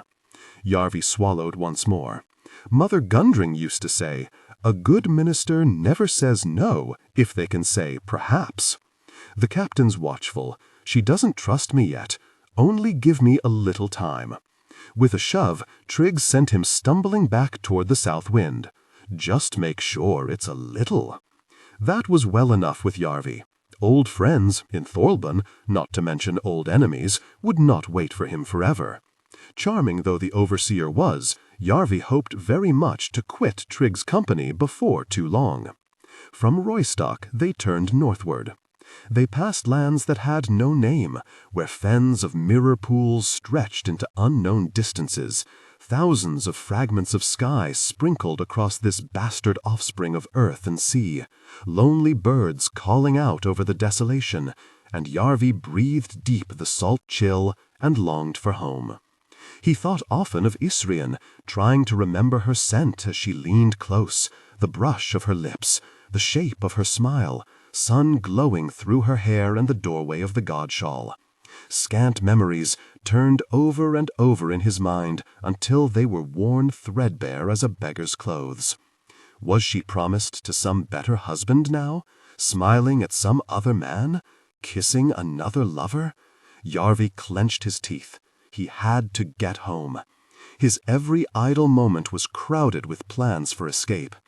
At a trading post where the buildings were so rough-hewn a man could get splinters just from walking by, Yarvi pointed out a servant girl to Trigg, then among the salt and herbs acquired some extra supplies while the overseer was distracted. Enough tanglefoot leaf to make every guard on the ship slow and heavy, or even send them off to sleep if the dose was right. "What about the money, boy?" Trigg hissed as they headed back to the south wind. "I have a plan for that." And Yarvi gave a humble smile while he thought of rolling a slumbering Trigg over the side of the ship. He was a great deal more valued, respected, and, being honest, useful as a storekeeper than he had been as a king. The oar slaves had enough to eat, and warmer clothes to wear, and grunted their approval as he passed. He had the run of the ship while they were on the salt, but like a miser with his profits, that much freedom only sharpened his hunger for more. When Yarvi thought no one could see, he dropped crusts near Nothing's hand and saw him slip them quickly into his rags. Once their eyes met afterward, and Yarvi wondered if the scrubber could be grateful, for it hardly seemed there was anything human left behind those strange, bright, sunken eyes. But Mother Gundring always said, "It is for one's own sake that one does good things." He kept dropping crumbs when he could. Shadok-Shiram noted with pleasure the greater weight of her purse, and with even more the improvement in her wine, achieved in part because Yarvi was able to buy in such impressive bulk. "This is a better vintage than Ankren brought me," she muttered, squinting at its color in the bottle. Yarvi bowed low. "One worthy of your achievements." And behind the mask of his smile he considered how, when he sat in the black chair once more, he would see her head above the screaming gate and her cursed ship made ashes. Sometimes, as darkness fell, she would stick one foot at him so he could pull her boots off while she spouted some tale of past glories, the names and details shifting like oil with every telling. Then she would say he was a good and useful boy, and, if he was truly lucky, would give him scraps from her table, and confess, "My soft heart will be my undoing." When he could keep himself from cramming them in his mouth on the spot, he would slip them to Jod, who would pass them to Rolf, while Ankren sat frowning into nowhere between them, his scalp cut from his shaving, and his scabbed face a very different shape than it had been before its argument with Shadok-Shiram's boot. "Gods," grunted Rolf, "remove this two-handed fool from our oar and give us Yorv again." The oar-slaves about them laughed, but Ankren sat still as a man of wood, and Yarvi wondered whether he was turning over his own oath for vengeance. He glanced up and saw Sumail frowning down from her place on the yard. She was always watching, judging, as though at a course she could not approve. Even though they were chained at night to the same ring outside the captain's cabin, she said nothing to him beyond the odd grunt. "Get rowing," snapped Trig, shoving past and barging Yarvi into the oar he used to pull. It seemed he had made enemies as well as friends. But enemies, as his mother used to say, are the price of success. "Boots, Yorv!" Yarvi flinched as if at a slap. His thoughts had wandered far away, as they often did. Back to the slopes above his father's burning ship, swearing his oath of vengeance before the gods. Back to the roof of Amwen's holdfast, the smell of burning in his nose. Back to his uncle's calmly smiling face. You would have been a fine jester, Yorv. He struggled from his blankets, tugging a length of chain after him, stepping over Sumail, hunched in her own bundle, dark face twitching silently in her sleep. It was growing colder as they headed north, and specks of snow whirled from the night on a keen wind, dotting the furs the oar slaves huddled under with white. The guards had given up patrolling, and the only two awake hunched over a brazier by the forward hatch into the hold, pinched faces lit in orange. "These boots are worth more than you, gosh!"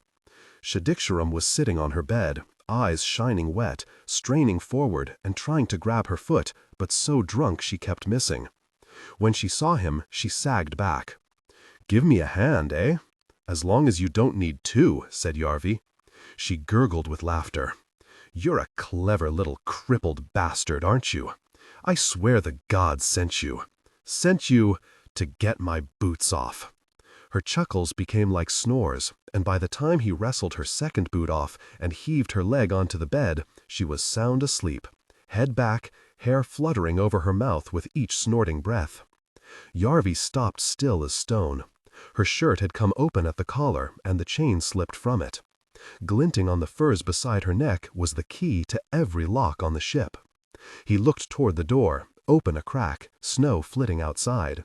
He opened the lamp and blew out the flame, and the room sank into darkness. It was an awful risk, but a man with time against him must sometimes throw the dice. The wise wait for their moment, but never let it pass. He inched to the bed, skin prickling, and slipped his one-fingered hand under Shadixaram's head. Gently, gently he lifted it, shocked at the dead weight, teeth clenched with the effort of moving so slowly. He winced as she twitched and snorted, sure her eyes would flick open, thinking of her heel smashing his face as it had smashed Ankren's. He took a breath and held it, reached across her for the key, caught by a gleam of Father Moon's light from one of the narrow windows. He strained for it, but his itching fingertips came up just short. There was a choking pressure around his neck. His chain had snagged on something. He turned, thinking to yank it free, and there in the doorway, jaw locked tight and Yarvi's chain gripped firmly in both fists, stood Sumail. For a moment they were frozen there. Then she began to reel him in. He let Shadixaram's head fall as gently as he could, gripped the chain with his good hand and tried to drag it back, breath hissing. Sumail only pulled harder, the collar grinding into Yarvi's neck, the links of the chain cutting into his hand, making him bite his lip to keep from crying out. It was like the rope contest that the boys used to play on the beach in Thorlby, except only one of them had both hands, and one end was around Yarvi's neck. He twisted and struggled, but Sumail was too strong for him, and in silence she dragged him closer and closer, his boots slipping on the floor, catching a bottle and sending it rolling, until in the end she caught him by the collar and hauled him out into the night, dragging him close. "You gosh, you fool," she snarled in his face. "Are you trying to get yourself killed?" "What do you care?" he hissed back, her knuckles white around his collar and his knuckles white around her fist. "I care if they change all the locks because you stole the key, idiot." There was a long pause, then, while they stared at each other in the darkness, and it settled on him just how very close they were. Close enough for him to see the angry creases at the bridge of her nose, to see her teeth gleaming through the notch in her lip, to feel her warmth. Close enough, almost, to kiss. It must have settled on her at the same moment, because she let go his collar as if it was hot, pulled away, and twisted her wrist free of his grip. He turned her words over and looked at them this and that, and the realization settled on him. Changing the locks would only bother someone who had a key already, who found a way to copy a key, perhaps. He sat down in his usual place, rubbing at the chafe marks and the old burns on his neck with his good hand, tucking his bad one into the warmth of his armpit. But the only reason a slave would need a key is to escape. "Shut your mouth." She slid down beside him, and there was another pause. The snow drifted, settled upon her hair, across his knees. It was not until he was giving up hope of her ever speaking again that she finally did, so softly he could scarcely hear it over the wind. A slave with a key might free some other slaves. All of them, perhaps. In the confusion, who knows who might slip away? "A lot of blood could be spilled," murmured Yarvi. In the confusion, who knows whose? Far safer to put the guards to sleep. Sumail looked sharply over at him. He could see the gleam of her eyes, the mist of her breath. A slave who knew plants, and poured the guards ale, and brought the captain's wine, might find a way. A risk, he knew, but with her help things could be so much easier. And a man with a pair of escaped slaves? Exactly. In, say, Thorlby. The south wind will be back through Thorlby within a month or two. Yarvi could hear the excitement, squeaky in her whisper. He could not keep it from his own. As soon as that, a slave with a key, and a slave who knew plants, could be free. They sat in silence, in the cold, in the darkness, as they had so many nights before. But, looking across by Father Moon's pale light, Yarvi thought there was the rare hint of a smile at the corner of Sumal's mouth. He thought it suited her. One friend. Far north now, the oar slaves dragged the south wind, over the Black Sea with winter on the march. Snow fell often, settling on the roofs of the ship's castles, across the shoulders of the shivering rowers, blowing smoke onto their numbed fingers with each stroke. All night the broken hull groaned. In the morning men leaned over the sides to crack ice from its wounded flanks. At sunset, Shidikshirram would wander from her cabin wrapped in furs, eyes and nostrils rimmed with boozy pink, and say she didn't think it overly cold. "I try to keep love in my heart," said Jowd, grasping with both hands at the soup Yarvi handed him. "But gods, I hate the north." "There's nowhere more north than this," answered Rolf, rubbing at the tips of his ears as he frowned out toward the white blanket of the coast. Ankren, as usual, added nothing. The sea was an ice-flecked emptiness, groups of lumpen seals watching them sadly from the rocky shoreline. They saw few other ships, and when they did, Trigg glowered toward them, hand on his sword, until they were dots in the distance. However powerful the High King thought himself, his license would not protect them out here. Most merchants lack the courage for these waters. Shidikshirram wedged her boot carelessly on an oarsman's leg. "But I am not most merchants." Yarvi silently thanked the gods for that. "The Banyas who live out in this icy hell worship me as a goddess, for I bring pots and knives and iron tools which they treat like elf magic, and ask only for pelts and amber, which to them are so plentiful as to be next to worthless. They'll do anything for me, poor brutes." She rubbed her palms together with an eager hissing. "Here my best profits are made." And indeed the Banyas were waiting for the south wind when she finally broke through the shore ice to a slimy jetty at a gray beach. They made the Shens seem the height of civilization in Yarvi's memory. All swathed in furs, so they looked more bears or wolves than men. Their shaggy faces pierced with splinters of polished bone and studs of amber. Their bows fluttering with feathers, and their clubs set with teeth. Yarvi wondered if they were human teeth, and decided people who scratched a living from this miserly land could afford to waste nothing. "I will be 4 days away."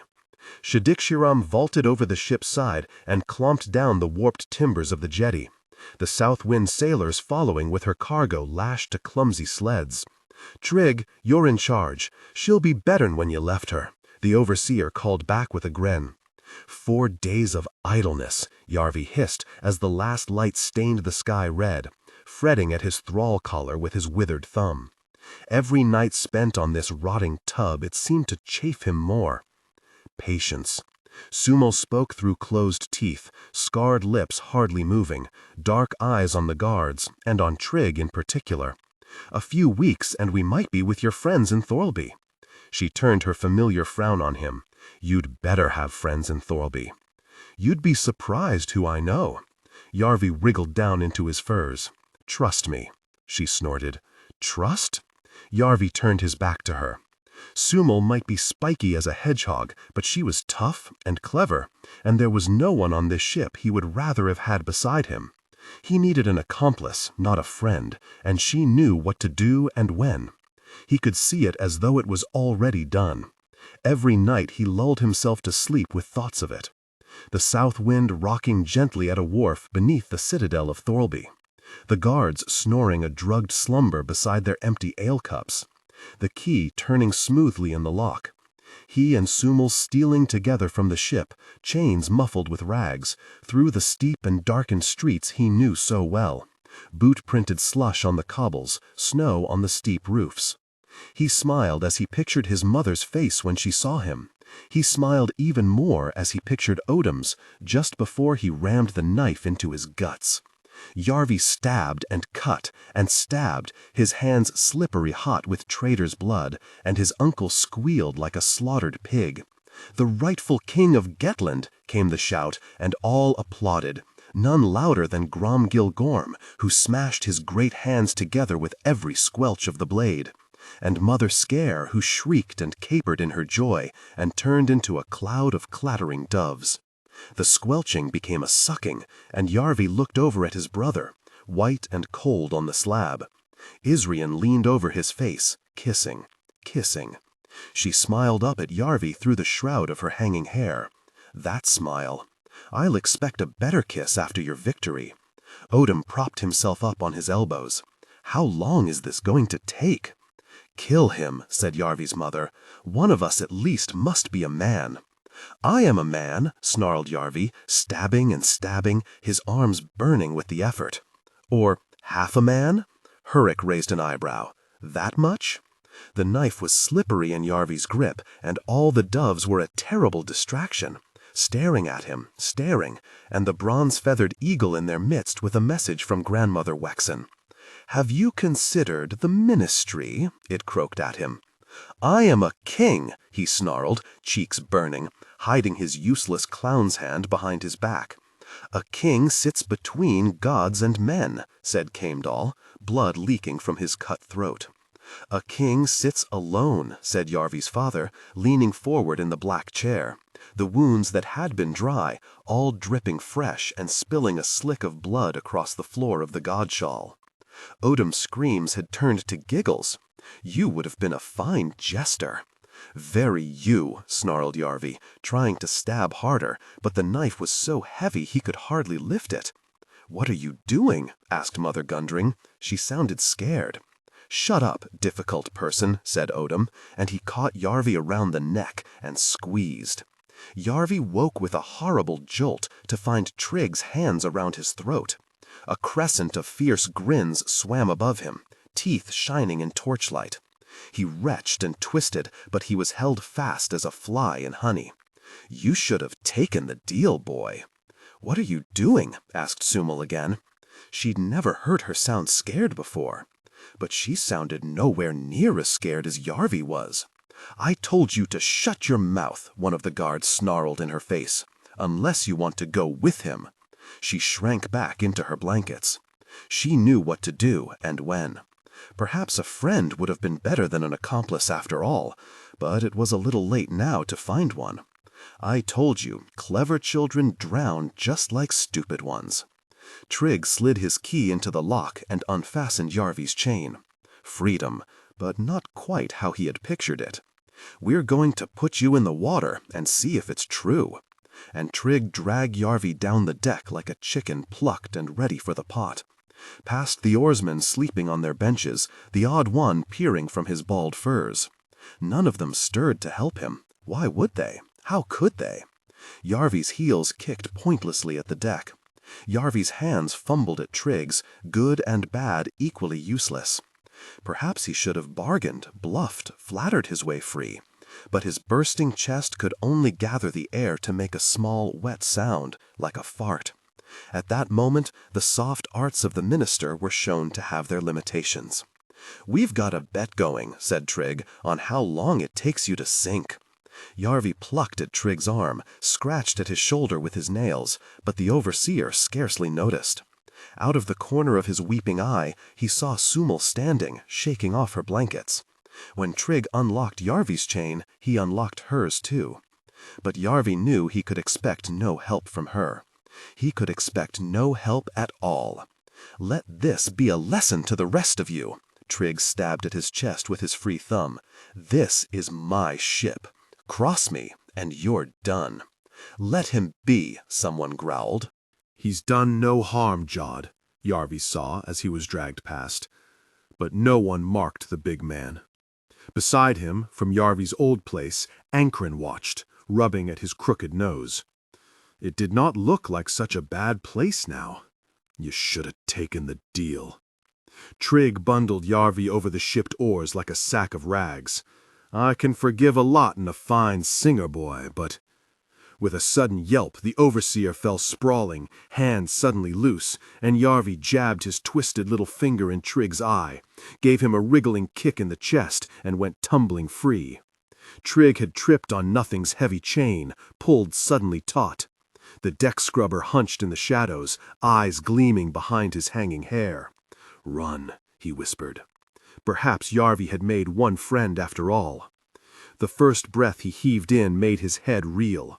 He scrambled up, sobbing, snorting, careered into the benches, through oar slaves half asleep, clambering, slithering, under oars and over them.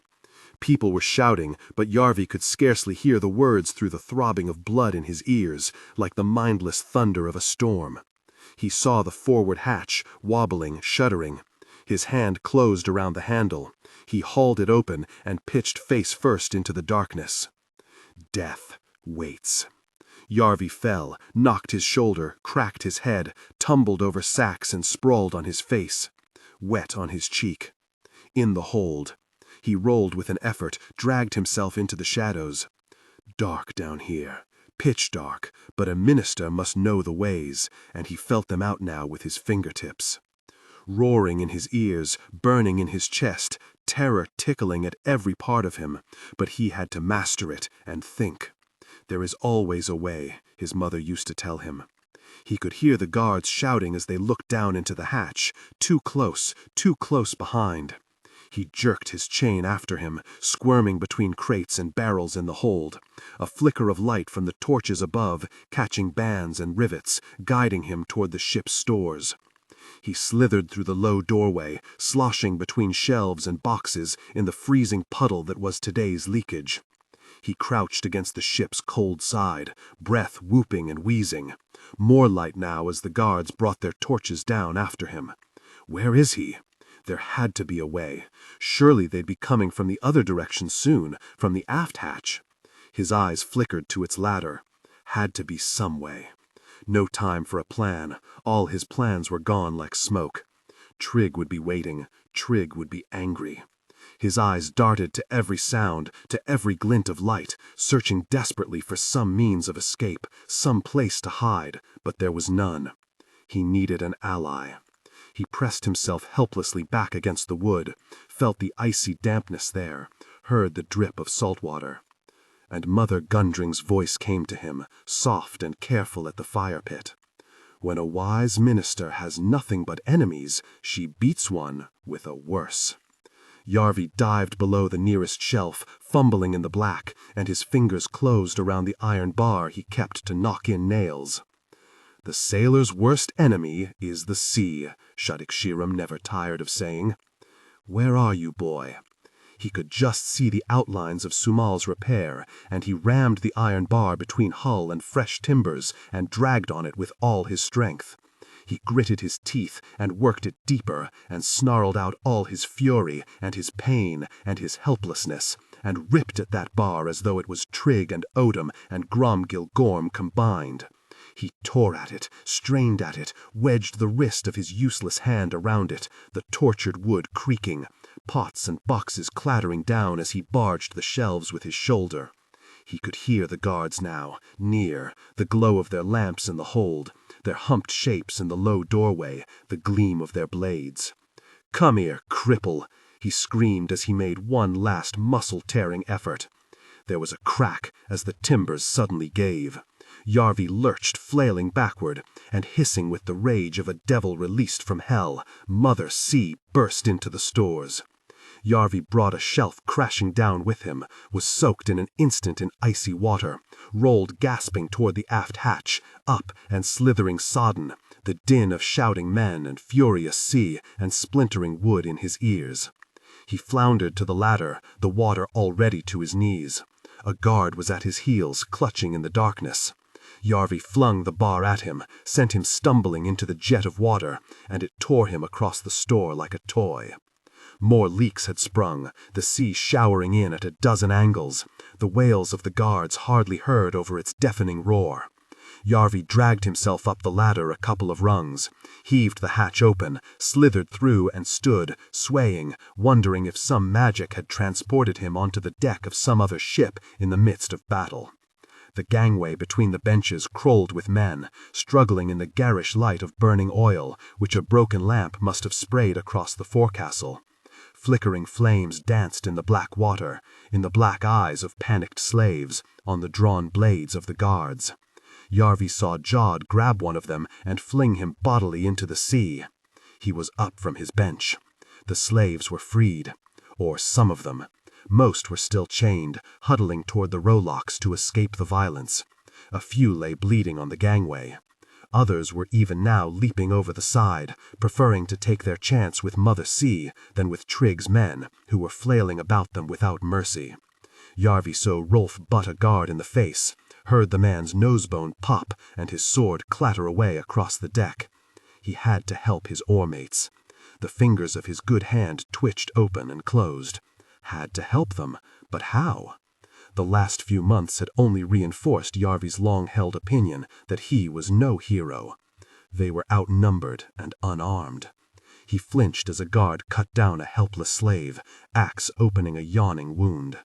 He could feel the slope in the deck, tilting as the sea rushed in below and dragged the south wind down.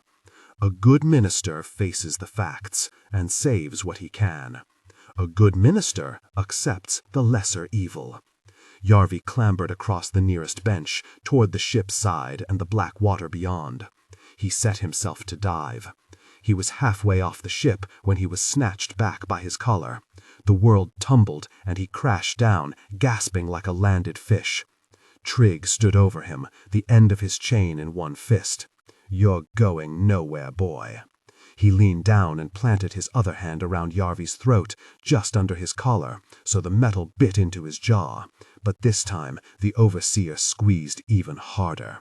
He dragged Yarvi up until his kicking boots only just scraped the deck, twisting his face around to look at the carnage that choked the ship. Dead men and wounded men, 2 guards beating a slave with their sticks in the midst. "See the trouble you've caused me?" he screeched, one eye red and weepy from Yarvi's finger. The guards were all yammering over one another. "Where's Jod and that bastard Rolf? Got on to the jetty, but they'll freeze out there for sure. Gods, my fingers, how'd they get free? Sumal, that little difficult person had a key. Where the hell did she get that hatchet? She cut my fingers off. Where are they? What does it matter? They're no use now." "He broke the hull," gasped a soaked guard as he crawled from the aft hatch. "There's water floating in." And as though to make the point, the south wind shuddered again, the deck tilting further so that Trigg had to grab at a bench to stay upright. "Gods help us," screeched one of the chained oar slaves. "Are we sinking?" asked another, wide eyes rolling down. "How are we going to explain this to Shudik Shiram?" "God's very it!" roared Trigg, and he smashed Yarvi's head against the blunt end of the nearest oar, filling his skull with light and his mouth with scalding sick, then drove him down against the deck and started choking him in earnest. Yarvi struggled mindlessly, but the overseer's full weight was on him, and he couldn't breathe, couldn't see anything but Trigg's snarling mouth, and that growing blurrier, as though it was at the end of a tunnel down which Yarvi was being steadily dragged. He'd cheated death 6 times in the last few weeks, but no matter how strong or clever, no matter how good your weapon luck or your weather luck, none can cheat her forever. Heroes and high kings and grandmothers of the ministry all pass through her door in the end. She makes no exceptions for one-handed boys with big mouths and bitter tempers. The Black Chair would be Odin's, his father unavenged, his oath forever unfulfilled. Then, through the surging of trapped blood in his ears, Yarvi heard a voice. It was a broken, whispering voice, rough as a scrubbing block. Had it been Death's voice, he would not have been surprised, except by what it said. "Did you not hear, tragedy.From?" With an effort, Yarvi forced his weeping eyes toward it. Nothing stood in the middle of the deck. His grease-matted hair was pushed back, and for the first time Yarvi could see his face, bent and lopsided, scarred and broken, twisted and hollowed, his eyes wide and gleaming wet. His heavy chain was wound around and around one arm, and from his fist the hasp dangled free, a chunk of splintered wood and nails still attached. In his other hand he held the sword Rolf had knocked from a guard's hand. Nothing smiled. A broken smile full of broken teeth and speaking of a broken mind. "She told you never to give me a blade. Put the sword down!" Trig barked the last word, but his voice creaked with something Yarvi had never heard there before. Fear. As if it was death indeed that stood before him on the deck. "Oh no, Trig, no!" Nothing's smile grew broader and madder, and the tears brimmed in his eyes and left shining streaks on his pitted cheeks. "I think it will put you down." A guard charged at him. Scrubbing the deck, nothing had seemed old and painfully slow. A brittle remnant, a man of twigs and string. With sword in hand he flowed like water, danced like flickering fire. It was as if the blade had its own mind, quick and merciless as lightning, and nothing was pulled after. The sword darted out, its point glinted between the charging guard's shoulder blades, and was gone, left him tottering, wheezing, hand clasped to his chest. Another guard swung an axe, and nothing slipped out of its way, and let it chop splinters from the corner of a bench.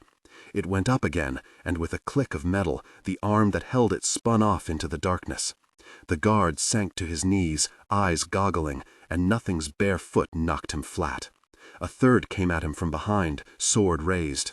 Without looking, nothing thrust his blade out, took the guard through the throat, and left him spluttering blood, then knocked a club away with his chain-wrapped arm, and smashed the pommel of his sword into the mouth of its owner, teeth flying, dropped soundlessly to scythe the legs from under another, and send him spinning onto the deck face down.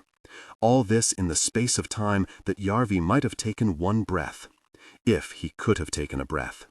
The first guard still stood, fumbling at his pierced chest, trying to speak, but saying only red froth. Nothing pushed him gently out of his way with the back of his arm as he passed, the balls of his bare feet making no sound. He looked down at the blood-soaked boards and clicked his tongue.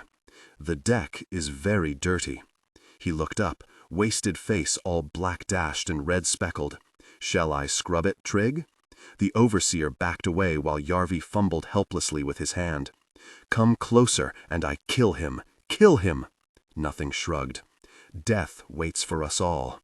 The guard with the ruined legs was whimpering as he tried to drag himself up the tilted deck. Nothing stabbed him through the back in passing. Today she waits for you. She reaches for her key, Trig. She unlocks the last door. Let's talk about it. Trig backed off with one palm up. The deck was tipping farther now, black water welling from the aft hatch. Let's just talk. Talk only makes problems. Nothing lifted the sword. Steel is always the answer. And he spun it in his hand so the blade caught the light and danced red and white and yellow and all the colors of fire. Steel does not flatter or compromise. Steel tells no lies.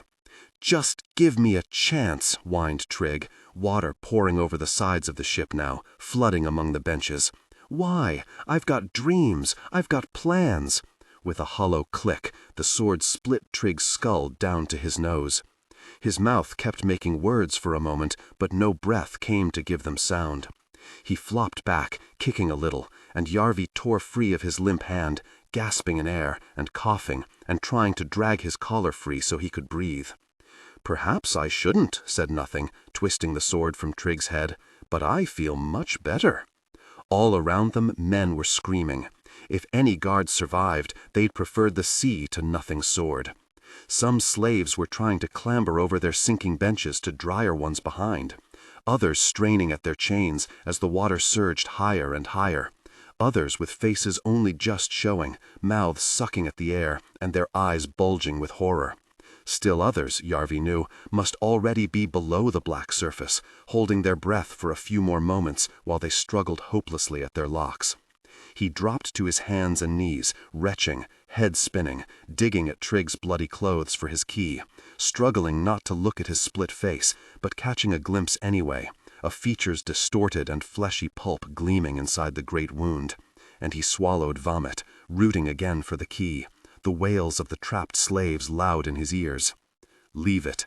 Nothing stood over him, standing far taller than Yarvi had ever imagined he might, blood-spotted sword hanging from one hand. Yarvi blinked up at him, and then down the tipping deck toward the drowning slaves. "But they'll die." His voice was a tiny croak. "Death waits for us all." Nothing caught Yarvi by his thrall collar, hefted him into the air and over the rail, and once again Mother Sea took him in her icy embrace. Bending with circumstance. Someone slapped Yarvi's face. He saw the hand, heard the noise, but hardly felt it. "Run," hissed Jod's voice. The closest Yarvi could manage was a shivering shamble, his flapping chain and his soaked clothes dragging him down with every step, the shingle clutching at his waterlogged boots. He tripped often, but whenever he fell, strong arms would be there to haul him up, to haul him on into the darkness. "Go," grunted Rolf. Near the snow-covered top of the beach, Yarvi snatched one look back and forced out, "Gods," through his rattling teeth. Mother Sea was hungrily swallowing the south wind. The forecastle was wreathed in fire, rigging made lines of flame, the top of the mast, where Sumail used to perch, ablaze. The benches where Yarvi had struggled were flooded, tangled oars sticking up helplessly like the legs of a turned-over woodlouse. Only one corner of the aft castle still showed above waters, alive with the reflections of fire. The hold, the stores, and the captain's cabin were drowned in the silence beneath. There were black figures on the shore, on the jetty, staring. Guards who had escaped Nothing's sword? Slaves who had somehow got free of their chains? Yarvi wondered if he could hear faint cries above the keening of the wind, faint screams above the crackling of the flames. There was no way to know who luck had saved from that ordeal of fire and water, who was living and who dead, and Yarvi was too cold to be glad he had survived one more disaster, let alone to be sad that anyone else had not. No doubt the regrets would come soon enough, if he lived out the night. "Move," said Sumail. They bundled him over the crest, and he tumbled down the far side, came to rest on his back in a drift, skin on fire with the cold, each icy gasp like a knife in his throat. He saw Rolf's broad face with a glimmer of orange down one cheek, Sumail's gaunt and twitching in the light of Father Moon. "Leave me," he tried to say, but his mouth was too numb to make the words, his teeth chilled to the roots, and all that came was a weak puff of smoke. "We go together," said Sumail. "Wasn't that the deal? I thought it was finished when Trigg started throttling me. Oh, you won't wriggle out of it that easily." She caught him by his crooked wrist. "Get up."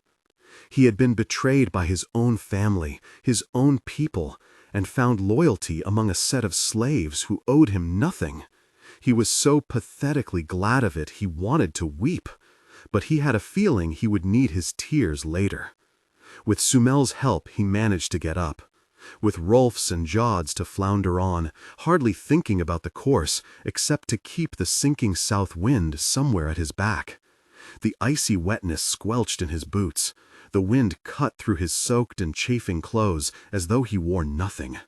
"Did you have to pick the coldest place the gods have made for your escape?" growled Rolf. "And the coldest time of year? I had a better plan." Sumail sounded less than delighted with the total ruin of it, too. "But it's sunk with the south wind.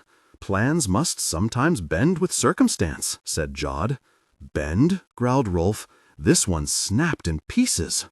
"Over there." Yarvi pointed with the frozen stub of his finger.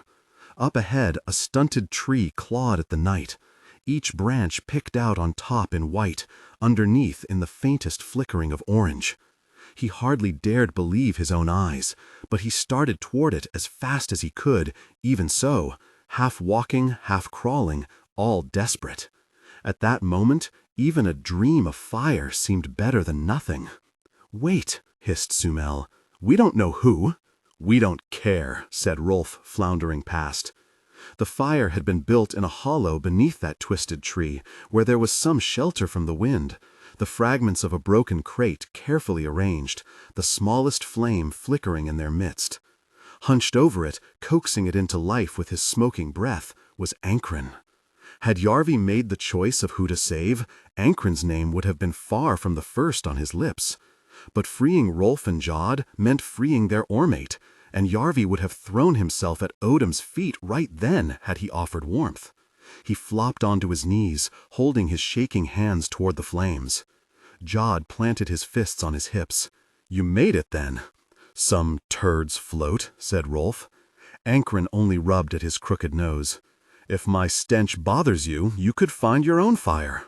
A hatchet slid silently from Sumel's sleeve, the dangling blade gleaming. "I like this one." The ex-storekeeper shrugged. "Then far be it from me to turn the desperate away. Welcome one and all to my mansion." Sumel had already shinned up the frozen rocks to the tree and neatly lopped off a branch. Now she wedged it in the ground so its twigs were toward the fire. She snapped her fingers at Yarvi. "Get your clothes off." "Romance yet survives," said Rolf, fluttering his lashes at the sky. Sumel ignored him. "Wet clothes will kill you in the night sure as any enemy."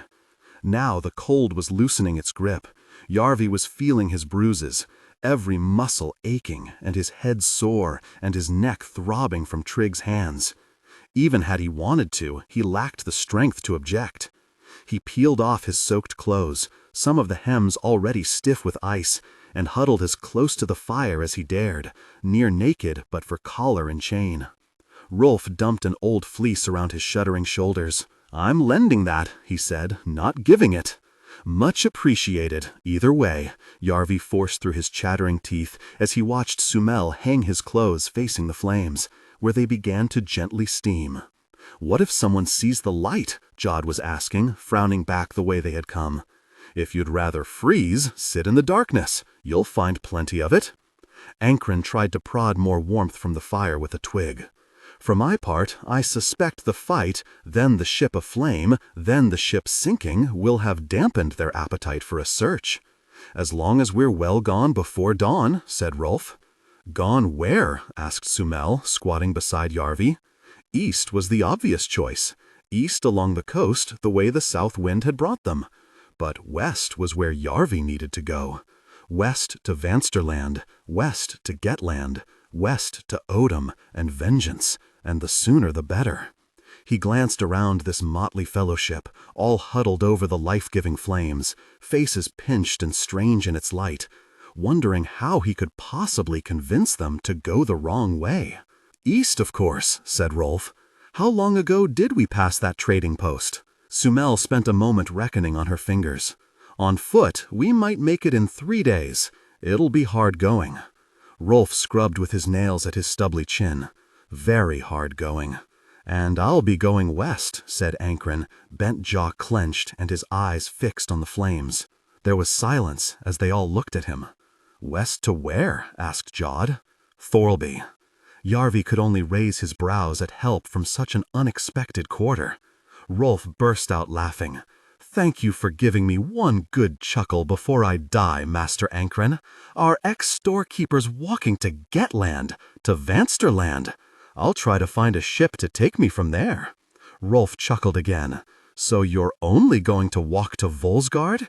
And how long a stroll do you reckon that to be, oh navigator?" "At least a month on foot." Sumel said it so quickly she already must have worked it out. "A month of this?" Rolf waved his broad hand toward the snow-covered emptiness they had struggled through already, and Yarvi had to admit the thought was by no means a heartening one. "With what gear?" "I have a shield." Jod swung it off his back and knocked at it with one fist, a large, round shield of rough wood with an iron boss. I thought to use it as a float, and a generous guard lent me his bow. Rolf plucked at the string as if it was a harp. But with no arrows, it plays no music. Does anyone have a tent, extra clothes, blankets, sleds? Silence, aside from the moaning of the chill wind just outside their firelit hollow. Then the very best of luck, Master Ankren. It's been my pleasure to row beside you, but I fear our ways must part. The rest of us will be going east. What fool puts you in charge? They all spun about as the voice croaked from the darkness, and nothing was there. He was streaked with soot as well as his usual dirt, rags and hair and beard all blackened. He had Trigg's boots on, and Trigg's jacket, blood crusting one shoulder. Over the other he carried a great roll of singed sailcloth, and cradled in one arm, like a babe against the freezing night, the sword with which Yarvi had seen him kill 6 men. He dropped cross-legged beside the fire, as though it was a meeting long arranged, and gave a satisfied sigh as he held his palms to the flames. West to Gettland sounds well.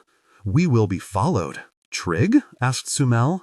You need give no more thought to our overseer. My debt to him is paid. But between me and Shadik-Sharam, the account is still open. Nothing licked a finger and polished a blemish from the blade of his sword. We must put her far behind us. Us? Snapped Sumel, and Yarvi noticed that, just behind her back, the hatchet was ready. You're inviting yourself along? The firelight shifted in Nothing's mad eyes. Unless someone else wants to invite me. Yarvi held his hands up between them and smoothed the way for Father Peace. We need all the help we can get. What's your name, even? Nothing stared off into the night sky as though the answer might be written in the stars. I have had 3 names, perhaps 4, but all of them brought me bad luck. I would hate them to bring you bad luck too. If you must talk to me, nothing will do, but I am no great talker. Shadik-Sharam will be coming, and she will expect us to go east, because going west is madness. Rolf rounded on Sumal. Tell them. She pressed her scarred lips together and narrowed her eyes at the fire. East is quicker. East is easier. There, barked Rolf, slapping his thigh. I'm going west, said Sumal. Eh? East, there will be people, anyone who got off the ship. Then that trading post was crawling with slavers. And Vansterland isn't? Asked Rolf. Because we always did good business in Inglings there. East is dangerous, said Sumal. West is nothing but weeks of wilderness. There is forest. Forest might mean fuel, might mean food. East has the trading post, but then only the fens and the wild, hundreds of miles of it. West is Vansterland. West is civilization. West is maybe ships that go farther west, that go home. Home. Jod stared into the flames as though he glimpsed his village there, and that well with the sweetest water in the world. We head inland, said Sumal, out of sight of any ships, then west. Rolf flung up his hands. How will you find your way out in the snows? You'll end up walking in circles. Sumal slid a leather package from inside her coat, unrolled it to show her eyeglass and instruments. I'll find my way, old man. Don't worry on that score. I can't say I much look forward to either route, especially in this company. But west might be the better chance. Might be, Sumal shrugged. Sometimes might be is the best you can hope for. 3 for west. Ankren had the first smile Yarvi had seen him give since Shadik-Sharam knocked his 2 front teeth out. What about you, big man? Jod propped his chin thoughtfully on one fist and looked about the circle. He carefully eyed each one of them and ended on Sumal's instruments. He shrugged his heavy shoulders and took a long breath. There is no man I would rather have beside me in a fight, Rolf, but when it comes to getting from a place to a place, I trust Sumal. I go west, if you will have me. You can hold your shield over me when it snows, said Sumal. "You're all bloody mad!" Rolf slapped down a heavy hand on Yarvi's shoulder. "Looks like it's just you and me, Yorv. I'm very flattered by the offer." Yarvi slipped from under Rolf's hand and his fleece together and back into his shirt, not altogether dry, but close enough. "But the first thing we have to do is stick together or die apart." That, and his chair, and his oath, and his vengeance all waited for him in Gettland, and the longer they waited, the less his chance of ever claiming them. "We'll all be going west." And Yarvi gave Rolf a grin and slapped him on the shoulder with his good hand. "I prayed for younger help, but I'll take what I can get." Gods! Rolf pressed at his temples with the heels of his hands. "Well, I'll regret this. It can keep the rest of my regrets company." Nothing stared off into the darkness, as though he saw a ghostly host beyond the firelight. There are enough of them. Freedom! Sumal led the way at a furious pace, and they all walked her course with as little question as they had rode it. Through a broken land of black rock and white snow they floundered, where stunted trees had all been swept into tortured shapes by the wind, bowing mournfully toward the sea. "How many steps to Vansterland?" called Rolf. Sumal checked her instruments, lips moving with silent sums, peered up at the smudge of Mother Sun in the iron sky, and headed on without answering. Few in the citadel of Thorlby would have reckoned it a treasure, but Nothing's roll of mildewed sailcloth became their most valued possession. With the care of pirates dividing a stolen hoard, they tore it up between them and wound it under their clothes, around their frozen heads and hands, stuffed their boots with it. Half Jod carried with him so they could huddle beneath it when night came. No doubt it would scarcely be warmer than the utter darkness outside, but they knew they would be grateful for that little. That little would be the difference between life and death.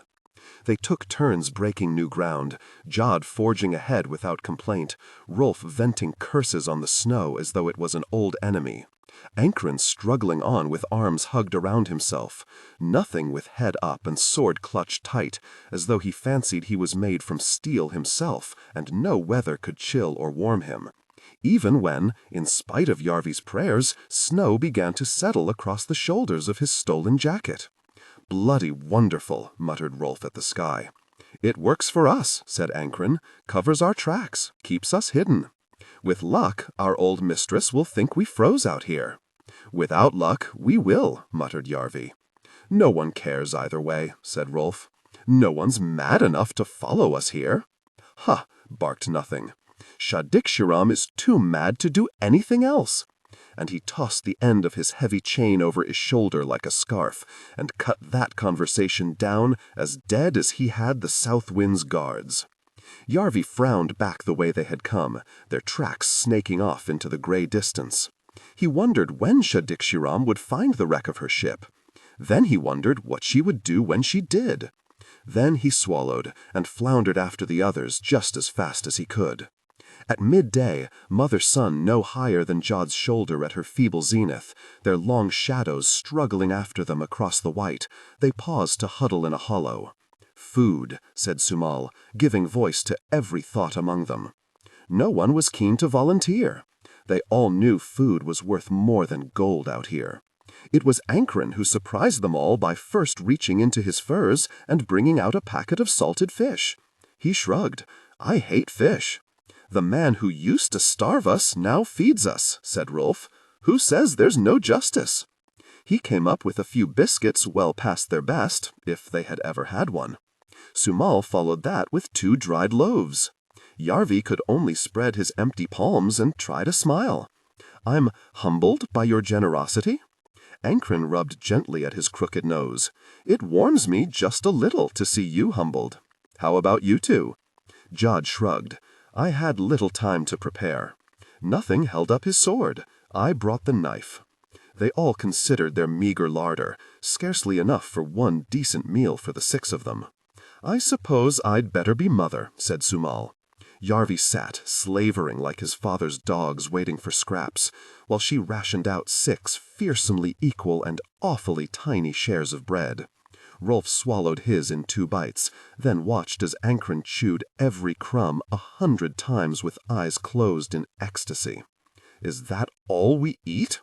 Sumal wrapped up the precious bundle again, jaw tight, and pushed it into her shirt without speaking. "I miss Trigg," said Rolf mournfully. Sumal would have made a fine minister. She had been thinking clearly enough on her way off the ship to grab 2 of Shadikshiram's abandoned wine bottles, and now they packed them with snow and took turns to carry them inside their clothes. Yarvi soon learned only to sip the results, since unwrapping to piss in that cold was an act of heroism that earned grunted congratulations from the others, all the more heartfelt since everyone knew sooner or later they would have to present their own nethers to the searing wind. For all it felt like a month of torture, the day was short, and as evening came, the heavens blazed with stars, glittering swirls and burning trails, bright as the eyes of the gods. Sumal pointed out strange constellations, for every one of which she had a name. The Bald Weaver, the Crooked Way, Stranger Come Knocking, the Eater of Dreams. And as she spoke them steaming into the dark, she smiled, a happiness in her voice that he had never heard from her before, and made him smile too. "How many steps to Vansteland, Lan?" he asked. "Some." She looked back to the horizon, happiness swiftly snuffed out, and upped the pace. He toiled on after her. "I haven't thanked you. You can do it when we don't end up a pair of frozen corpses." "Since I might not get that chance? Thank you. You could have let Trigg kill me. If I'd taken a moment to think about it, I would have." He could hardly complain at that. He wondered what he would have done if she had been the one Trigg throttled, and did not like the answer. "I'm glad you didn't think then." There was a long pause, with just the crunching of their boots in the snow. Then he saw her frown over her shoulder at him, and away. "So am I." The second day, they joked to keep their spirits up. "You're being stingy with the stores again, Ankren. Pass back the roast pig." And they laughed. "I'll race you to Volsgard. Last one through the gate gets sold to pay for ale." And they chuckled. "I hope Shadikshiram brings some wine when she comes for us." Not so much as a smile. When they slithered from their wretched tent at dawn on the 3rd day, if you could call that watery gloom a dawn, they were all grumbling. "I do not care for this old blunderer in front," croaked Nothing, after tripping over Rolf's heels for a 3rd time. "I'm not sure I like this madman's sword at my back," snapped Rolf over his shoulder. "You could have it through your back instead. How many years between you, and still you act like children." Yarvi pushed his way in to step between them. "We need to help one another, or the winter will kill us all." Faintly, just ahead, he heard Sumail say, "More than likely, it will kill us all anyway." He did not disagree. By the 4th day, the freezing fog lying over the white land like a shroud, they were silent. Just a grunt now as one or another stumbled. Just a grunt as one or another helped them up, and on to nowhere. 6 silent figures in the great emptiness, in the great cold void, each struggling under their own burden of chill misery, under their own chafing thrall collar and ever heavier chain, each with their own pain and hunger and fear. At first, Yarvi thought about the men drowned on the ship. How many dead? The planks cracking and the sea pouring in. So that he could save himself? The slaves straining at their chains for one more gasp before Mother Sea dragged them down, down, down. But his mother had always said, "Never worry about what has been done, only about what will be." There was no changing it, and guilt over the past and worry about the future began both to fade, leaving only taunting memories of food. The 4 dozen pigs roasted for the visit of the High King. So much for such a little gray-haired man and his hard-eyed minister. The feast when Yarvi's brother passed his warrior's test that Yarvi had done no more than pick at, knowing he could never pass himself. The beach before his ill-fated raid, men cooking the meal that might be their last, meat turning above 100 fires, heat like a hand on your face, a ring of hungry grins lit by flame, fat sizzling and the crackling blackened, roared Rolf, opening his arms wide to hold the vast expanse of empty white. "Freedom to freeze where you please! Freedom to starve where you like! Freedom to walk till you drop!" His voice died quickly in that thin, sharp air. "Finished?" asked Nothing. Rolf let his arms flop down. "Yes." And they slogged on. It was not the thought of his mother that kept Yarvi going. Step after floundering step, stride after aching stride, fall after chilling fall, dogged in the tracks of the others. It was not the thought of his betrothed, or his dead father, or even his stool beside Mother Gundring's fire. It was the thought of Odom, smiling with his hand on Yarvi's shoulder, of Odom promising to be his shoulder man, of Odom asking gently as the spring rain if a cripple should be king of Gettland. "I think not," Yarvi snarled in smoke through his cracked lips. "I think not. I think not." And step after tortuous step, Gettland edged ever closer. The 5th day was clear and icy crisp, the sky blinding blue, so that it seemed Yarvi could see almost all the way to the sea, a strip of black and white on the far horizon of a land of black and white. "We've done well," he said. "You have to admit." Sumail, shading her eyes from the brightness as she frowned westward, had to do no such thing. "We've had good weather luck." "I don't feel lucky," muttered Rolf, hugging himself. "Do you feel lucky, Jowd?"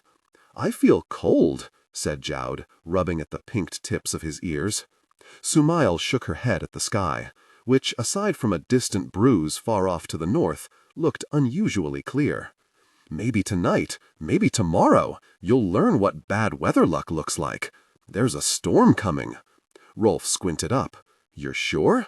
I don't tell you how to snore, do I? Don't tell me how to navigate." Rolf looked at Yarvi and shrugged. But before dark, as usual, she was proved right. That bruise on the sky grew, and swelled, and darkened, and turned odd colors. "The gods are angry," muttered Nothing, frowning. "When aren't they?" said Yarvi. The snow began to fall in giant flakes, in curtains and eddies. The wind blew up in shrieking gusts, bludgeoning from every way at once, barging them left and right. Yarvi took a fall, and when he clambered up, couldn't see any of the others. He blundered on in a panic and ran straight into Jowd's back. "We have to get out of this," he screeched, hardly able even to hear his own voice over the wind. "I will not argue," Jowd bellowed back. "We need deep snow." "Snow we have," roared Ankren. They floundered to the bottom of a narrow gully, the most promising slope Yarvi could hope to find, with the snow coming in such flurries that the others were little more than ghosts. He dug like a rabbit, scooping snow between his legs, burrowing desperately inward, then, when he'd tunneled a body's length, up. His hands burned with the cold inside their wrappings of wet sailcloth. His muscles burned with the effort, but he forced himself on. He dug as if his life depended on it. It did. Sumail wormed her way after him, growling through her gritted teeth and using her hatchet like a trowel. They dug out first a shelf, then a hollow, then a tiny chamber. Ankren wriggled in behind, tongue wedged into the gap in his front teeth as he scooped the snow back. Rolf came next into the cold dimness. Then Jowd worked his great shoulders up into the growing cave, and finally Nothing poked his head in. "Neat," he said. "Keep the entrance clear," Yarvi muttered, "or we'll be buried in the night." And he hunched against the packed snow, unwound the soaked wrappings, and blew into his cupped hands. He had few enough fingers already. He could afford to lose no more. "Where did you learn this?" asked Sumail, sitting back beside him. "My father taught me. I think he has saved our lives. You must thank him when you see him." Ankren wriggled his shoulders into place. They were tightly squeezed, but they had been for days. There was no room for pride or distaste or enmity out here in the wastes. Yarvi closed his eyes then and thought of his father, laid out pale and cold on the slab. "My father's dead. I am sorry," came Jowd's deep voice. "It's good that one of us is." Yarvi let his hand drop and realized a moment later it had fallen against Sumail's, her upturned fingers pressed into his palm. It felt good there, warm where her skin touched his. He did not move it, nor did she. Slowly he closed his fingers around hers. There was a long silence then, the wind whining soft outside their shelter, and the breath coming heavy inside. And Yarvi began to feel about as close to comfortable, packed under strides of frozen snow, as he had since they left Onkren's fire. Here. He felt the breath of the word on his face, felt Sumail gently take him by the wrist. His eyes flicked open, but he couldn't guess at her expression in the darkness. She turned his hand over and pressed something into his palm. Stale and sour, and halfway between soggy and frozen, but it was bread, and by the gods he was glad to get it. They sat pressed together, all eking out their shares, all chewing with something like contentment, or at least relief, and one by one swallowing, and falling silent, and leaving Yarvi wondering whether he dared take Sumail's hand again. Then she said, "That's the last food." Another silence, but this one far less comfortable. Rolf's voice came muffled in the darkness. "How far to Vansterland?" No one answered. "The better men, Gettlanders are the better men," came Nothing's breathy croak. "They fight as one, each guarded by the shield of his shoulder-man." "Gettlanders? Ha!" Rolf snorted smoke as he struggled on up the snowy slope after Sumail. "A herd of bloody sheep driven bleating to the butcher. When the shoulder-man falls, what then? Throven men have fire in them." They'd been arguing all day, whether sword or bow was superior, whether Hemmenholm was south of Grenmer Island, whether painted wood or oiled were more loved by Mother Sea, and hence made for a more favored vessel. Yarvi could not imagine where they found the breath. He hardly had enough for breathing with. "Throven men," croaked Nothing. "Ha! When the fires burn out, what then?" First they would argue their case, then settle to stating their position with ever more certainty, and finally to a contest of scornful grunting. In Yarvi's hearing, neither had conceded a hair's breadth since they left the south wind sinking. It was 3 days since the food ran out, and Yarvi's hunger was an aching void inside him that swallowed every hope. When he had unwrapped the sailcloth from his hands that morning, he had hardly recognized them. They were shriveled and bloated at once. The skin on his fingertips had a waxy look, prickly numb to the touch. Even Jod was hollow about the cheeks. Ankren had a limp he was trying and failing to hide. Rolf's breath came with a wheeze that made Yarvi wince. Nothing had frost in his straggling eyebrows. Sumail's scarred lips were thinner and grayer and tighter pressed with every mile they trudged. All Yarvi could think about, as this debate of the very droned on, was which of them would die first. "Gettlanders no discipline," droned Nothing. "Gettlanders are—" "What kind of fool even gives a vary?" snarled Yarvi, rounding on the 2 old men and stabbing his stub of a finger in their faces, suddenly furious. "Men are just men, good or bad depending on their luck. Now save your breath for walking." And he wedged his hands back under his armpits and forced himself on up the slope. "He's a cook's boy and a philosopher," he heard Rolf wheeze. "I can hardly decide which is the more useless out here," muttered Nothing. "I should have let Trigg kill him. Gettlanders are—" He fell silent as he crested the ridge. They all did. A forest lay before them, stretching away in every direction until it was lost in the gray veil of the falling snow. "Trees?" whispered Sumail, as though she hardly dared believe her own senses. "Trees could mean food," said Yarvi. "Trees could mean fire," said Ankren.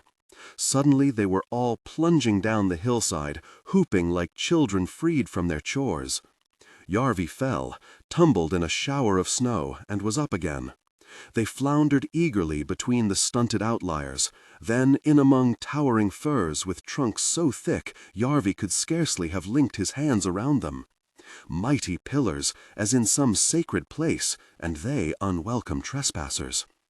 They slowed from run to jog, from jog to cautious shuffle. No fruit fell from the sparse branches. No deer flung themselves onto Nothing's sword. Such fallen wood as they found was soaked and rotted. Beneath the snow, the ground was treacherous with tangled roots and countless years of rotted needles. Their laughter guttered out, and the wood was perfectly quiet, not so much as a bird's chirrup to scratch the heavy silence. "Gods," whispered Ankren, "we're no better here than out there." Yarvi scrambled to a tree trunk, breaking off a piece of half-frozen fungus with a trembling hand. "Have you found something?" asked Jod, squeaky with hope. "No." Yarvi tossed it aside. "This kind can't be eaten." And despair began to float down with the snow and settle on Yarvi even more heavily than before. "Fire is what we need," he said, trying to keep the flickering of hope alive. Fire would warm them and raise their spirits and bring them together and keep them going a little longer. Where that might take them he could not afford to think about. One stroke at a time, as Jod had always told him. "For a fire we need dry wood," said Ankren. "Might the cook's boy know where to find some?" "I'd know where to buy it in Thorby," Yarvi snapped back. In truth, he probably wouldn't have. There had been slaves for that. Higher ground should be drier ground. Sumail set off at a jog, and Yarvi struggled after, sliding down a slope and into a treeless dip covered in clean white snow. Maybe up here. She hurried out into that scar in the forest, and Yarvi followed the trail of her quick footprints. Gods, he was tired. He could scarcely feel his feet. There was something strange about the ground here, flat and hard under a thin blanket of snow, black patches scattered. At Sumail's next step, there came a strange creaking. She froze, frowning down. Wait! Nothing stood on the slope behind them, clutching a tree with one hand and his sword with the other. "It's a river!" Yarvi stared at his feet, every hair on him prickling with horror. The ice pinged, clicked, shifted under his boots. It gave a long groan as Sumail turned toward him, her wide eyes flicking up to his. There was no more than a stride or two between them. Yarvi swallowed, hardly daring even to breathe, and held out his hand to her. "Tread softly," he whispered. She took a step, and, without so much as a gasp, vanished through the ice. First he stood frozen. Then his whole body twitched as if to dash forward. He stopped himself with a moan, floundered down onto all fours, and wriggled to where she had disappeared. Black water, and splinters of ice floating, and not the slightest sign of her. He stared over his shoulder to see Jod bounding down the bank in a shower of snow. "Stay!" shrieked Yarvi. "You're too heavy!" He thought he saw movement under the ice, dragged himself to it, sprawled out on his face, scrubbed away snow. Could see nothing down there but blackness, lonely bubbles shifting. Ankren teetered out onto the river, arms spread wide, skittered to a halt as the frozen surface groaned. Nothing was floundering through the snow downstream, toward a patch of bare ice where jagged rocks poked through. Awful silence stretched out. "Where is she?" screamed Yarvi. Rolf only stared from the bank, mouth hanging helplessly. How long could someone hold their breath? Not this long, surely. He saw nothing hop a few steps from the bank and raise his sword high, point downward. "Are you mad?" Yarvi screeched before he realized. Of course he was. The sword darted down, spray fountained up, and nothing dropped on the ice and thrust his other arm into the water. "I have her!" He hauled Sumail from the river, limp as rags and streaming freezing water, dragged her toward the bank where Jod and Rolf were waiting. "Is she breathing?" screamed Yarvi, crawling on hands and knees for fear of going through himself. "How do I tell?" asked Jod, kneeling beside her. "Put your cheek to her mouth." "I don't think so. Lift her feet." Yarvi scrambled from the frozen river and forced his leaden legs along the snow-covered bank. "What? Get her upside down." Jod dumbly lifted her by her ankles, her loose head dragging in the snow, and Yarvi struggled up and forced 2 fingers into her mouth, hooked them round and down her throat. "Come on," he growled, spitting and straining. "Come on!" He had seen Mother Gundring do it once, to a boy who fell in a mill pond. The boy had died. Sumail didn't move. She was clammy cold, like a dead thing already, and Yarvi snarled a mess of prayers through his clenched teeth. He hardly even knew who to. He felt nothing's hand on his shoulder. Death waits for us all. Yarvi shrugged him off and pushed harder. Come on. And as suddenly as a child pinched awake, Sumael jerked and coughed out water, rasped in half a breath and coughed out more. Gods, said Rolf, taking a dumbstruck step back. Yarvi was almost as surprised as he was, and certainly had never been so glad to have a handful of cold puke. You going to put me down? Croaked Sumael, eyes swiveling to the corners.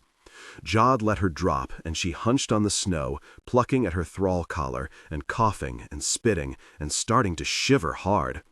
Rolf was staring as if he had witnessed a miracle. You're a sorcerer, or a minister, murmured Ankren. Yarvi had no wish to let anyone pick at that scab. We need to get her warm. They struggled to coax a fire with Ankren's little flint, tearing sheets of moss from the trees for kindling, but everything was wet, and the few sparks would not take. One after another they tried, while Sumael stared, eyes fever-bright, shivering harder and harder, until they could hear her clothes flapping against her. Jod, who had once lit the ovens in a bakery every morning, could do nothing, and Rolf, who had set fires on beaches, windswept and rain-lashed all about the shattered sea, could do nothing. And even Yarvi made a futile effort, fumbling the flint in his useless stub of a hand until his fingers were cut, while all the while Ankren muttered a prayer to He who makes the flame. But the gods were working no more miracles that day. Can we dig a shelter? Jod rocked back on his heels. Like we did in the blizzard? Not enough snow, said Yarvi. With branches, then. Too much snow. Gotta keep going. Sumael suddenly wobbled to her feet, Rolf's outsized coat dropping in the snow behind her. Too hot, she said, unwinding the sailcloth from her hands so it flapped free, tugging her shirt open and pulling at the chain inside. Scarves too tight. She took a couple more shambling steps and pitched straight on her face. Gotta keep going, she mumbled into the snow. Jod gently rolled her, sat her up, hugging her with one arm. Father won't wait forever, she whispered, faintest breath of smoke spilling from her blued lips. The cold's in her head. Yarvi put his palm against her clammy skin and found his hand shook. He might have saved her from drowning, but without fire or food, the winter would take her through the last door still, and he could not stand the thought of it. What would they do without her? What would he do without her? Do something, hissed Rolf, gripping hard at Yarvi's arm. But what? Yarvi chewed at his cracked lip, staring off into the forest as though some answer might present itself among those barren trunks. There is always a way. He frowned for a moment, then shook Rolf off and hurried to the nearest tree, tearing the wrappings from his good hand. He plucked a red-brown tuft of something from the bark, and the embers of hope sparked to life once again. Wool, muttered Ankren, holding up another tuft. Sheep passed this way. Rolf tore it from his fingers. Were driven? Southward, said Yarvi. How can you tell? The moss grows out of the wind on the west side of the trunks. Sheep mean warmth, said Rolf. Sheep mean food, said Jod. Yarvi did not say what he was thinking, that sheep meant people, and people might not be friendly. But to weigh your choices, you need more than one. I'll stay with her, said Ankren. You bring help if you can. No, said Jod. We go together. We are all oarmates now. Who'll carry her? Jod shrugged. When you have a load to lift, you're better lifting than weeping. And he slipped his arms underneath Sumael and grimaced as he lifted her, stumbled just a little, then settled her twitching face against his shoulder, and without another word started southward, head held high. She must not have weighed much now, but, cold and hungry and tired as Yarvi was, it seemed a feat almost impossible. I've lived a while, muttered Rolf, blinking at Jod's back, but I can't say I ever saw a finer thing. Nor I, said Yarvi, clambering up and hurrying after. How could he complain, or doubt, or falter, with that lesson in strength before him? How could any of them? Kindness. They huddled in the damp brush and looked down toward the steading. One building was stone-built, so old it had settled into the land, a thin plume of smoke drifting from the snow-humped roof, which made Yarvi's mouth water, and his skin prickle at misty memories of food and warmth. Another building, which from the occasional muffled bleating was the barn where the sheep were kept, looked to be made from the hull of an upended ship, though how it might have come this far inland he had no notion. Others were rough-hewn sheds almost lost under the drifted snow, the gaps between them blocked by a fence of sharpened logs. Just outside the entrance, by a hole in the ice, and with his fishing rod propped on a pair of sticks, a small boy sat swaddled in furs, and from time to time noisily blew his nose. "This worries me," whispered Jod. "How many will be in there? We know nothing about them, except that they are people, and people are never to be trusted," said Nothing. "We know they have food and clothes and shelter." Yarvi looked at Sumael, hunched in every thread they could spare, which was few enough. She was shivering so hard her teeth rattled, lips gray-blue like slate, eyelids drooping, closing, opening, and drooping again. Things we need to survive. Then it is simple. Nothing unwrapped the cloth from the hilt of his sword. Steel is the answer. Yarvi stared at him. "You're going to kill that boy?" Rolf wriggled his shoulders uncomfortably, but Nothing only shrugged his. "If it is a choice between his death or ours, then yes, I will kill him, and anyone else down there. They can join my regrets."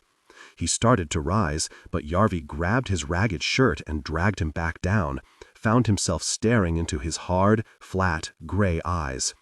Close up, they looked no more sane. Quite the reverse. "The same goes for you, cook's boy," whispered Nothing. Yarvi swallowed, but he did not look away, and he did not let go. Sumael had risked her life for his on the south wind. It was time to repay the debt. And besides, he was tired of being a coward. "First, we'll try talking." He stood, tried to think up some gesture that might make him look less like a ragged beggar at the utter extremes of desperation, and failed. "Once they have killed you," said Nothing, "will steel be the answer?" Yarvi breathed a smoky sigh. "I expect so." And he shuffled down the slope toward the buildings. All was still. No sign of life, but for the boy. Yarvi stopped perhaps a dozen steps from him. "Hey!" The lad jerked up, upsetting his fishing rod, stumbled back and nearly fell, then ran toward the house. Yarvi could only wait and shiver. Shiver with the cold and with the fear of what was coming. You could not expect too much kindness from folk who lived in land as harsh as this. They spilled from the stone building like bees from a broken hive. He counted 6, each well wrapped in furs, each with a spear. 3 of them had stone points rather than metal, but all were gripped with grim purpose. Silently they rushed to make half a circle around him, spears pointing in. All Yarvi could do was lift his hands, empty apart from their swaddlings of filthy sailcloth, send up a silent prayer to Father Peace, and croak out, "I need your help." The figure in the center planted her spear butt down in the snow and walked slowly up to Yarvi. She put her hood back to show a shag of yellow-gray hair and a face deep-lined, worn by work and weather. For a moment she studied him. Then she stepped forward, and before Yarvi could cringe away, threw her arms about him and hugged him tight. "I am Shidwala," she said in the tongue. "Are you alone?" "No," he whispered, fighting to hold back his tears of relief. "My oar-mates are with me." The inside of the house was low and narrow and stank of sweat and wood smoke, and it seemed a palace. An oily stew of roots and mutton was doled out from a blackened pot into a wooden bowl polished with years of use. Yarvi dug into it with his fingers and had never tasted anything finer. Benches followed the curving walls, and Yarvi and his friends sat on one side of the sizzling fire pit and their hosts on the other. Shidwala and 4 men he took to be her sons, and the boy from the ice pool, who stared at Sumail and Jowd as if they were elves stepped out of legend. Back in Forlby, these people would have seemed beyond poor. Now the room was crammed with riches. Tools of wood and bone were bracketed on the walls, cunning instruments for hunting and fishing and gigging shelter and teasing a living from the ice. Skins of wolf and goat and bear and seal on every surface. One of the hosts, a man with a thick brown beard, scraped out the pot to hand Jowd a second bowl, and the big man nodded his thanks and started to stuff it in, eyes closed in ecstasy. Ankren leaned close to him. "I think we have eaten all their dinner." Jod froze with his fingers in his mouth, and the bearded man laughed and leaned across the fire to clap him on the shoulder. "I'm sorry," said Yarvi, putting his own bowl aside. "You are hungrier than us, I think," said Shidwala. They spoke the tongue with a strange accent. "And also remarkably far from your way." "We are heading to Volsgard from the land of the Banyas," said Ankren. The woman considered that a moment. "Then you are remarkably close to your way, but I find your way a very strange one." Yarvi could only agree with that. "If we had known the hardship of it, we might have chosen another." "So it is with many choices. All we can do now is see it through." "So it is with many choices." Nothing leaned close to Yarvi and whispered in his ground-down stub of a voice, "I do not trust them." "He wants to thank you for your hospitality," said Yarvi quickly. "We all do," said Ankren, "you and the gods of your house." Yarvi brushed ashes from the prayer stone that was set into the hearth and read the runes there. "And she who breathes out the snows." Well said and well reckoned. Shidwala narrowed her eyes. "Where you come from, she is a small god, eh?" Yarvi nodded. "But here a tall one, I think. Like many things, gods seem bigger when you are closer to them. Here, she who breathes out the snows is ever at our elbows." "She shall have our first prayers waking," said Ankren. "Wise," said Shidwala. "And you'll have our second," said Yarvi. "You've saved our lives. Here, all the living must be friends." She smiled, and the deep creases in her face reminded Yarvi of Mother Gundring, and for a moment he was sick for home. "The winter is enemy enough for all of us. We know it." Yarvi looked over at Sumaim, hunched close to the fire with her eyes shut, rocking gently with a blanket about her shoulders. Most of the color had come back to her face. "You could wait with us until winter passes." "I cannot," said Ankren, voice cracking as he set his jaw hard. "I must get to my family." "And I to mine," said Yarvi, though his pressing need was to kill one of his rather than save them. "We must go on, but there are many things we need." Shidwala took in their wretched state and raised her brows. "Indeed there are. We would happily trade." At the word trade, Shidwala's sons smiled and nodded their approval. Yarvi glanced at Ankren, and Ankren spread his empty palms. "We have nothing to trade." "There is the sword." Nothing frowned even harder, cradled the blade a little closer, and Yarvi was painfully aware he had been happy to kill these people a few moments before. "He will not part with it," said Yarvi. "There is one thing I could make good use of." The man with the brown beard was staring across the fire at Sumail. Jowd stiffened, and Rolf gave an unhappy grunt, and Ankren's voice had a harsh edge when he spoke. "We will not sell one of our own, not at any price." Shidwala laughed. "You misunderstand. Metal here is scarce." She came around the fire on her haunches, reached into Sumail's collar where steel glinted, and drew out a length of her fine chain. "This is what we want." Yarvi felt the smile spread across his face. It had been a while, and it felt fine there. In that case, he unwound his scarf of frayed sailcloth and drew out his own heavier chain. "You might want this one, too." The bearded man's eyes lit up as he weighed it in his hand. Then his jaw dropped as nothing jerked open his own collar. "And there is this," he said, dragging out the heavy links. Now everyone was smiling. Yarvi leaned in close to the fire and clasped his hands the way his mother used to. "Let us trade." Nothing leaned to whisper in his ear, "I told you steel would be the answer." With a final crash, the rusted bolt sheared away, and Nothing's collar sprang open. "That was a stubborn one," said the bearded man, frowning at his ruined chisel. Somewhat unsteadily, Nothing stood from the block, reached with one trembling hand to touch his neck, the skin leathery with the chafing of years. "For 20 years I wore that collar," he whispered, tears glimmering in his eyes. Rolf slapped him on the shoulder. "I wore mine only 3, and still I feel light as air without it. You must feel like you could float away." "I have," whispered Nothing. "I will." Yarvi stroked absently at the old burns where his own collar used to sit, watching Ankren carefully pack the things their chains had bought them.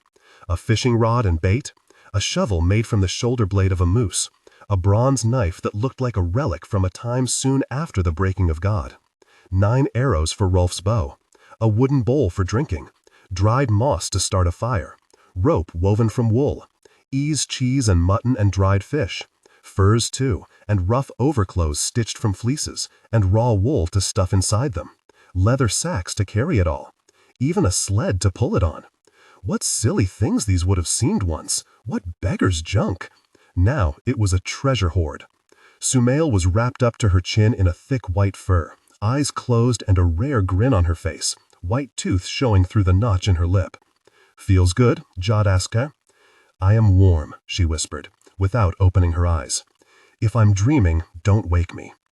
Shidwala tossed Nothing's open collar clattering into a barrel alongside their chains. "If you want advice, always," said Ankren, "head north and west. In 2 days you will come upon a country that fires under the earth make hot. At its edges the streams run with warm water, and the fish teem." "I've heard tales of such a country," said Yarvi, remembering Mother Gundring's voice droning over the fire pit. "We will go north and west," said Ankren. Shidwala nodded. "And may the gods walk with you." She turned to go, but Nothing dropped suddenly to his knees, took her hand, and pressed his cracked lips to it. "I will never forget this kindness," he said, wiping tears on the back of his hand.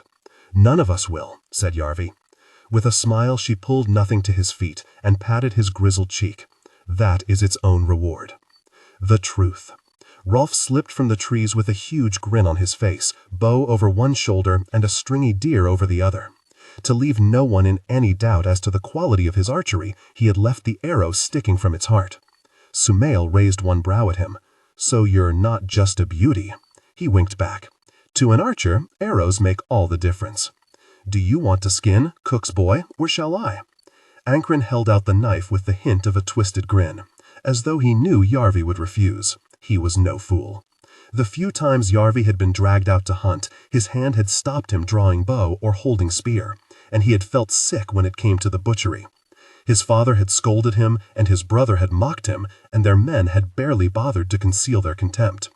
Much like the rest of his childhood, then. "You can skin this time," said Yarvi. "I'll give you some pointers if you go wrong." After they ate, Jod sat with his bare feet to the fire, rubbing fat into the cracks between his thick toes. Rolf tossed the last bone aside and wiped his greasy hands on his fleece jacket. Some salt would have made all the difference. Sumail shook her head. "Have you ever had a thing you didn't complain about? If you can't find anything to complain about, you aren't looking hard enough." Rolf settled back on one elbow, smiling into the darkness and scratching at his thick growth of beard. "Though I never was disappointed in my wife. I thought I'd die at that bloody oar. But since I still seem to be casting a shadow, I've a mind to see her again, just to say a hello, just to know that she's well. If she has any sense, she'll have moved on," said Sumail. "She had more'n her share. Too much to waste life waiting." Rolf sniffed and spat into the fire. "And better men than me aren't hard to find." There we can agree. Nothing sat a little way from the fire with his stiff back to the rest of them and his naked sword on his knees, polishing the blade with a rag. Rolf only grinned over at him. "And what about you, Nothing? You spent years scrubbing a deck. Will you spend the rest of them scrubbing that sword? What will you do once we get to Volsgard?" Yarvi realized it was the first time since the south wind went beneath the waves that any one of them had talked about what might come next. It was the first time it had looked as if they might make it. "I have scores to settle, but they have kept fresh 20 years. Nothing bent back to his frantic polishing. "It can rain blood later. Anything but snow would be an improvement in the weather," said Jod. "I will be finding passage south, back to Catalia. Najit is the name of my village, and from its well comes the sweetest water in the world." He clasped his hands over his stomach and smiled the way he always did when he mentioned the place. "I mean to drink from that well again." "Perhaps I'll join you," said Sumail. "It won't be far out of my way." "Your way where?" Yarvi asked. Though they had slept within reach of each other for months, he hardly knew a thing about her, and found he wanted to. She frowned at him, as if wondering whether to open a door so long kept bolted, then shrugged. "The first of cities, I expect. I grew up there. My father was a famous man, in his way. a shipwright to the Empress. His brother still is, perhaps, I hope, if he's alive. A lot can change in the time I've been away." And she fell silent and frowned into the flames, and so did Yarvi, worrying over what might have changed in Thorlby while he was gone. "Well, I will not be turning down your company," said Jod. "Someone who actually knows where they are going can be a considerable help on a long journey. What about you, Ankren? In Ongulf Square in Thorlby there is a flesh dealer's shop." Ankren growled the words at the fire, his bony face full of shadows. "The one where Shadixhiram bought me, from a man called Yoverfell." He flinched when he said the name, the way Yarvi might have when he thought of Odams. "He has my wife. He has my son. I have to get them back." "How do you plan to do that?" asked Rolf. "I will find a way." Ankren made a fist and thumped it harder and harder against his knee until it had to be painful. "I must." Yarvi blinked across the fire. When he first laid eyes on Ankren, he had hated him.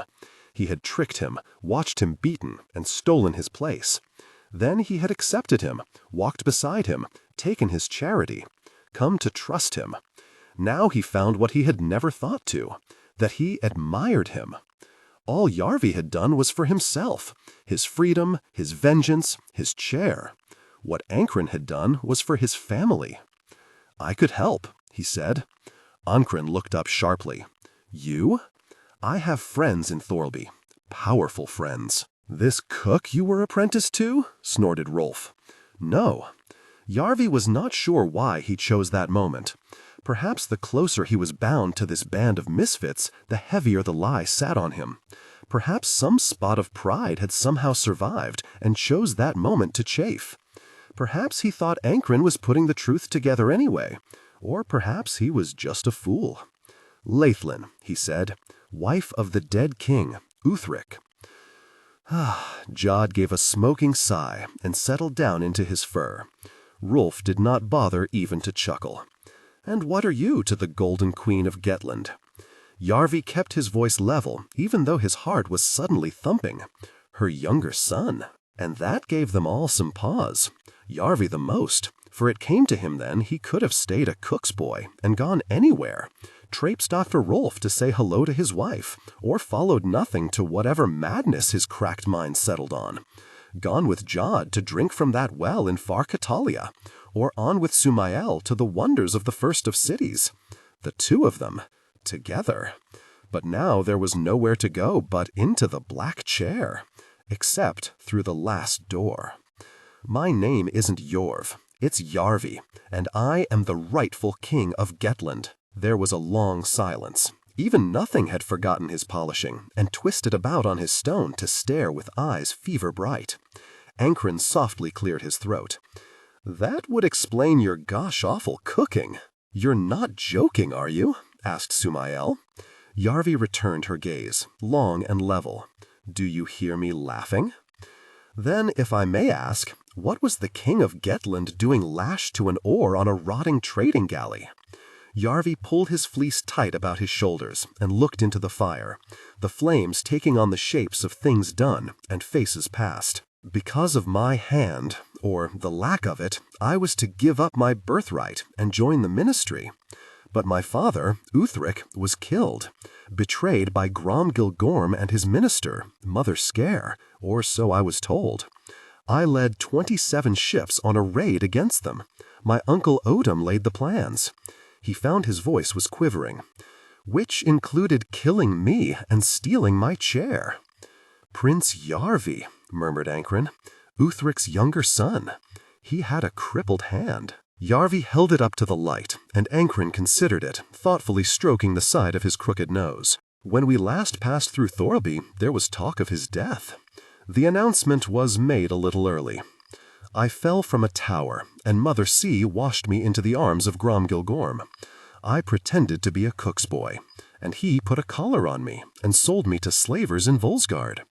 And there Trigg and I bought you," mused Ankren, turning the story over for truth as a merchant might turn over a ring, trying to fathom how much gold was in the alloy.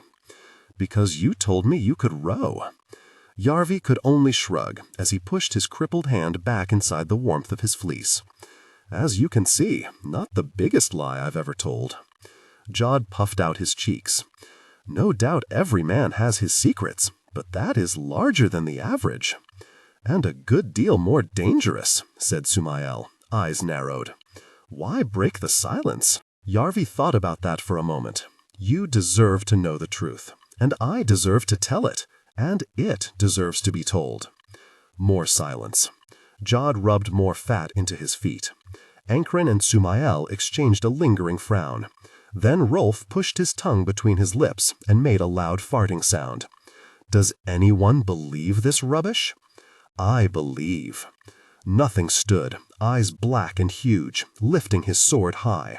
And I now swear an oath.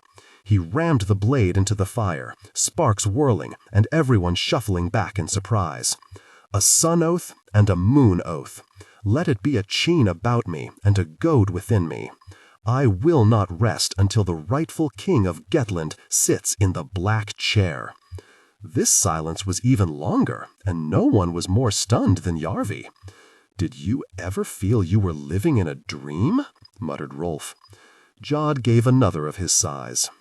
Often a nightmare, said Sumael. Early the next day, they crested a ridge and were greeted by a sight straight out of a dream, or perhaps a nightmare. Instead of white hills ahead, they saw black, distant mountains, ghostly in a haze of steam. The hot country, said Ankren. A place where the gods of fire and ice make war upon each other, whispered Nothing. Pleasant enough, said Yarvi, for a battlefield. There was a stretch of verdant green between the white land and the black, vegetation shifting with the breeze, clouds of colored birds wheeling above, water glimmering in the thin sun. A strip of spring cut out from the winter, said Sumael. I do not trust it, said Nothing. What do you trust? Asked Yarvi. Nothing held up his sword, and did not so much smile as show his broken teeth. Only this.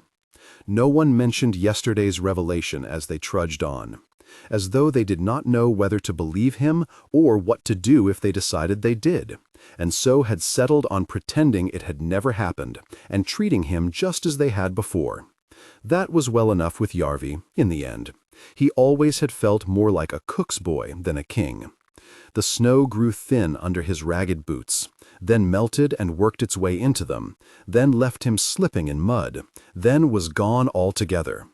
The ground was patched with moss, then covered with tall green grass, then speckled with wildflowers that even Yarvi did not know the names of. Finally, they stepped onto a shingle bank beside a wide pool, steam rising from the milky water, a twisted tree spreading rustling orange leaves over their heads. I have spent the last few years, and the last few days in particular, wondering what I did to earn such a punishment, said Jod. Now I wonder how I deserved such a reward. Life ain't about deservings, said Rolf, so much as snatchin' what can be got. Where's that fishin' rod? And the old raider began to pluck pale fish from that cloudy water as quickly as he could bait his hook. It had started to snow again, but it would not settle on the warm ground, and dry wood was everywhere, so they set a fire, and Ankren cooked a banquet of fish on a flat stone of it. Afterward, Yarvi lay back with his hands on his full belly and his battered feet soaking in warm water, and wondered when he was last this happy. Not taking yet another shameful beating in the training square, that was sure. Not hiding from his father's slaps or wilting under his mother's glare, for certain. Not even beside Mother Gundring's fire. He lifted his head to look at the faces of his mismatched oarmates. Who would be worse off if he never went back? Surely an oath unfulfilled was not the same as an oath broken. Perhaps we should just stay here, he murmured. Sumael had a mocking twist at the corner of her mouth. Who'd lead the people of Gettland to a brighter tomorrow, then? I've a feeling they'd get by. I could be king of this pond, and you my minister. Mother Sumael, you always know the right path. You could find me the lesser evil and the greater good. She snorted. Those aren't on any map. I need to piss. And Yarvi watched her stride off into the long grass. I've a feeling you like her, murmured Ankren. Well, we all like her. Of course, said Jod, grinning broadly. We'd be lost without her. Literally. But you, Rolf grunted, eyes closed and hands clasped behind his head, like her. Yarvi worked his mouth sourly, but found he could not deny it. I have a crippled hand, he muttered. The rest of me still works. Ankren gave something close to a chuckle. I've a feeling she likes you. Me? She's harder on me than anyone. Exactly. Rolf was smiling too as he wriggled his shoulders contentedly into the ground. Ah, I remember what it was, to be young, Yarvi. Nothing was standing tall and stiff on a rock beside that spreading tree, showing no interest in who liked who, and staring off the way they had come. My eyes are old, and yours are young. Is that smoke? Yarvi was almost glad of the distraction as he clambered up beside Nothing, squinting southward. But the gladness did not last long. It rarely did. I can't tell, he said. Maybe. Almost certainly. He could see faint smudges against the pale sky. Sumalel joined them, shading her eyes with one hand and giving no sign of liking anyone. Her jaw muscles tightened. It's coming from Shidwalla's steading. Maybe they've made a bonfire, said Rolf, but his smile was gone.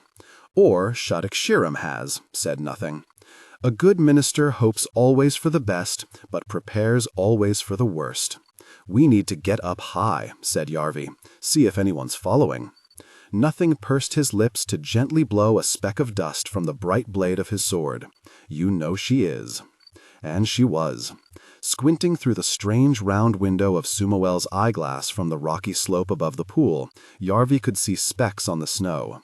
Black specks moving, and the hope drained out of him like wine from a punctured skin. Where hope was concerned, he had long been a leaky vessel. I count 24, said Sumoel.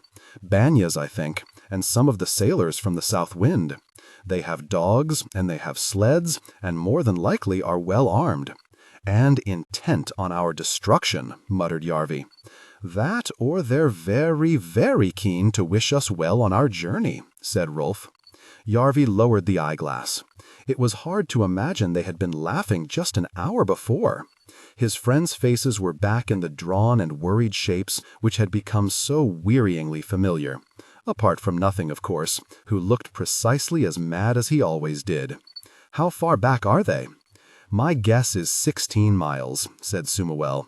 Yarvi was used to counting her guesses as facts. How long will it take them to cover that?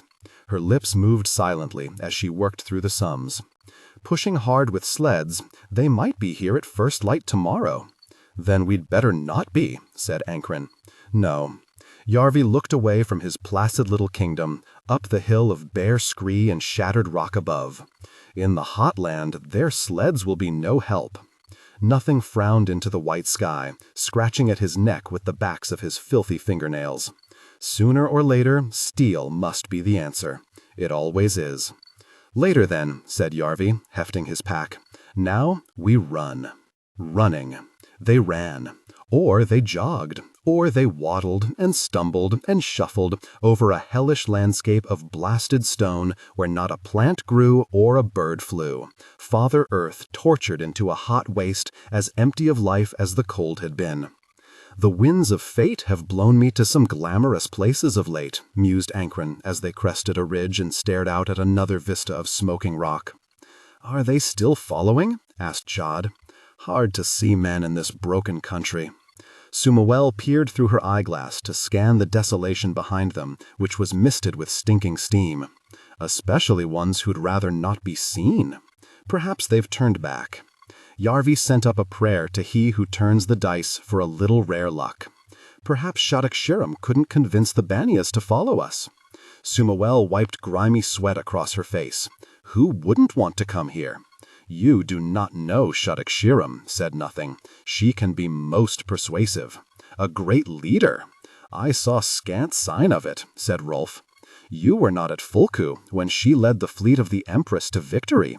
But you were, I suppose? I fought on the other side, said Nothing. I was champion to the king of the Alyuks. Jod's forehead wrinkled with disbelief. You were a king's champion?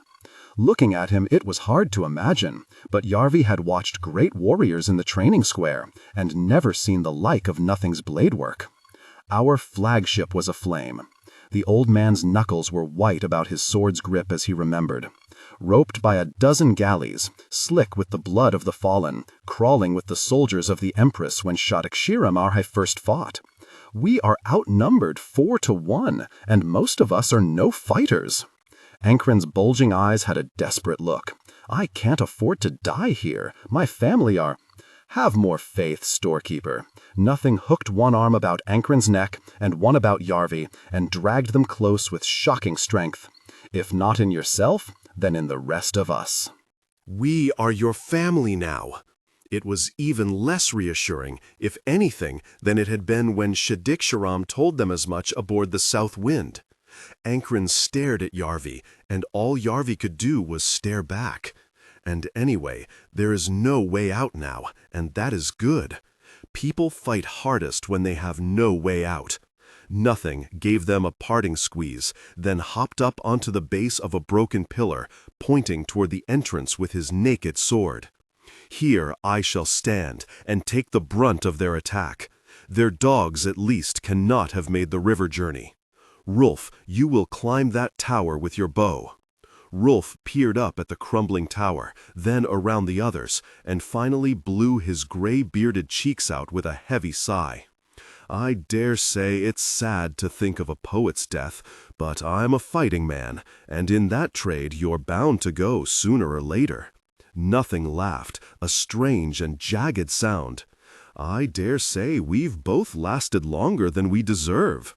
Together we braved the snow and the hunger, the steam and the thirst. Together we will stand. Here, now. It was hard to believe this man, standing straight and tall with steel in hand, wild hair pushed back and eyes burning bright, could be the pitiful beggar Yarvi had stepped over on his way on to the South Wind. He seemed a king's champion indeed now, with an air of command none questioned, an air of mad confidence that gave even Yarvi some courage. Jod, take your shield, said Nothing. Sumel, your hatchet, and guard our left. That is our weaker side. Let none get around me. Keep them where I and my sword may look them in the eyes. Ankren, you and Yarvi will guard our right. That shovel will do as a club. Anything can kill if you swing it hard enough. Give Yarvi the knife, since he has just one hand to hold it. One hand, perhaps, but the blood of kings in his veins. It's keeping it there that worries me, said Yarvi under his breath. You and I, then. Ankren offered out the knife. A makeshift thing without so much as a crosspiece, wooden handle wrapped with leather cord, and the blade greened down the back, but the edge keen enough. You and I, said Yarvi, taking it from him and gripping it tight. He would never have believed when he first looked on the storekeeper in the stinking slave pits of Volsgard that he might one day stand as his shoulder man. But he found, in spite of his fear, he was proud to do it. With a good bloody ending, this journey will make a fine song, I think. Nothing held his free arm out, fingers spread, toward the archway through which Shadok-Shiram and her banyas would no doubt soon be spilling, fixed on murder. A band of brave companions escorting the rightful king of Gettland to his stolen chair. A last stand amid the elf ruins of yore. You cannot expect all the heroes to survive a good song, you know. He's a very devil, murmured Sumel, jaw muscles clenching and unclenching as she weighed her hatchet in her hand. When you're in hell, murmured Yarvi, only a devil can point the way out. The last stand. Rolf's voice split the quiet. They're coming! And it felt as if Yarvi's guts would drop out. How many? Called Nothing eagerly.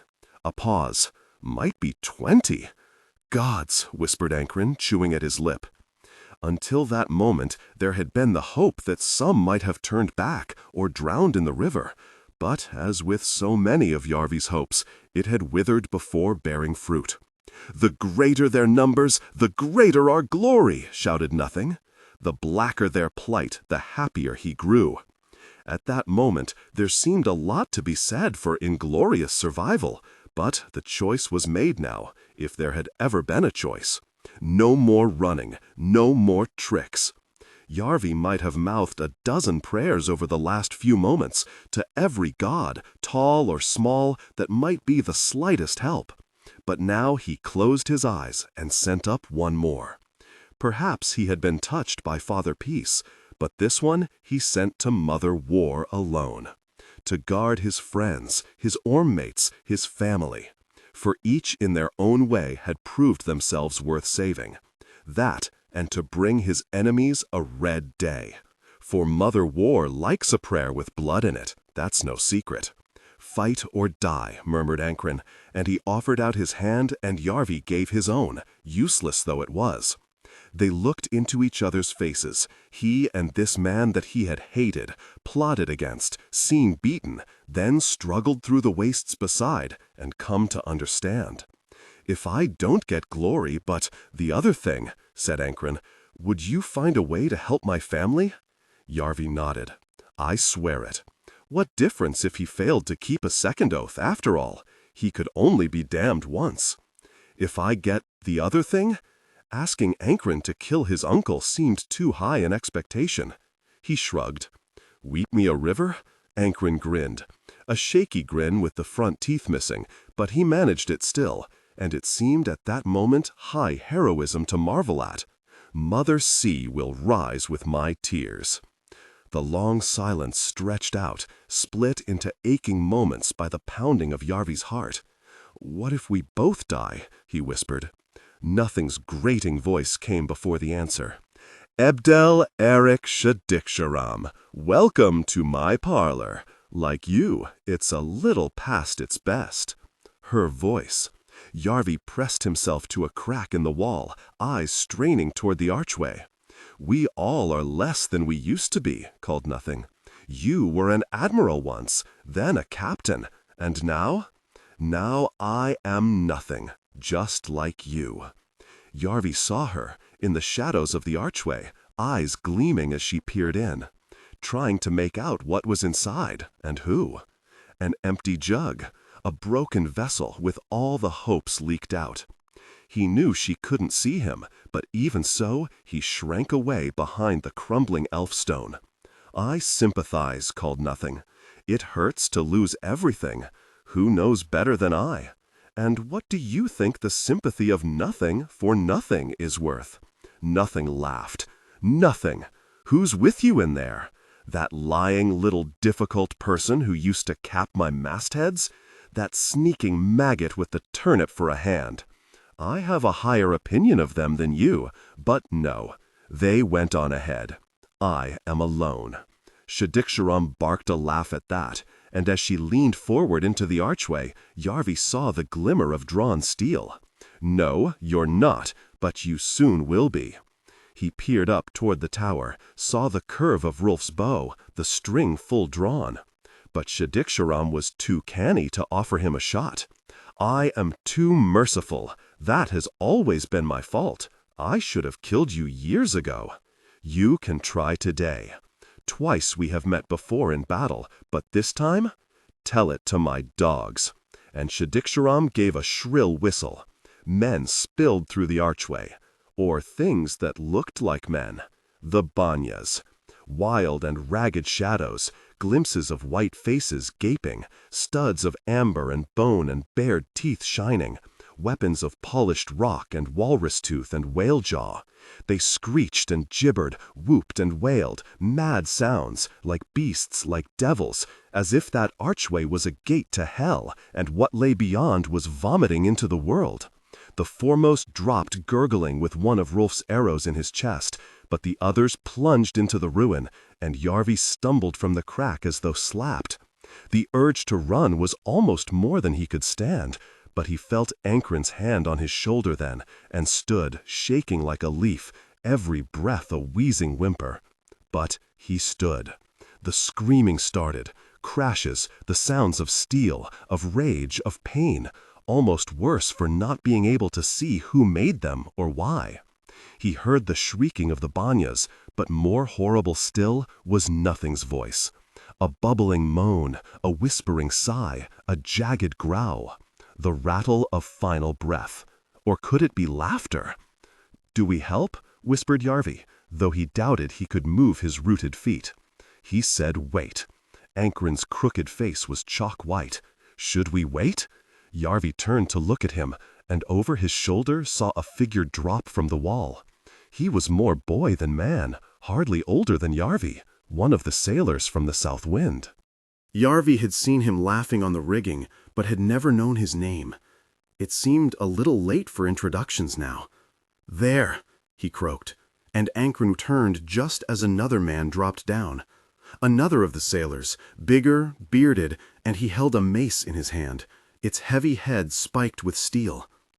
Yarvi felt his eyes drawn to the awful weight of that weapon, wondering what it might do to his skull, swung in anger.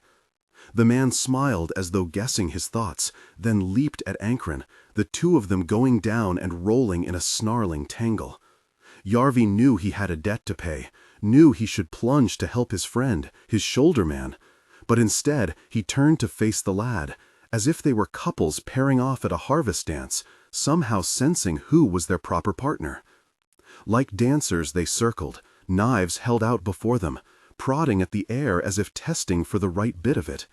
They circled, the snarling and snapping of Ankren and the bearded man ignored, their struggle for life and death dismissed in the pressing need to survive the next few moments.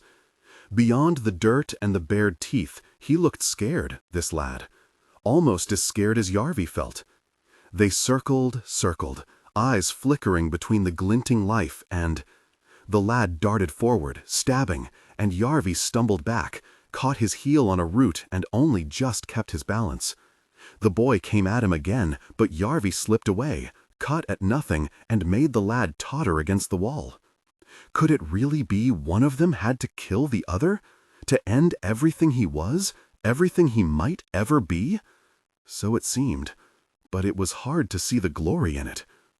The boy lunged again, and Yarvi saw the knife flash through a shaft of daylight. By some dim instinct of the training square, he caught it on his own, gasping, blades scraping. The lad crashed into him with a shoulder, and Yarvi fell against the wall.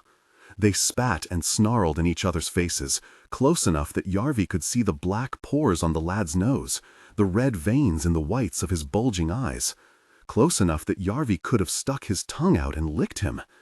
They strained, grunting, trembling, and Yarvi knew he was the weaker. He tried to push his finger into the lad's face, but his crooked wrist was caught, twisted away. The blade scraped again, and Yarvi felt a burning cut on the back of his hand, felt the point of the knife brush his stomach, cold through his clothes. "No," he whispered, "please." Then something scratched Yarvi's cheek, and the pressure was gone. The lad tottered back, lifting a trembling hand to his throat, and Yarvi saw an arrow there, its dripping head toward him, a line of blood running down the lad's neck into his collar. His face was going pink, cheeks quivering as he dropped to his knees. Through a notch in the crumbling elf wall behind him, Yarvi saw Rolf squatting on top of the tower, knocking another arrow to his bow. The lad's face was turning purple, and he gulped and clucked, cursing Yarvi, or begging him for help, or asking the gods for mercy, but all he could say was, "Blood." "I'm sorry," whispered Yarvi. "You will be." Shadik-Sharam stood a few strides away in a fallen archway. "I thought you were a clever boy," she said, "but you turn out something of a disappointment." Her finery was crusted with mud, and her hair fell across her face in a filthy tangle, the pins lost, one fever-bright eye showing in its sunken socket. But the long, curved blade of her sword was deadly clean. Only the latest in a lengthy string of them. She kicked the dying lad onto his back and stepped over his jerking legs. Strutted, strolled, without fuss or hurry, just as she had used to walk on the deck of the South Wind. But I suppose I have brought it on myself. Yarvi edged back, crouching, breathing hard, eyes darting between the ruined walls for some way out, but there was none. He would have to fight her. I have too soft a heart for this hard world of ours. She glanced sideways toward the notch Rolf's arrow had come through, then ducked smoothly under it. That has always been my one weakness. Yarvi scrambled back through the rubble, the grip of the knife sweaty in his palm. He could hear screams, the sounds of fighting. The others, more than busy with their own final bloody steps through the last door. He snatched a glance over his shoulder, saw the place where the broken elf walls ended at the brink, sapling trees spreading their branches into empty air above the river. "I cannot tell you how it pleases me to have the chance to say goodbye," Shadok-Shirim smiled. Goodbye. No doubt she was far better armed than him, and taller, stronger, more skillful, more experienced, not to mention her considerable advantage in number of hands. And in spite of her protestations, he did not think she would be too weighed down by softness of heart. There is always a way, his mother used to say, but where would he find a way to beat Shadok-Shirim?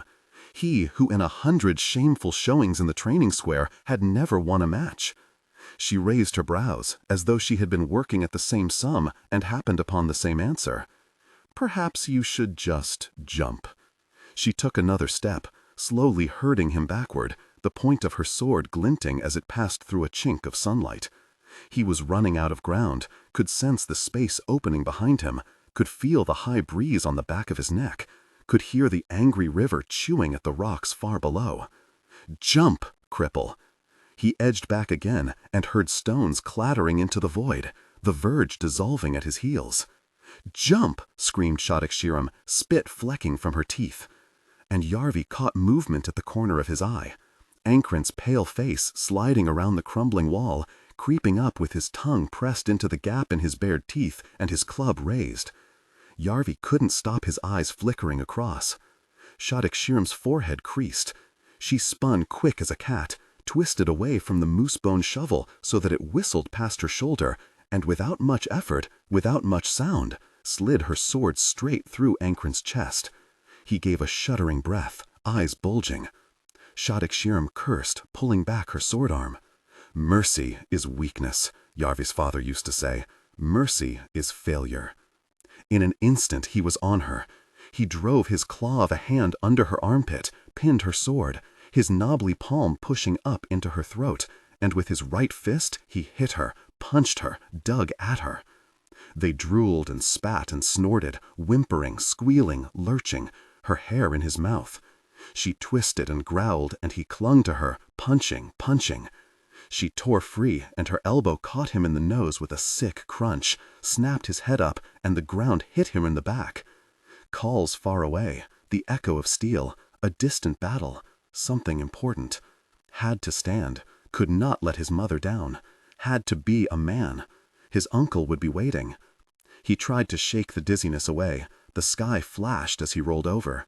His arm flopped out into space, black river far below, white water on rocks, like the sea beneath the tower of Amwend, the sea he had plunged into. Breath hooped in as he came back to himself. He scrabbled from the crumbling brink, head spinning, face throbbing, heels clumsy, mouth salty with blood. He saw Ankrin, twisted on his back, arms wide. Yarvi gave a whimper, scrambling toward him, reaching out, but his trembling fingertips stopped short of Ankrin's blood-soaked shirt. The last door had opened for him. He was past help. Shadok-Shirim lay on the rubble beside his body, trying to sit up and looking greatly surprised that she could not. The fingers of her left hand were tangled with the grip of her sword. Her right was clasped against her side. She peeled it away, and her palm was full of blood. Yarvi blinked down at his own right hand. The knife was still in it, the blade slick, his fingers, his wrist, his arm red to the elbow. "No," she snarled. She tried to lift the sword, but the weight of it was too much. "Not like this. Not here." Her bloody lips twisted as she looked up at him. "Not you." "Here," said Yarvi. "Me. What was it you said? You may need 2 hands to fight someone, but only one to stab them in the back."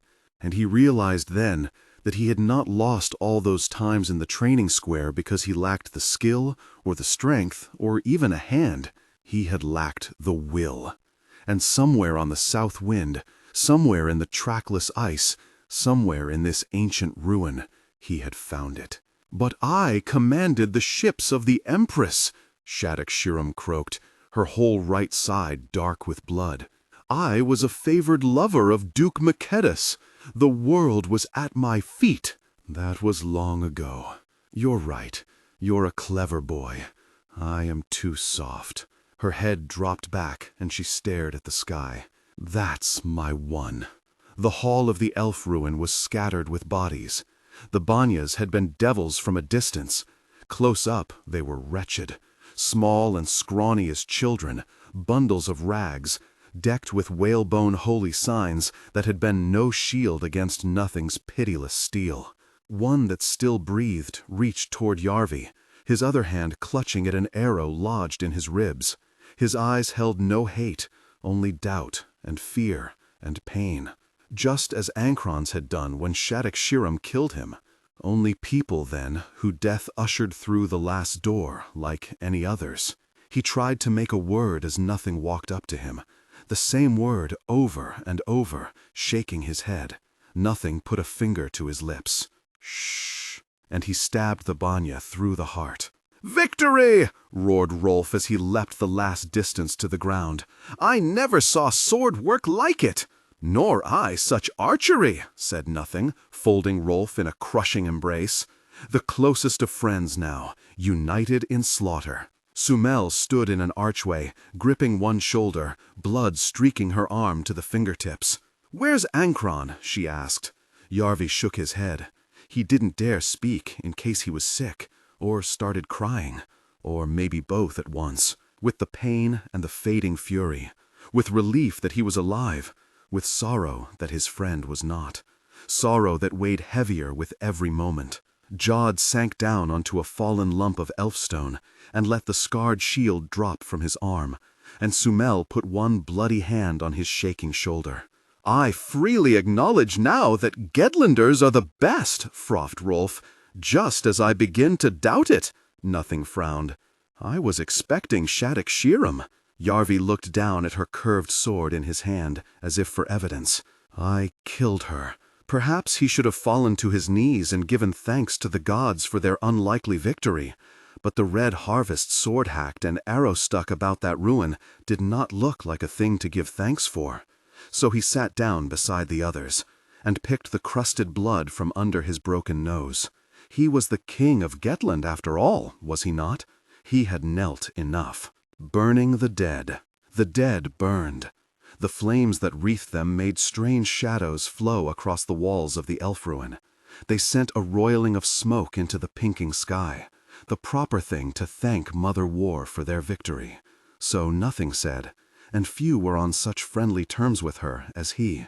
If Yarvi squinted hard enough, he fancied he could still see the bones in the fire, of the 9 dead Banyas and the 3 dead sailors, of Ankron and Shadak-Shiram.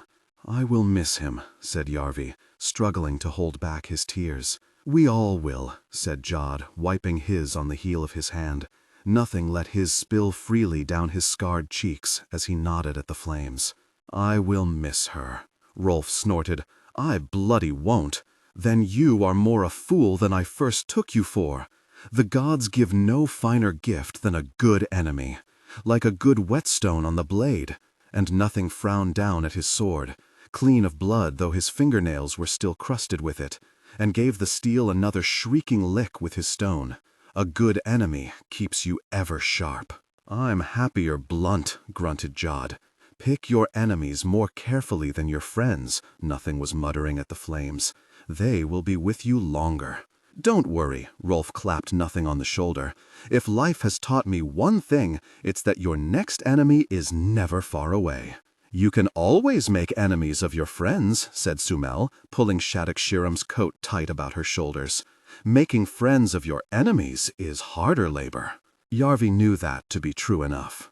"Do you think this is what Ankron would have wanted?" he muttered. "To be dead?" said Jod. "I doubt it." "To be burned?" said Yarvi. Jod glanced over at Nothing and shrugged. Once the men of violence get a notion, it is hard to put them off, especially when they still have the smell of blood in their noses. And why make the attempt? Sumel scratched again at the dirty bandages Yarvi had bound around her cut arm. These are the dead. Their complaints are easily brushed aside.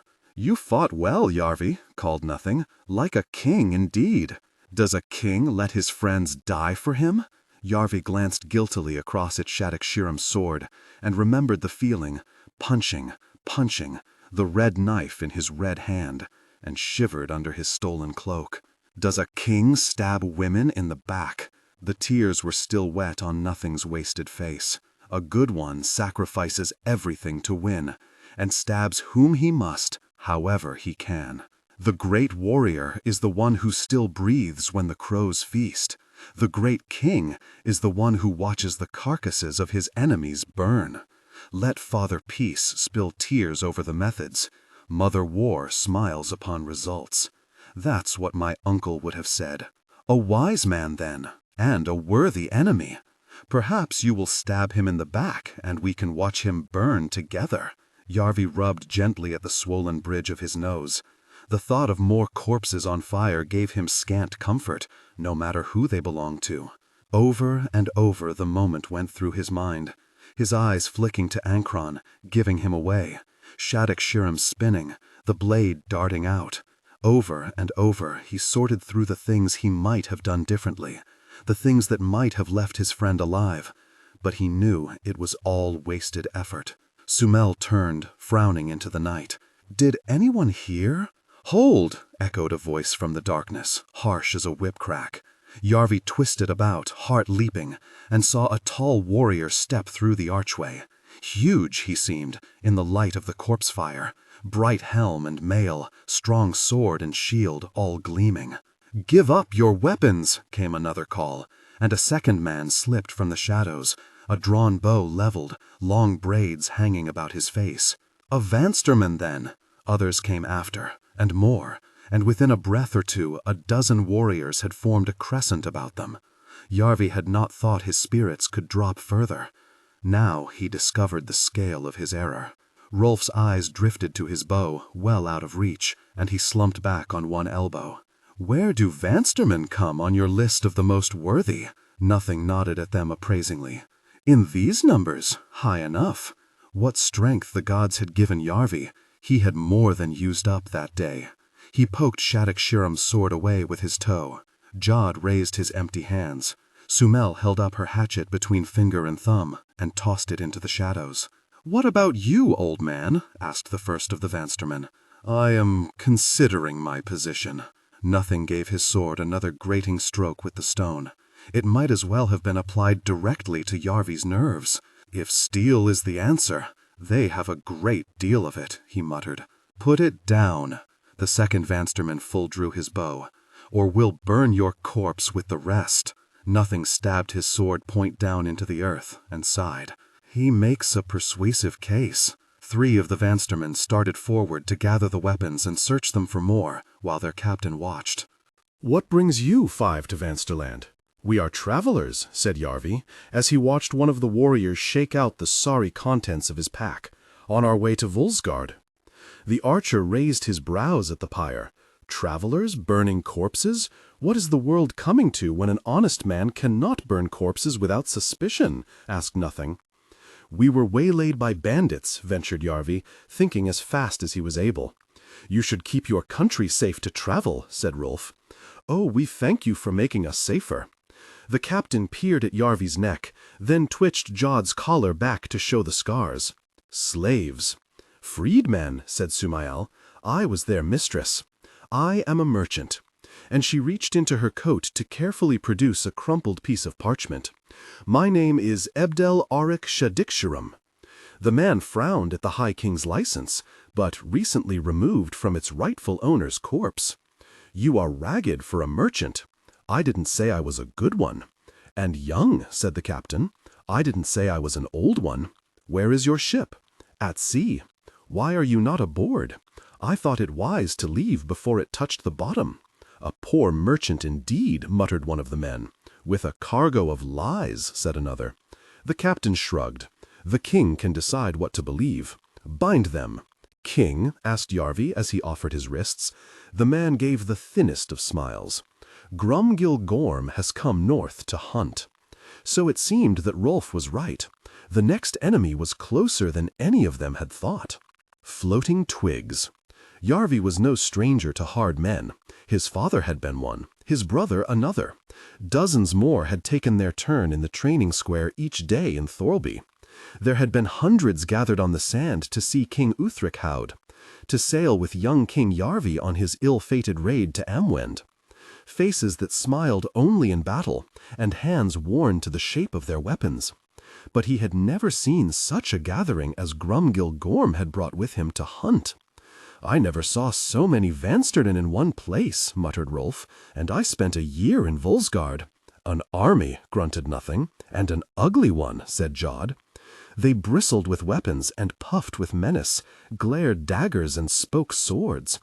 They wore their scars as proudly as a princess might her jewels, while, by way of music, a woman's voice, shrill as a whetstone, keened out a love song to Mother War, of spilled blood and notched steel and lives lost too soon. Into the midst of this bear pit, roped and hobbled helpless, between fires over which fresh carcasses dripped red gravy, Yarvi and his friends were herded stumbling at spear point. "If you have a plan," hissed Sumael from the corner of her mouth, "now would be the time." "I have a plan," said Nothing. "Does it involve a sword?" asked Jod. A pause. "All my plans do." "Do you have a sword?" Another. "No." "How will your plan work without one?" muttered Sumael. A third. "Death waits for us all." Where this company of killers was tightest knotted, Yarvi saw the outline of a great chair, and upon it a great figure, with a great cup in his great fist. But instead of the fear that might once have gripped him, Yarvi felt the ticklings of opportunity. Not a plan, scarcely even an idea, but, as Mother Gundring used to tell him, drowning men must clutch at whatever twigs they find floating. "There are better things one can do with enemies than kill them," he whispered. Nothing snorted. "And what would that be?" "Make allies of them." And Yarvi took a deep breath and roared out, "Grumgil Gorm!" His voice smoked shrill and cracked, and as far from kingly as could be imagined, but loud enough to be heard all about the camp, and that was what mattered. 100 firelit faces turned toward him. "King of Vansterland, bloodiest son of Mother War, breaker of swords and maker of orphans, we meet again." Aye, a well-judged blow in the stomach drove his breath out in a mournful sigh. "Stop your tongue before I rip it out, boy," snarled the captain, shoving Yarvi coughing onto his knees. But his words had their effect. First a heavy silence settled, then an even heavier tread approached, and finally the sing-song voice of Grumgil Gorm himself. "You bring guests, though they look like beggars." And though he had not heard it since they put the collar on him, Yarvi knew the icy tone of Mother Scour from his dreams. "We found them in the elf ruin above the river, my king," said the captain. "They do not have the look of elves," said Gorm's minister. "They were burning corpses." "A noble enterprise, if they are the right ones," said Gorm. "You speak as though I know you, boy. Would you have me play a guessing game?" Struggling for breath to speak, Yarvi raised his head, once again taking in the boots, the belt, the thrice-looped chain, and finally, far above, the craggy head of the king of Vansterland, most bitter enemy to his father, his country, his people. "Last time we met, you offered me your knife." And Yarvi fixed Gorm with his eye. On his knees, ragged and bloodied, beaten and bound, but fixed him still. "You told me to seek you out if I changed my mind. Would you give it to me now?"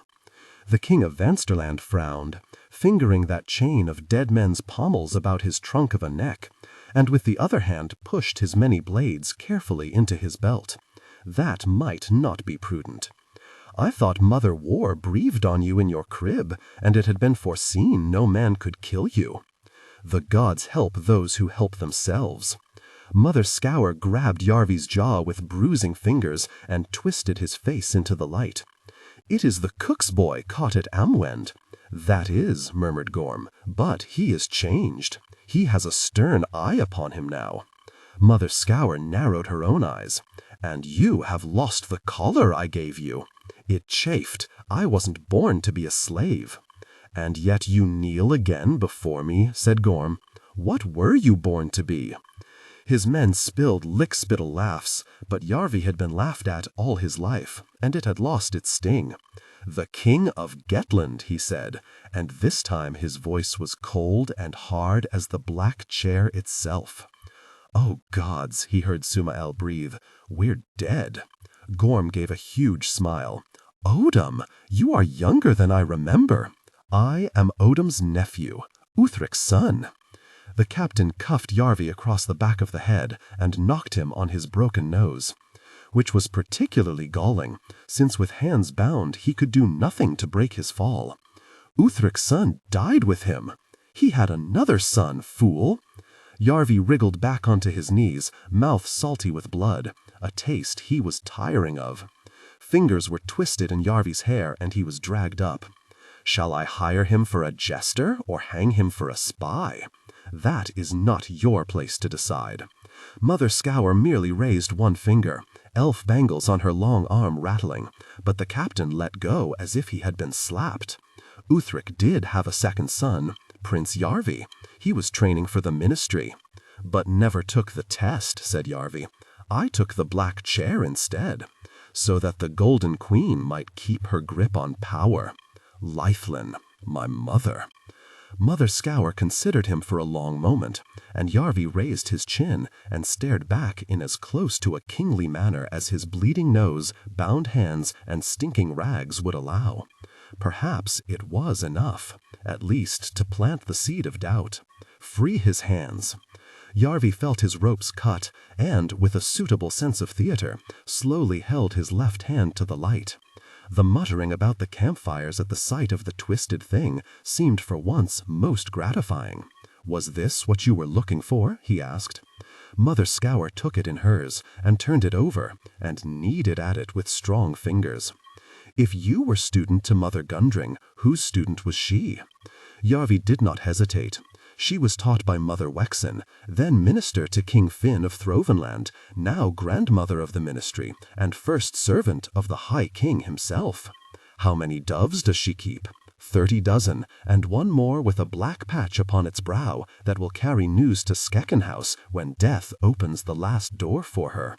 "Of what wood is the door to the King of Gettland's bedchamber?" Yarvi smiled.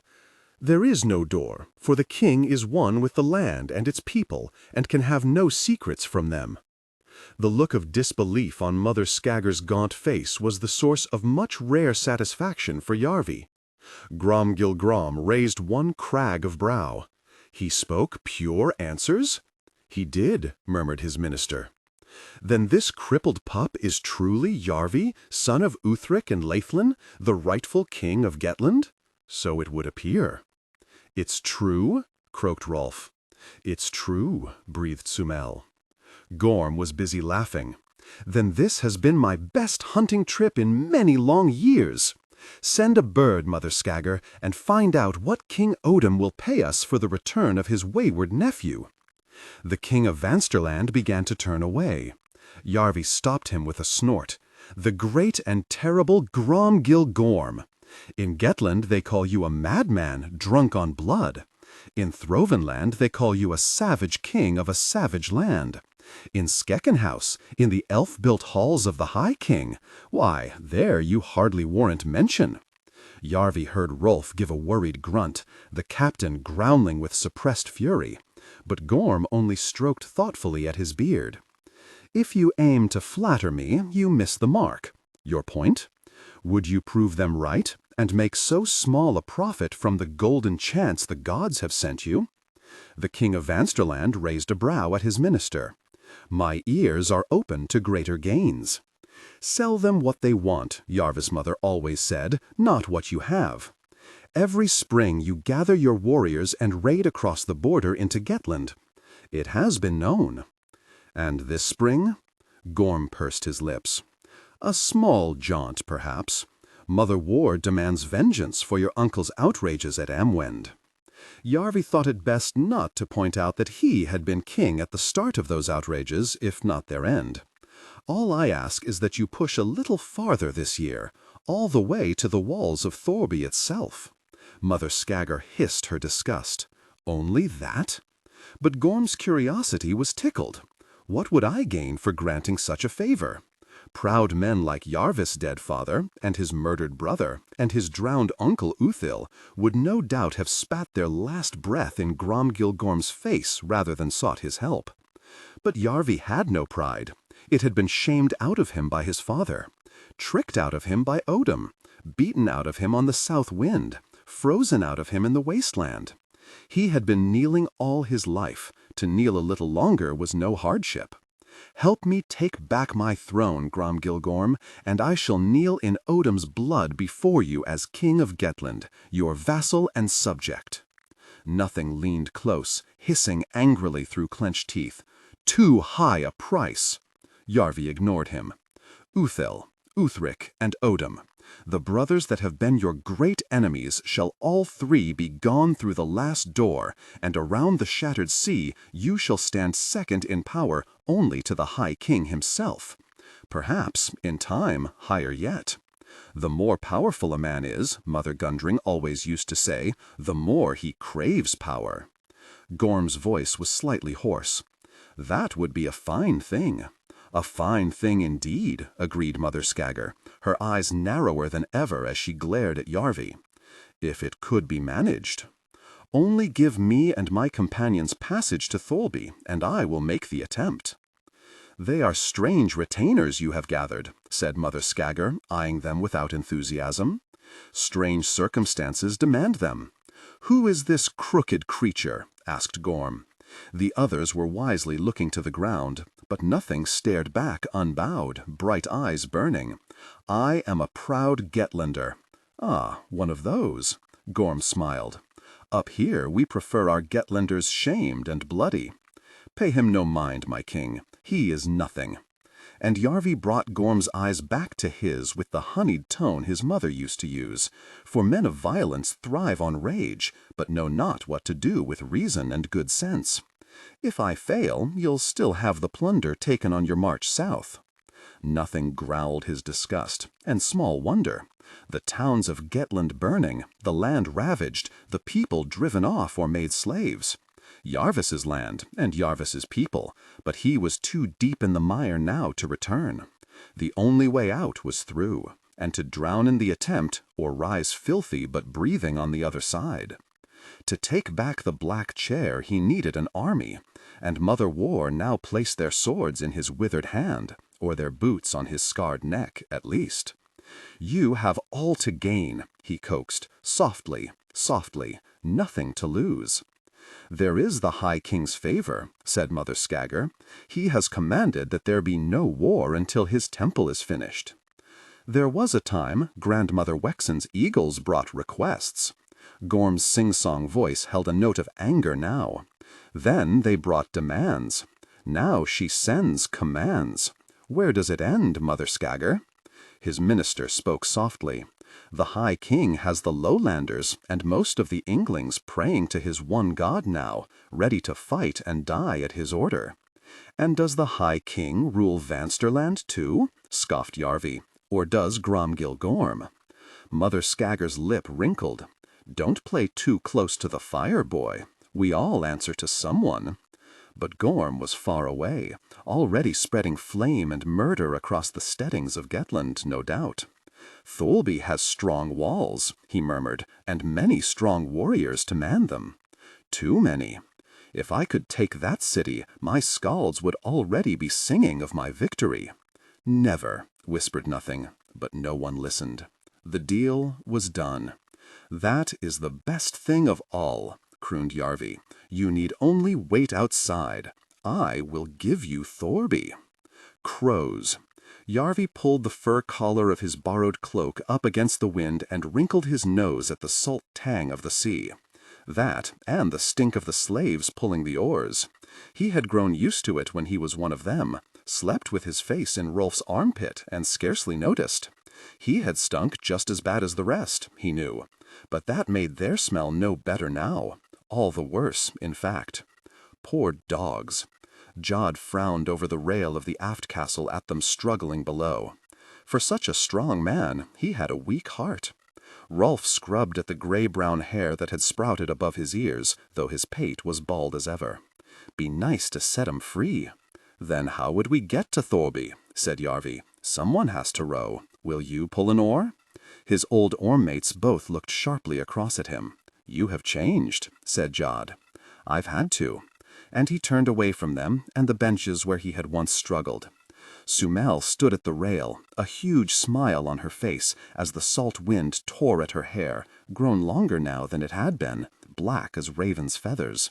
"You look pleased," said Yarvi, happy to see her happy. He had not seen it often enough. "Glad to be on the sea again." She spread her arms wide, wriggling her fingers. "And with no chains." He felt his smile fade, for he still had a chain he could not break. The one he had forged himself with his own oath. The one that drew him back to Thorby and bound him to the Black Chair. And he knew then that sooner or later Sumel would stand at the rail of another ship, one that would carry her back to the first of cities and away from him forever.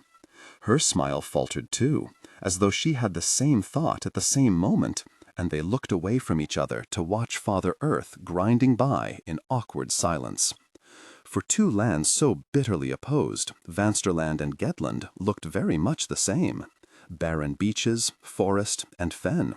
He had seen few people, and those hurrying inland, fearful at the sight of a ship. Narrowing his eyes to the south, he saw a little tooth upon a headland, the smoke of houses smudging the white sky. "What's that town?" he asked Sumel. "Amwend," she said, "near the border." Amwend, where he had led the raid.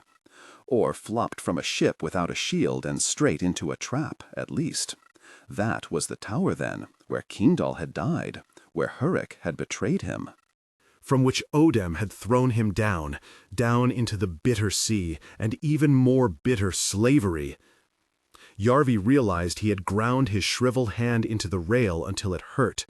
He turned his eyes away from land, toward the white churned water in their wake, the marks of the oars quickly fading to leave no sign of their passing. Would it be so with him? Faded and forgotten? Sister Aud, the apprentice mother Scare had sent with them, was looking straight at him. A furtive sort of look, then quickly down at something she was writing on a tiny slip of paper, tugged and twitched under her charcoal by the wind. Yarvi walked slowly to her. "Keeping an eye on me?" "You know I am," she said, without looking up. "That's what I'm here for. Do you doubt me? I just tell Mother Scare what I see. She chooses what to doubt." She was small and round-faced, one of those people whose age is hard to guess, but even so, Yarvi did not think she could be older than him. "When did you take the minister's test?" 2 years ago, she said, shielding the little slip of paper with her shoulder. He gave up trying to see it. Ministers have their own signs anyway. He doubted he could read them. "What was it like?" "Not hard, if you're prepared." "I was prepared," said Yarvi, thinking back to that night Odem came in out of the rain. The flames reflected in the jars, the creases in Mother Gundring's smile, the purity of question and answer. He felt a surge of longing then, for that simple life with no uncles to kill, or oaths to keep, or hard choices to be made. For the books and the plants and the soft words spoken. He had to force it away to the back of his mind with an effort. He could not afford it now. "But I never got the chance to take it." "You didn't miss much. A lot of fussing outside the door, a lot of being stared at by old women." She finished the message and began to roll it up into a tiny pellet. Then the honor of being kissed by Grandmother Wexen. How was that? Sister Aud puffed out her cheeks and gave a long sigh. Wisest of all women she may be, but I was hoping my last kiss would be from someone younger. "I saw the High King, from a distance." "So did I, once. He seemed small and old and greedy and complained about everything and was scared of his food. But he had many strong warriors with him." "Time hasn't changed him much then. Except he worships the one God now. He's more gripped with his own power than ever, and by all accounts can't stay awake longer than an hour at a time. And those warriors have multiplied." She rolled up the canvas cover on the cage. The birds inside did not move, did not startle at the light, only stared levelly at Yarvi with 6 pairs of unblinking eyes. Blackbirds. Yarvi frowned at them. Crows? Yes. Sister Aud pulled up her sleeve, unhooked the tiny door and skillfully wormed a white arm inside the cage, took a crow about the body and drew it out, still and calm as a bird made from coal. Mother Scare hasn't used doves for years. Not at all. Not since I've been her apprentice. She made the message fast about the bird's ankle and spoke softly. The rumor is a dove sent from Mother Gundring tried to claw her face. She doesn't trust them. She leaned close to the blackbird and cooed, "We are a day from Thorlby." "Thorlby," spoke the crow in its croaking voice. Then Sister Aud flicked it into the skies where it clattered away to the north. "Crows," murmured Yarvi, watching it skim the white-flecked waves. "Promises of obedience to your master, Grom Gilgorm?"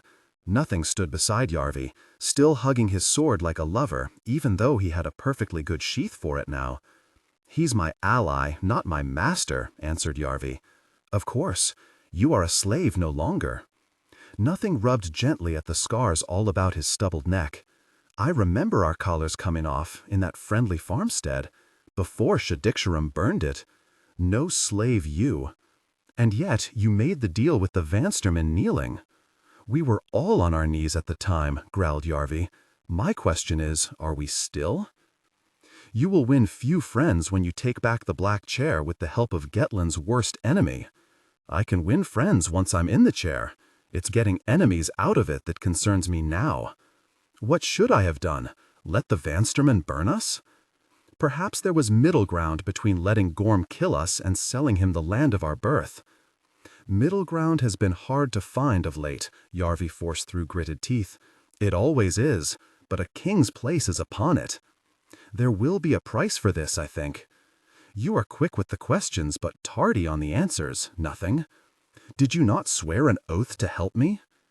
Nothing narrowed his eyes at Yarvi, the wind blowing up and lashing the gray hair about his battle-beaten face. "I swore an oath, and mean to see it through or die." "Good," said Yarvi, turning away. "I will hold you to it." Below them, the oar slaves were working up a sweat, teeth clenched at their benches, grunting in time as the overseer stalked between them, whip coiled behind his back. Just as Trigg had done on the deck of the Southwind. Yarvi remembered well the burning in his muscles, the burning of the lash across his back. But the closer he came to the Black Chair, the heavier weighed his oath, and the shorter grew his patience. "Someone has to row. More speed," he growled at the overseer. "Your enemy's house." Sumel sprang from ship to jetty and shoved through the press to the table where Thorby's dockmistress sat flanked by guards. Yarvi followed with a little less agility and a lot less authority across the gangplank, onto the ground that should have been his kingdom, eyes down and hood up, the others at his back. "My name is Shadixharum," Sumel said, flicking the paper carelessly open and dropping it onto the table, "and I carry a license to trade from the High King, stamped with the rune of Grandmother Wexen herself." They had waited until the most junior dockmistress took her turn at the table in the hope she would wave them through. Instead, she frowned at the license long enough for everyone to get twitchy, fingering the two keys about her neck, one of her household and one of her office. Yarvi noticed with a wave of sick nerves that one corner of the license was brown with old blood. The blood of its rightful owner, indeed, and spilled by Yarvi's own hand. The dockmistress peered up at Sumel and spoke the words he had been dreading. "You're not Shadixharum." One of the guards shifted his gloved hand slightly on the haft of his spear, and Nothing shifted his thumb in his belt toward his sword, and Yarvi's sickness swelled to dread. Would it all end here, in an ugly little brawl on the docks? I saw her come ashore here often, usually drunk. Sumel dealt the tabletop a fearsome blow, snarling into the dockmistress's face and making her shrink back, astonished. "You speak of my mother, Ebdel Arek Shadixharum, and you'll speak with more respect. She is gone through the last door, drowned in the icy waters of the north." Her voice cracked, and she dabbed at her dry eyes with the back of her hand. "Her business she entrusted to me, her loving daughter." She snatched the license back from the table and shouted again, flecking dockmistress, guards, and Yarvi too with spit. "And I have business with Queen Lifelin. She is queen. No, you know who I speak of. Where is Lifelin?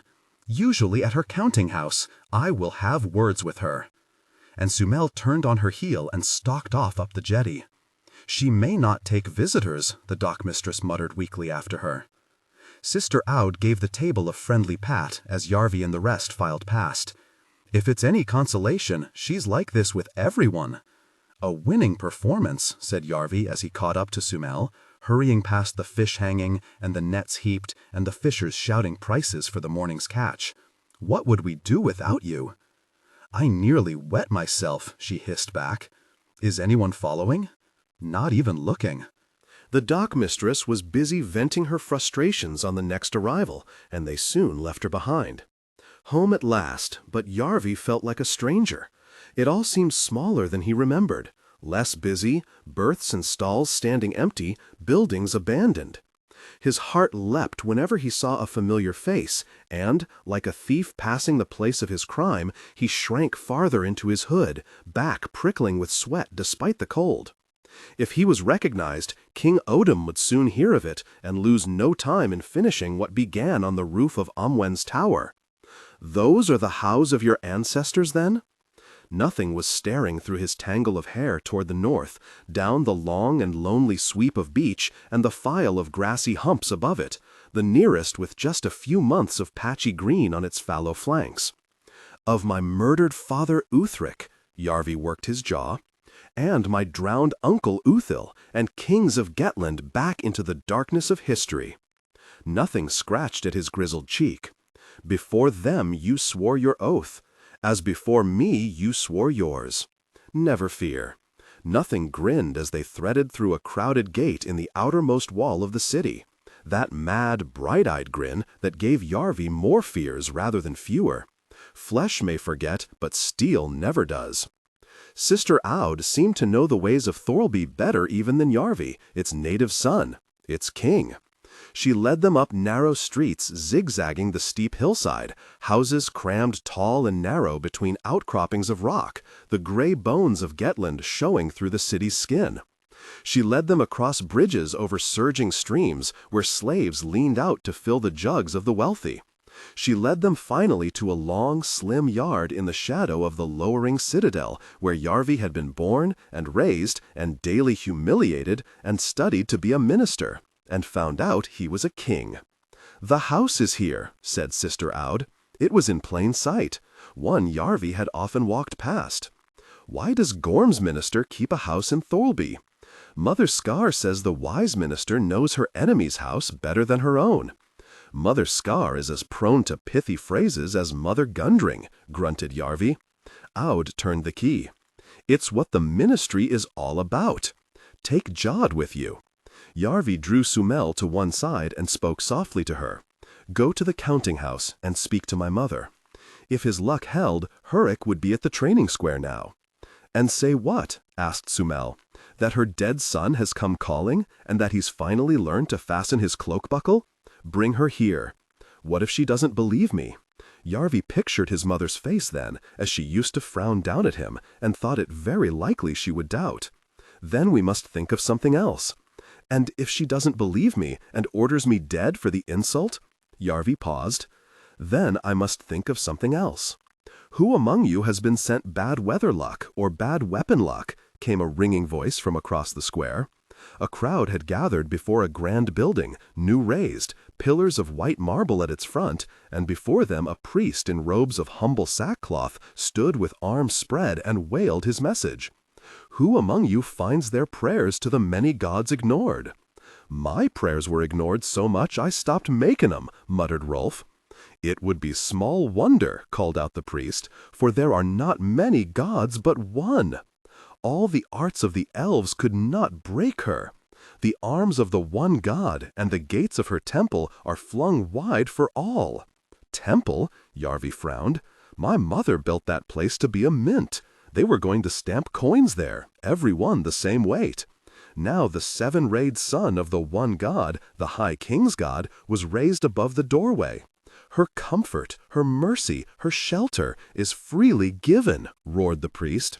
Her only demand is that you love her as she loves you.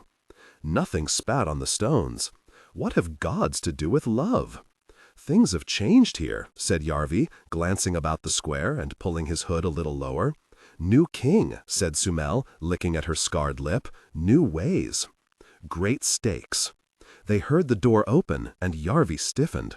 They heard footsteps in the hallway, and Yarvi swallowed with an effort. The door swung open, and Yarvi took a halting step toward it, hardly able to breathe. 2 slaves ducked through, hands on their swords, 2 huge-shouldered Inglings with silver collars. Nothing bristled, steel glinting as he drew. "No," said Yarvi. He knew these 2, slaves of his mother's.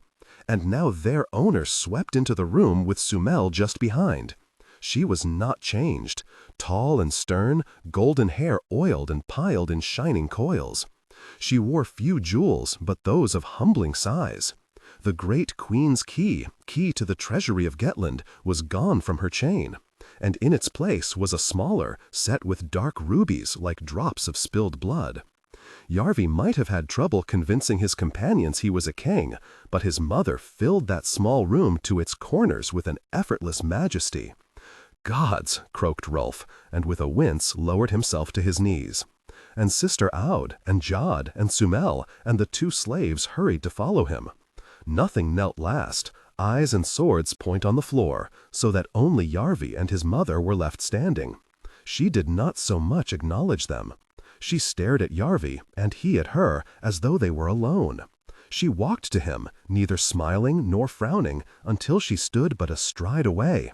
And she seemed to him so beautiful it hurt his eyes to look at her, and he felt in them the burning of tears. "My son," she whispered, and folded him in her arms. "My son." And she held him so tight that it was almost painful, and her tears wetted his head while his wetted her shoulder. Yarvi had come home. It was some time before his mother let him go and held him at arm's length, and carefully wiped her cheeks. He realized he looked up into her face no longer. He had grown then, grown in many ways. "It seems your friend spoke the truth," she said. Yarvi slowly nodded. "I am alive." "And have learned to fasten your cloak buckle," she said, giving it a searching tug and finding it secure. In silence she listened to his story. In silence she heard of the raid and the burning of Amwend, of Odam's betrayal and Yarvi's long fall into the bitter sea. Shall Gettland have half a king? In silence she heard him made a slave, and sold a slave, only her eyes moving to the faint scars on his neck. These are some wretched leavings. In silence he made his escape, endured the long ordeal in the ice, fought for his life in the elf ruin, and all the while Yarvi thought what a song it would make if he lived to have it set to music. You cannot expect all the heroes to survive a good song. And when it came to Ankrin's death, and then to Shadig-Shiram's, Yarvi thought of the red knife in his hand, and his grunting and hers, and his throat closed, and he shut his eyes and could not speak. You may need 2 hands to fight someone, but only one to stab them in the back. Then he felt his mother's hand on his. "I am proud. Your father would have been proud. All that matters is that you have come back to me." "Thanks to these 4, said Yarvi, swallowing sour spit. Yarvi's mother swept his companions with her searching gaze. "You all have my thanks." "It was nothing," grunted Nothing, eyes locked to the floor, face hidden behind his tangle of hair.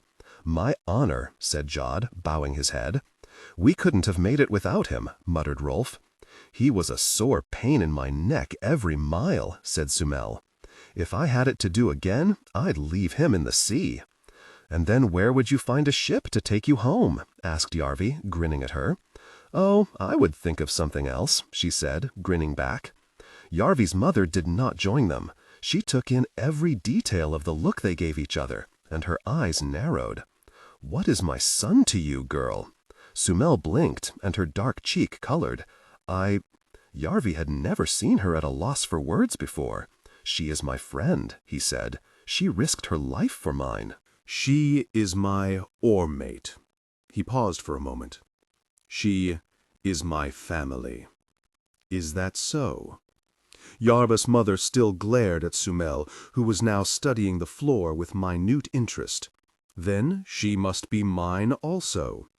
In truth, Yarvi was far from sure what they were to each other, and less than keen to put it to the test before his mother. Things have changed here. He nodded toward the window, the entreaties of the one god's priest coming faint from outside. Things lie in ruins here. His mother's eyes came back to his, and angrier than ever. I had only just taken off my black for your death when an eagle came to Mother Gundring. An invitation to the High King's wedding in Skaken House? Did you go? She snorted. I was and am reluctant to attend. Why? Because Grandmother Wexen has me in mind for the bride, Yarvi. Yarvis' eyes went wide. Oh, yes, oh.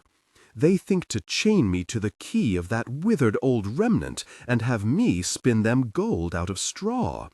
Meanwhile, your snake of an uncle and his worm of a daughter frustrate me at every turn and do their very utmost to destroy all I have built here. Isdrian, muttered Yarvi, with the slightest croak in his throat. He almost added, my betrothed, but with a glance at Sumel thought it best to stop short. I know her name, growled his mother. I choose not to use it. They break agreements years in the making, turn hard-won friends to enemies in a moment, seize the goods of foreign merchants and drive them from the market. If their aim was to ruin Gettland, they could not have done a finer job. They have given my mint over as a temple to the High King's false god. You saw that? Something of the kind, one god standing above all others, just as one High King sits above all others. She barked a joyless laugh that made Yarvi jump. I fight them, but I am losing ground. They do not understand the battlefield, but they have the Black Chair. They have the key to the treasury. I have fought them every day with every weapon and strategy. Except the sword, grunted Nothing without looking up.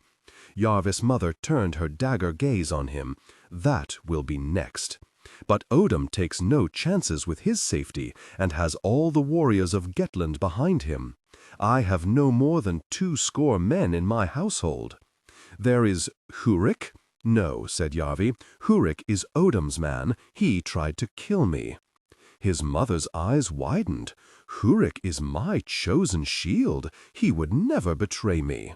He betrayed me easily enough. Yarvi remembered Keemdall's blood speckling his face. Believe me, it is a moment I am not likely to forget. She bared her teeth and placed one trembling fist upon the table. I will see him drowned in the mire. But to beat Odom, we will need an army. Yarvi licked his lips. I have one on the way. Did I lose a son and gain a magician? From where? Vansterland, said Nothing. There was a stony pause then. I see. Yarvis' mother turned her glare on Sister Aud, who ventured an apologetic smile, then cleared her throat and looked down at the floor. Few looked elsewhere when his mother was in the room. You forged an alliance with Gromgil Gorm, the man who killed your father and sold you as a slave? He did not kill my father. I am sure of that. 3/4 sure at least.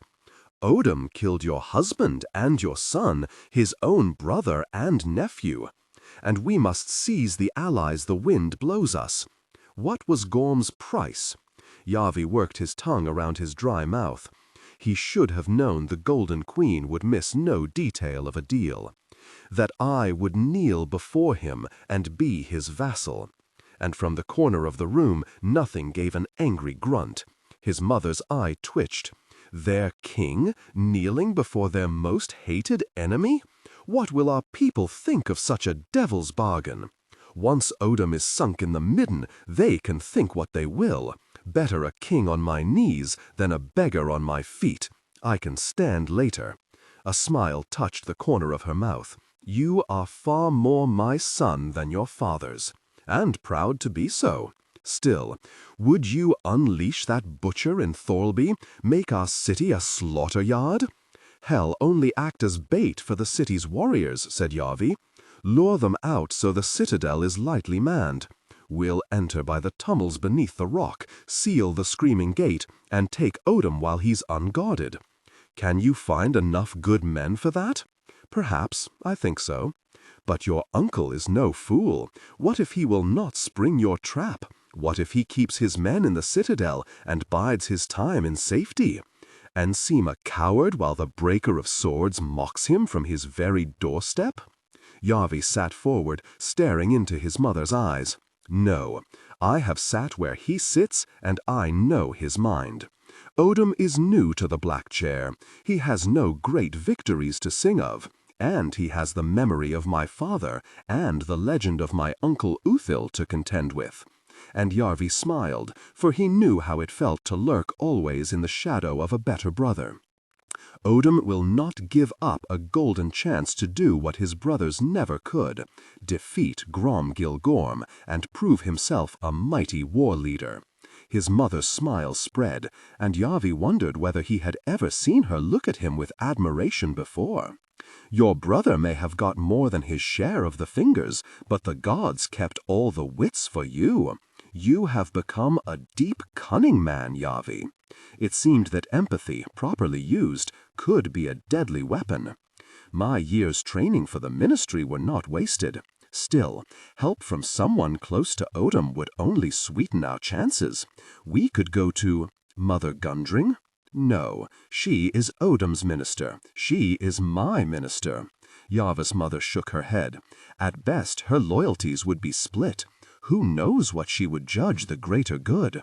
There is already so much that could go wrong, but so much to win. Great stakes mean great risks. So they do. She stood, shaking out her skirts, and looked down at him in wonder. When did my favorite son become a gambler? When his uncle threw him into the sea and stole his birthright? He underestimated you, Yarvi, and so did I, but I am glad to learn my error. Her smile faded, and her voice took on a deadly edge. His will bring him a bloody reckoning. Send your bird to Grom Gilgorm, sister. Tell him we most keenly await his arrival. Sister Aud bowed very low. I will, my queen, but once I do, there can be no going back. Yarvis' mother barked a joyless laugh. Ask your mistress, sister. I am not one for going back. She reached across the table and placed her strong hand on Yarvis' weak. Nor is my son. In darkness. This is a really difficult risk, whispered Rolf, his words deadened in the darkness. Life is a risk, answered Nothing. All things, from birth on. A man can still rush at the last door naked and screaming, or tread softly the other way. Death will usher us all through, regardless, said Nothing. I choose to face her. Can I choose to be elsewhere the next time? Enough of your squabbling, hissed Yarvi. You're like old hounds over the last bone. We can't all act like kings, muttered Rolf, with more than a little irony. Perhaps when you've watched a man make soil every day in a bucket beside you, it is hard to accept he sits between gods and men. Bolts squealed with the rust of years, and in a shower of dust the gate swung open. Were you seen? asked Yarvi. The slave shook his head, turned, and plodded up the narrow stair, stooped under the low ceiling. Yarvi wondered if he could be trusted. His mother thought so, but then she had trusted Hurik. Yarvi had grown out of the childish notion that his parents knew everything. He had grown out of all sorts of notions over the past few months. The stair opened out into a great cave, the ragged rock of the ceiling crusted with teeth of lime, each hung with its own dewdrop, sparkling in the light of their torches. "We're under the citadel?" asked Rolf, peering nervously up at the unimaginable weight of stone above their heads. "The rock is riddled with passages," said Yarvi, "with ancient elf tunnels and newer cellars."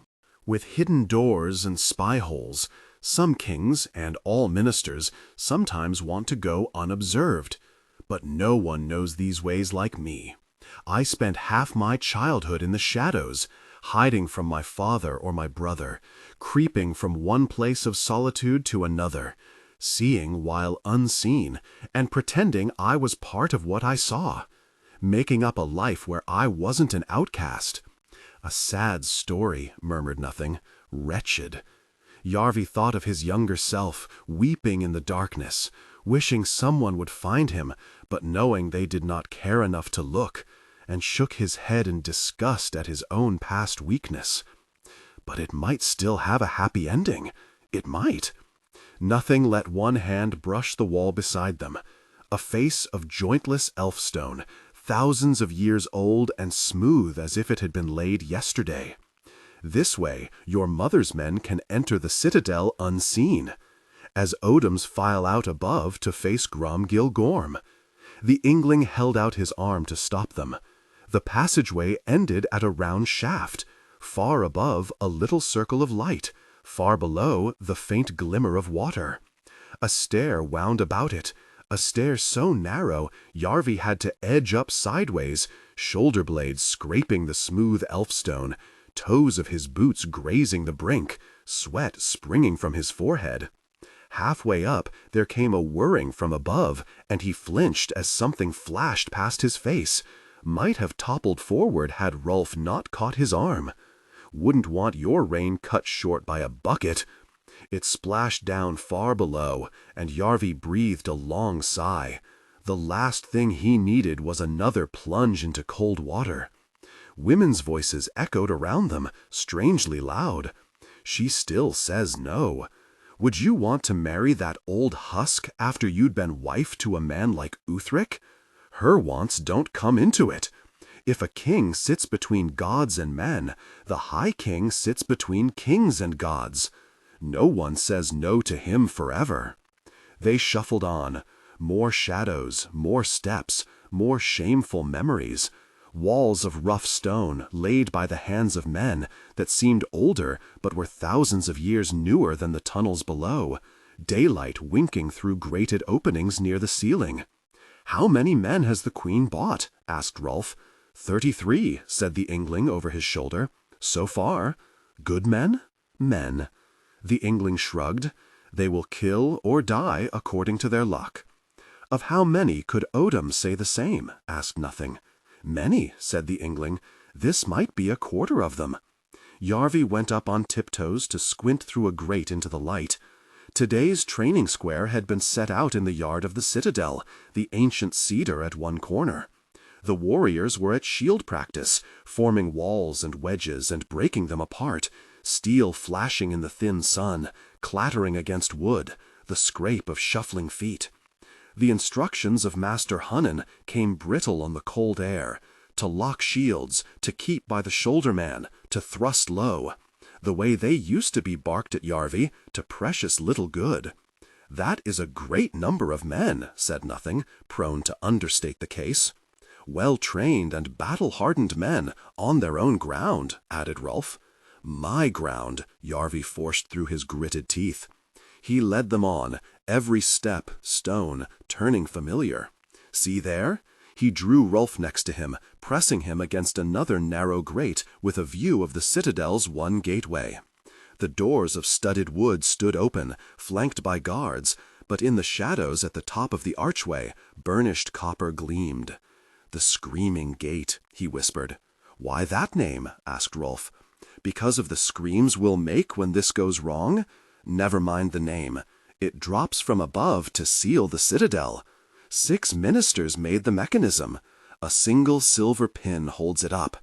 It's always guarded, but a hidden stair leads to the room. When the day comes, Nothing and I will take 12 men and hold it. Rolf, you'll take archers to the roof, ready to make pincushions of my uncle's guards. No doubt they'll make fine ones. When the moment is ripe, we pull the pin, the gate drops, and Odom is trapped inside." Yarvi pictured the horror on his uncle's face as the Screaming Gate fell, and he wished, not for the first time, that doing a thing was as simple as saying it. Odom is trapped. Nothing's eyes glinted in the darkness. And so are we. There was cheering in the yard as the latest exercise came to its end. One side the winner, the other laid low. Yarvi nodded toward the silent Yngling. "My mother's slave will show you the ways. Learn them." "Where are you going?" asked Rolf. And then, uncertainly, "My king." "There's something I have to do."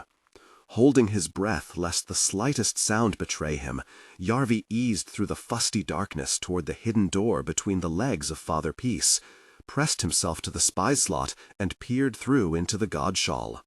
It was before noon, and the King of Gettland was in his proper place, the Black Chair. Its back was toward Yarvi, so he could not see Odom's face, only the outline of his shoulders, the gleam of the king's circle in his hair. Mother Gundring sat on her stool at his right hand, arm trembling with the effort of holding up her minister's staff. Below the dais, making a sea of dim-lit faces, were the great and good of Gettland, or at least the mean and meager, best buckles and keys polished, faces pressed into servile smiles. The same men and women who had wept as Yarvi's father was hewed up, and wondered wherever they would find his like again. Not in his crippled joke of a younger son, that was sure. And standing unbowed upon the steps below the chair, with Hurrick looming at her back, was Yarvi's mother. He could not see Odom's face, but he heard the false king's voice echo in the hollowed space, as calm and reasoned as it had always been, as patient as winter, and Yarvi felt a wintry shiver at the sound of it. Might I inquire of our honored sister when she intends to travel to Skeckenhouse? House? As soon as I am able, my king, answered Yarvi's mother. I have pressing matters of business, that I wear the key to the treasury now. Yarvi peered from the corner of the slot, and saw Istrian sitting on the other side of the Black Chair, his betrothed, not to mention his brothers. She wore the key to the treasury around her neck, and by all appearances it weighed less heavily than she had once feared. I can resolve your business, Lythlin. She sounded little like the nervous girl who had sung her quavering promises to him in this very chamber. He remembered her eyes shining as she touched the Black Chair, and saw them shine now as she glanced at her father sitting in it. It seemed Yarvi was not the only one changed since he sailed for Amwend. See to it soon, came Odom's voice. That you may stand as High Queen over us all, added Mother Gundring, lifting high her staff for just a moment, elf metal darkly gleaming. Or kneel as Grandmother Wexen's bookkeeper, snapped Yarvi's mother. There was a pause. Then Odom said softly, There are worse fates, sister. We must do our duty. We must do what is best for Gettland. See to it. My king, she forced through gritted teeth as she bowed, and though Yarvi had often dreamed of it, he felt a burning anger at seeing her humbled. Now leave me with the gods, said Odom, waving away his retainers. The doors were opened, the great men and women bowed their bottomless respect, and filed out into the light. Yarvi's mother went among them, Hurrick beside her, and Mother Gundring after them, and Istrian last of all, smiling back at her father in the doorway as she had once smiled back at Yarvi. The doors were closed with an echoing boom, and a heavy silence settled, and with a groan Odom wrenched himself up from the Black Chair as though it burned him to sit in it. He turned, and Yarvi found the breath stopped in his chest. His uncle's face was just as he remembered it, strong, with hard lines in the cheeks and silver in the beard. So like Yarvi's father, but with a softness and a care not even his own son could ever find in King Uthric's face. The hate should have flooded in and swept away all Yarvis' fears, and drowned his nagging doubts that ripping the Black Chair back from his uncle's clutches might not be worth the blood it would surely cost. But instead, when he saw the face of his enemy, the killer of his family and thief of his kingdom, Yarvis' heart betrayed him, and he felt of all things a choking surge of love for the only one in his family who had ever given him kindness, had ever made him feel that he was liked, had ever made him feel he was worth liking. Next came a choking sorrow at the loss of that man, and Yarvi felt tears in his eyes, and he ground his twisted knuckles into the cold stone beside him, hating himself for his weakness. "Stop looking at me!" Yarvi jerked back from the slot, but Odom's gaze was fixed high above. He walked slowly, the taps of his footfalls echoing in the velvet dimness of that great space. "Have you deserted me?" he called out. "As I have deserted you?" He was speaking to the amber statues set about the dome. He was speaking to the gods, and his cracking voice was anything but calm. Now he lifted off the king's circle Yarvi had once worn, and with a wince rubbed at the marks left on his forehead. "What could I do?" he whispered, so quietly Yarvi could scarcely hear it. "We all serve someone. For everything there is a price." And Yarvi thought of Odum's last words to him, sharp as knives in his memory. "You would have been a fine jester, but is my daughter really to have a one-handed weakling for a husband, a crippled puppet dangling on his mother's string?" And now the hate boiled up, hot and reassuring. Had he not sworn an oath? For his father, for his mother, for himself. With the faintest ringing, the point of Shadikshirum's sword left the sheath, and Yarvi pressed the knobbled fist of his left hand against the hidden door. One good shove would send it swinging, he knew. One shove, and 3 steps, and a thrust of the blade could end this. He licked his lips, and worked his hand about the grip, setting his shoulders for the effort, the blood surging at his temples. "Enough!" roared Odum, the echoes ringing, and Yarvi froze again.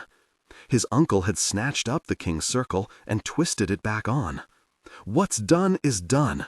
He shook his fist toward the ceiling. "If you wanted it otherwise, why did you not stop me?" And he spun on his heel and strode from the chamber. "They have sent me to do it," whispered Yarvi, sliding Shadikshirum's sword back into its sheath. Not now, not yet, not as easily as that. But his doubts were burned away. Even if he had to sink Thorlby in blood, Odum had to die. A friend's fight. Yarvi strained at the oar, knowing the whip was over him. He tugged and snarled, plucked even with the stub of finger on his useless hand, but how could he move it alone? Mother Sea burst roaring into the hold of the south wind, and Yarvi fumbled desperately with the ladder, watched the men straining against their chains for a last breath as the water surged over their faces. "Clever children drown just like stupid ones," said Treg, blood running from the neat split in his skull. Yarvi took one more floundering step in the merciless snow, slipped and teetered on hot rock smooth as glass. However he ran, the dogs were always snapping at his heels. Gromgil Gorm's bared teeth were red, and his face blood-dashed, and Yarvi's fingers threaded on his necklace. "I am coming," he sang, like the clanging of a bell, "and Mother War comes with me." "Are you ready to kneel?" asked Mother Scare, arms covered in flashing elf bangles, and the crows on her shoulders, laughing, laughing. "He is on his knees already," said Odum, elbows upon the black arms of the Black Chair. "He always has been," said Istrian, smiling, smiling. "We all serve someone," said Grandmother Wexen, a hungry brightness in her eye. "Enough," hissed Yarvi, "enough!" And he flung open the hidden door and lashed out with the curved sword. Ankren's eyes bulged as the blade slid through him. "Steel is the answer," he croaked. Shadikshirem grunted and elbowed, and Yarvi punched at her, and metal squelched in flesh, and she smiled at him over her shoulder. "He is coming," she whispered. "He is coming." Yarvi woke wet with sweat, tangled with his blankets, stabbing at his mattress. A devil's face loomed over him, made of flame and shadow and stinking of smoke. He shrank away, then gasped in relief as he realized it was Rolf, a torch in his hand against the darkness. "Gromgil Gorm is coming," he said. Yarvi tore free of his blankets. Sounds echoed distorted through the shutters at the window, crashing, shouting, the clangor of bells. "He's crossed the border with more than 1,000 men, might be 100,000 depending on what rumor you listen to." Yarvi tried to blink away his dream. "Already? He moves quick as fire and spreads as much chaos. The messengers barely outrode him. He's only 3 days from the city. Thorlby's in uproar." Downstairs, the faintest gray of dawn was leaking through the shutters and across pale faces. The faintest smell of smoke tickled Yarvis' nose. Smoke and fear. Faintly, he could hear the priest outside calling in a broken voice for folk to kneel before the one God and be saved. To kneel before the High King and be made slaves. "Your crows fly swiftly, Sister Aud," said Yarvi. "I told you they would, my king." Yarvi flinched at the word. It still sounded like a joke to him. It was a joke, and would be until Odom was dead. He looked at the faces of his oar-mates, Sumael and Jod, each nursing their own kind of fear. Nothing with hungry smile and polished sword, both unsheathed. "This is my fight," said Yarvi. "If any of you want to leave, I won't blame you. I and my steel are sworn to the purpose." Nothing rubbed a speck from his sword with a thumb tip. "The only door that will stop me is the last." Yarvi nodded, and with his good hand clasped Nothing's arm. "I don't pretend to understand your loyalty, but I'm grateful for it." The others were slower to the cause. "I'd be lying if I said the odds didn't bother me," said Rolf. "They bothered you on the border," said Nothing, "and that ended with the burning bodies of our enemies. And of our friend, and our capture by a crowd of angry von Sterman. Angry von Sterman are again involved, and if this plan miscarries, I doubt we'll be talking our way clear, however nimble-tongued the young king may be." Yarvi put his twisted palm on the pommel of Shadix-Shiram's sword. "Then our steel must talk for us." Easy to say before it's drawn. Sumael frowned across to Jod. "I think we had better head south before the swords begin to speak." Jod looked from Yarvi to Sumael and back, and his big shoulders slumped. The wise wait for the moment, but never let it pass.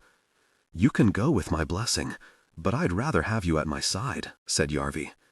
"Together we braved the south wind. Together we escaped her. Together we faced the ice and came through.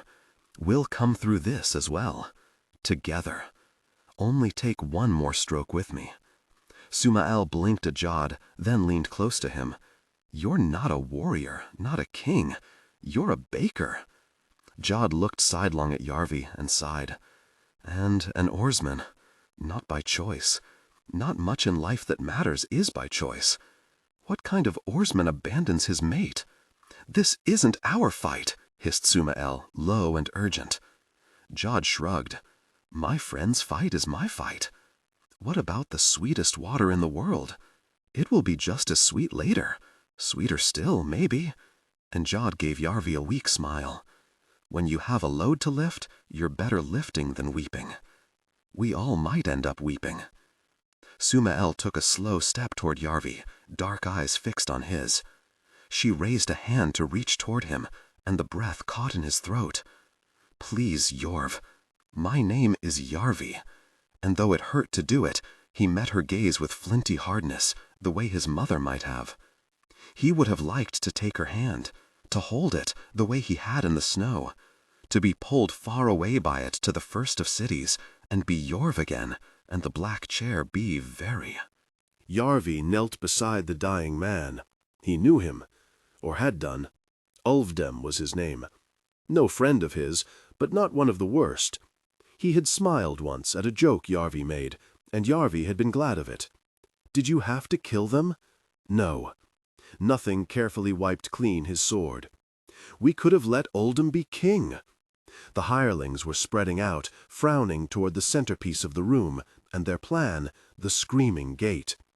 Its bottom was sunken in the floor, and its top in the ceiling, a wall of polished copper softly gleaming, engraved with 100 faces, which snarled, screeched, howled in pain or fear or rage, flowing into one another like reflections in a pool. Sumanal stood looking at it with hands on hips. "I think I can guess now why it's called the Screaming Gate." "A hideous thing to hang our hopes on," said Jod. Yarvi brushed the metal with his fingertips, cold and awfully solid. "A hideous thing to have drop on your head, no doubt." Beside the great slab, about a post carved with the names of 15 gods, was a confusion of interlocking gears, inscribed wheels, coiled chains, that even with his minister's eye he could not begin to fathom the workings of. In its center was a single silver pin. "This is the mechanism." Jod reached toward it. "All you do is pull the pin?" Yarvi slapped his hand away. At the right moment, the last moment. The more of Odom's men have gone to face Gorm, the better our chances." "Your uncle speaks," called Nothing from one of the narrow windows. Yarvi eased open the shutters of another and peered down into the yard. That familiar patch of green among the towering gray walls, the cedar spreading its branches at one side. Men were gathered there, many hurriedly arming, many already arrayed for battle. Yarvis's eyes widened as he took in the number. 300 at a guess, and he knew there would be far more making ready outside the citadel. Above them, upon the marble steps of the Godshall, in fur and silvered mail, and with the king's circle on his brow, stood Yarvis's uncle Odom. "Who stands outside the walls of Thorlby now?" he was roaring at the gathered warriors. "Grum Gil Gorm, the breaker of swords!" The men stamped their feet and let go a storm of curses and contempt. "He who murdered Uthric, your king, my brother!" Howls of anger at that, and Yarvi had to stop himself making one of his own at the lie.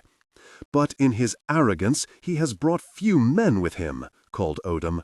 "We have the right, we have the ground, we have the numbers and the quality. Will we let this army of scum stand a moment longer within sight of the hows of my brothers Uthric and Uthal, the howe of my grandfather Angulf Clovenfoot, hammer of the Vanstermen?" The warriors clattered weapons on shields and shields on armor, and roared that they would not. Odom reached out. His kneeling blade-bearer offered up his sword, and he drew it and held it high, the steel breaking from the shadows and flashing so brightly for an instant Yarvi had to look away. "Then let us do honor to Mother War, and bring her a red day. Let us leave our walls at our backs and stride out, and before sunset see the heads of Grum Gil Gorm and his Vanster dogs." "Well, see whose head sits on the walls tonight," said Yarvi, words lost in the answering cheer of the warriors of Gettland. The warriors who should have been cheering for him. "They go to fight," said Nothing, as men began to file from the yard, called off in stretches of the shield wall, each knowing his place, each ready to die for his shoulder-man. "You guessed your uncle's mind correctly." "It was no guess," said Yarvi. "Your mother was right." He saw Nothing's eyes glint in the darkness of his helmet slot. "You have become a deep, cunning man." The youngest warriors came first, some younger even than Yarvi. The older and more battle-worn were next.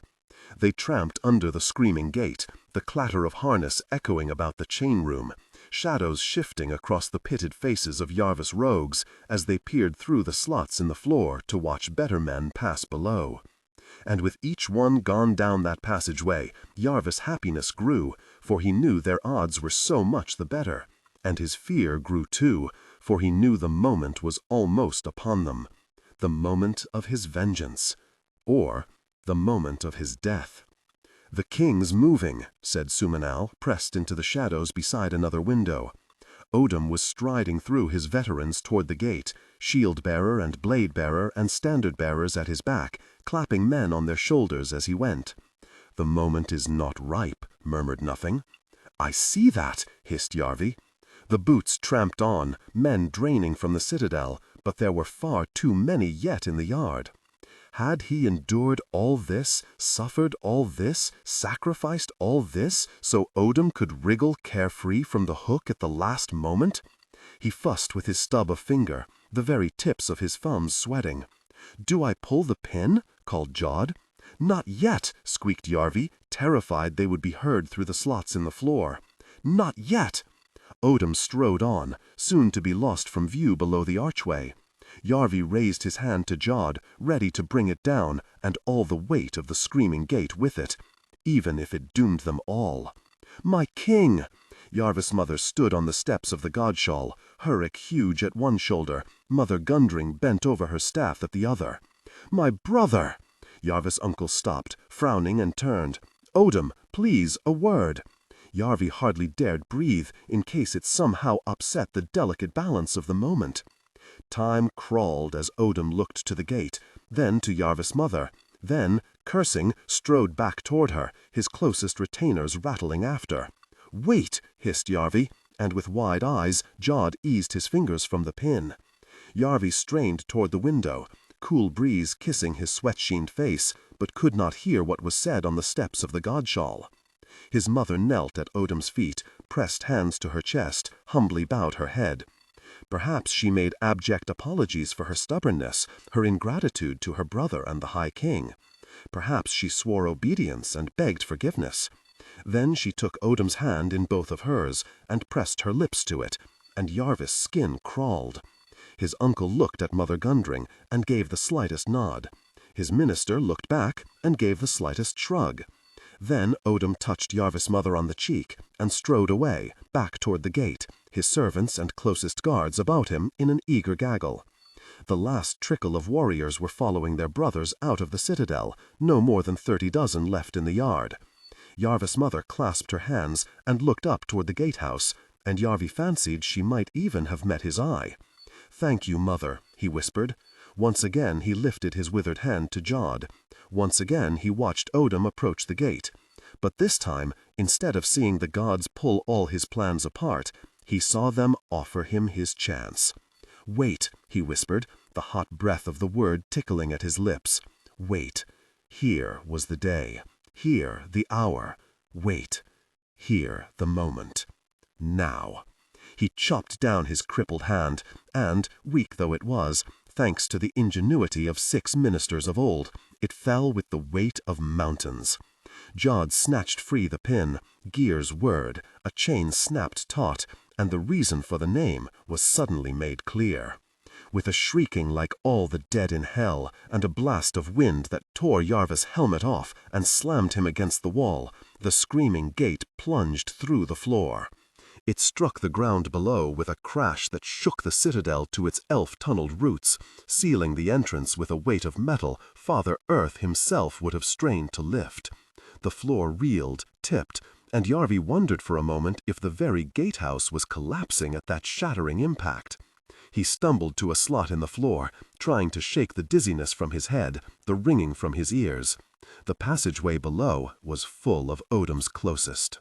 Some were tottering with hands clasped to their heads, some fumbling out their weapons, some clustered at the gate, silently shouting, silently, stupidly, uselessly, beating against the screaming faces.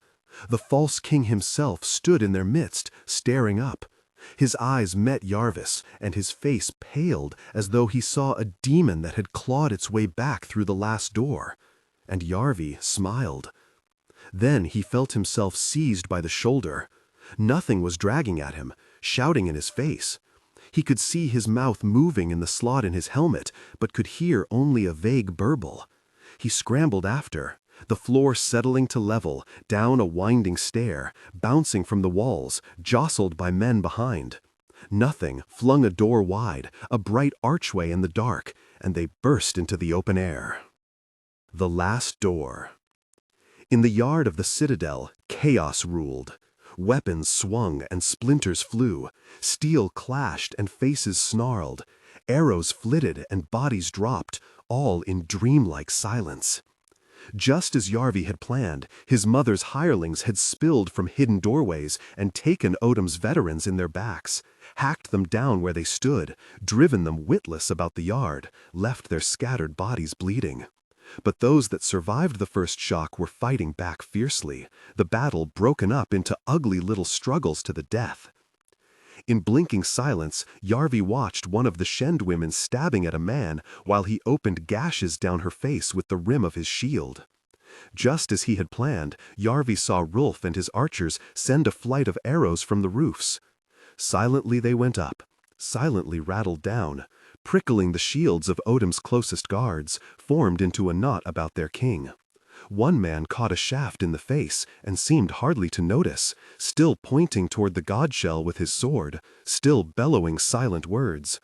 Another went down, clutching at an arrow in his side, clutching at the leg of the man beside him who kicked his hand away and shuffled on.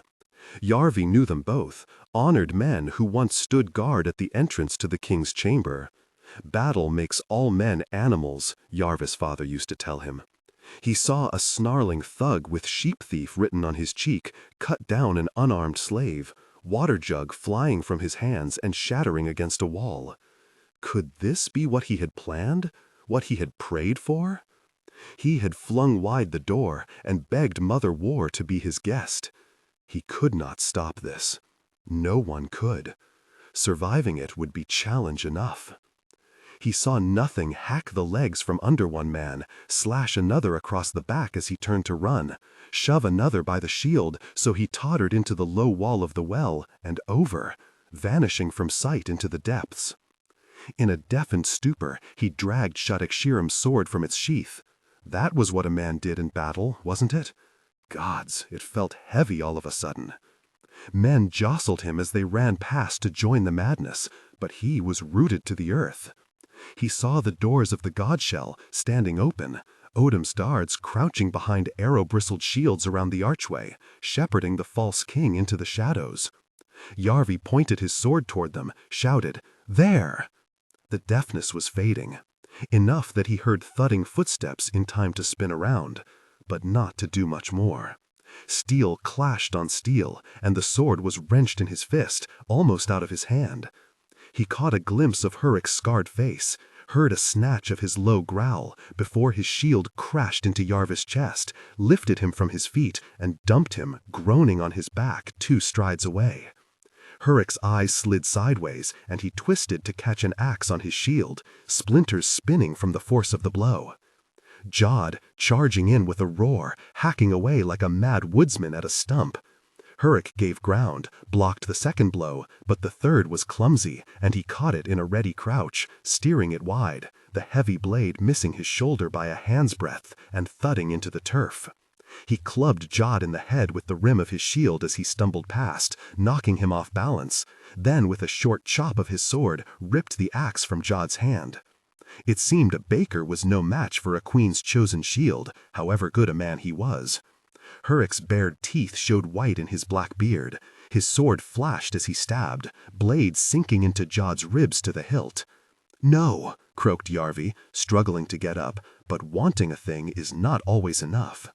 Jod dropped to his knees, face crushed up with pain, and Hurrick planted one great boot on his shoulder, ripped his sword free, then kicked Jod onto his back. He turned to Yarvi. "Let us finish what we started in Wend." He stepped forward, red sword raised. Yarvi would have liked to face death smiling, but few have courage when the last door yawns before them. Even kings. Kings least of all, perhaps. He slithered back, holding up his withered hand as though that might ward off the blade. Hurrick's lip twisted. What a king you would have made. We shall see.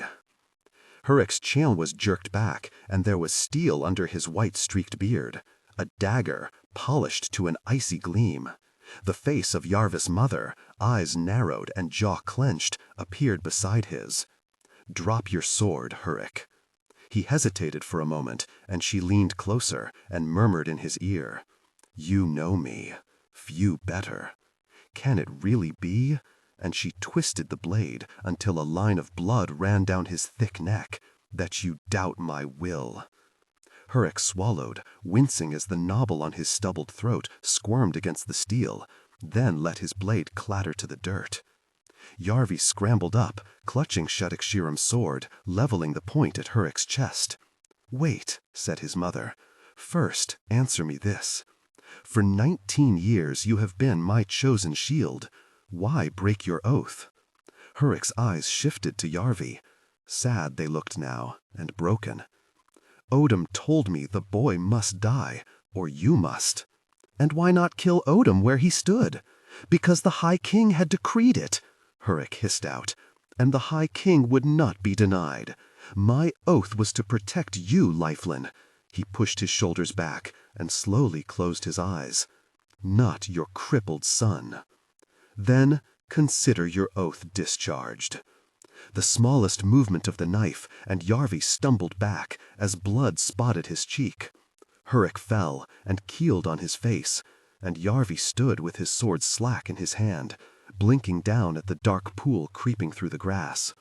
His skin was flushed and prickling, the breath tore at his throat, lights danced in his eyes, his limbs heavy, bruised chest throbbing.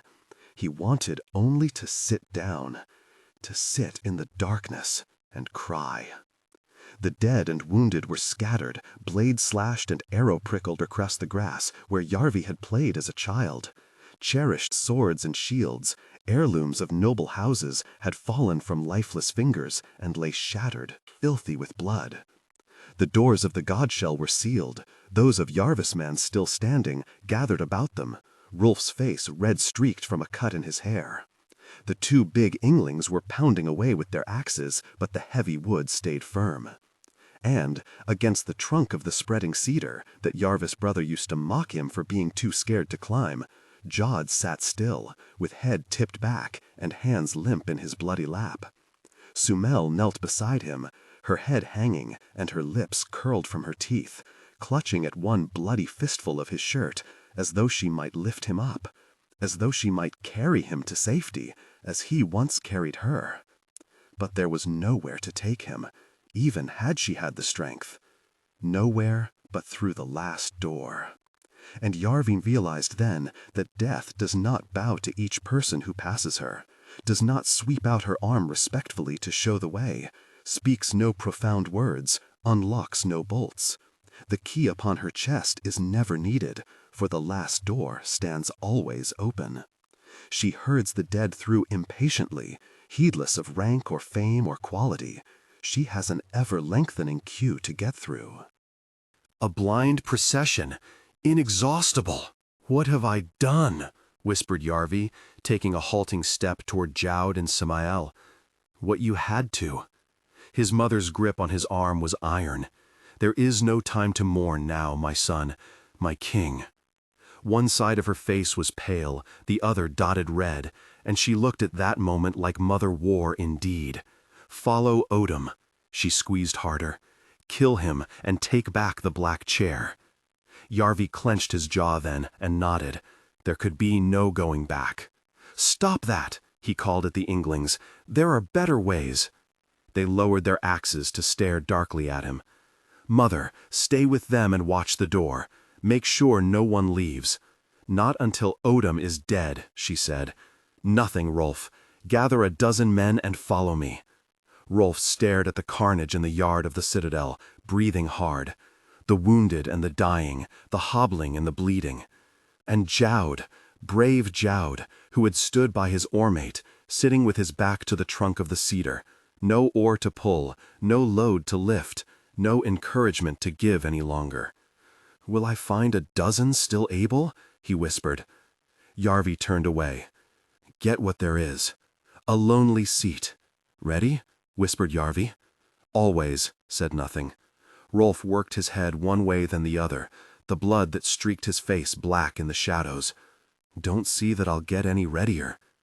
Yarvi heaved in a great breath, and as he pushed it out, drove the heel of his twisted hand into the catch, barged the hidden door open with his shoulder, and burst into the sacred vastness of the godshell.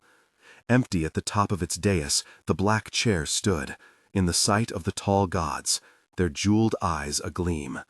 Above them, about the dome, the amber statues of the small gods observed the petty doings of humanity without comment, emotion, or even much interest. Odom had only 10 men left, and those in a sorry state, clustered about the doors as they shook faintly from blows outside. 2 were trying to shore them up with spears. 2 others had swept the holy offerings from a table shiny with age and were dragging it toward the entrance as a barricade. The rest sat bewildered or stood stunned, not knowing how their king could have been taken unawares by a company of rogues in the heart of his own citadel. Mother Gundring hunched beside Odom, tending to his standard-bearer's bleeding arm. "To the king!" he shrieked as he saw Yarvi burst in, and Odom's men clustered about their master, raising their shields before him, weapons ready.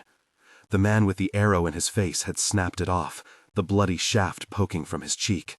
He had been leaning groggily on his sword, but now he pointed it, wobbling, toward Yarvi. Nothing rushed up at his left shoulder, Rolf at his right, and those slaves and mercenaries who could still fight spread out about them, bristling with sharpened metal. They edged around the Black Chair, down the steps of the dais, spitting and rasping curses in half a dozen languages. Odom urged his men forward, the space between them 10 strides of stone, then 8, then 6, the coming violence hanging heavy as a storm cloud in the still air of the godshell. Then Mother Gundring squinted toward Yarvi, and her eyes went wide. "Wait!" she screamed, beating her elf staff upon the ground and sending crashing echoes bouncing about the dome above. "Wait!" For a moment the men held, staring, snarling, hands tickling their weapons, and Yarvi leapt into the narrow gap of opportunity the old minister had opened for him. "Men of Gettland," he shouted, "you know me. I am Yarvi, son of Uthric." And he pointed at Odom with the one stubby finger of his left hand. "This treacherous thing tried to steal the Black Chair, but the gods will not suffer a usurper to sit upon it for long." He dug his thumb into his chest. "The rightful king of Gettland has returned." "The woman's puppet?" spat Odom at him. "The half-king? The king of cripples?" Before Yarvi could shriek his reply, he felt a strong hand on his shoulder, steering him aside. Nothing stepped past, unbuckling the strap on his helmet. "No," he said, "the rightful king." And he pulled it off and tossed it spinning across the floor of the godshell with a steely clatter. He had chopped his wild shag of hair to a short gray fuzz, shaved clean his thicket of a beard. The face revealed was all sharp angles and ruthless lines, bones broken and set harder, work and weather-worn, beating and battle-scarred. The beggar of twigs and string was gone, and in his place a warrior of oak and iron stood. But his eyes, deep set in hollow sockets, were the same, still burning with a fire at the brink of madness, hotter than ever. And suddenly Yarvi was no longer sure who this man was that he had traveled beside, fought beside, slept beside. No longer sure what he had brought with him into the citadel of Gettland, right to the Black Chair itself. He blinked around him, suddenly full of doubt. The young warriors of Gettland still growled their defiance, but on the older men the sight of Nothing's face worked a strange transformation. Jaws dropped, blades wavered, eyes widened, even brimmed with tears. Breathed oaths drifted from quivering lips. Odom had turned paler even than when he saw Yarvi, the face of a man who looks upon the end of creation. "What sorcery is this?" whispered Rolf, but Yarvi could not say. The elf metal staff slipped from Mother Gundring's limp fingers and clattered to the floor, the echoes fading into heavy silence. "Uthel," she whispered. "Yes." And Nothing turned his mad smile on Odom. "Well met, brother." And now the name was spoken, Yarvi saw how like the two men were, and felt a chill to the tips of his fingers. His uncle Uthel, whose matchless skill the warriors toasted before every training, whose drowned body had never been washed from the bitter sea, whose howe above the wind-blasted beach stood empty. His uncle Uthel had been standing at his side for months. His uncle Uthel stood before him now. "Here is the reckoning," said Nothing, said Uthel, and he stepped forward, sword in hand. "Blood cannot be shed in the godshell," shouted Mother Gundring. Uthel only smiled. "The gods love nothing better than blood, my minister. What better place to shed it?" "Kill him!" shrieked Odom, no calm in his voice now. But no one rushed to obey. No one so much as spoke a word. "I am your king!" But power can be a brittle thing. Slowly, carefully, as though they thought with one mind, the warriors backed away from him to form a crescent. "The Black Chair is a lonely seat indeed," said Uthel, glancing up at it, empty on its dais. The muscles in Odom's jaw worked as he gazed at the circle of grim faces ranged about him, at those of his guards and those of the hirelings, at Mother Gundring's and at Yarvi's, and finally at Uthel's, so like his own, but passed through 20 years of horrors. He snorted and spat on the holy stones at his brother's feet. "So be it then."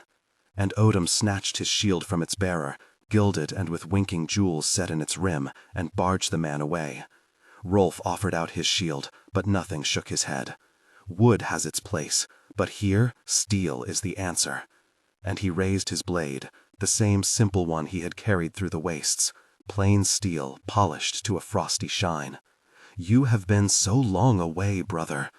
Odom lifted his sword, one forged for Yarvi's father, pommel of ivory and hilt of gold, runes of blessing worked into the mirror-bright blade.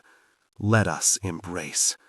He darted forward, so scorpion-quick that Yarvi gave a gasp and stumbled back a pace himself, twitching this way and that as he followed his uncle's movements.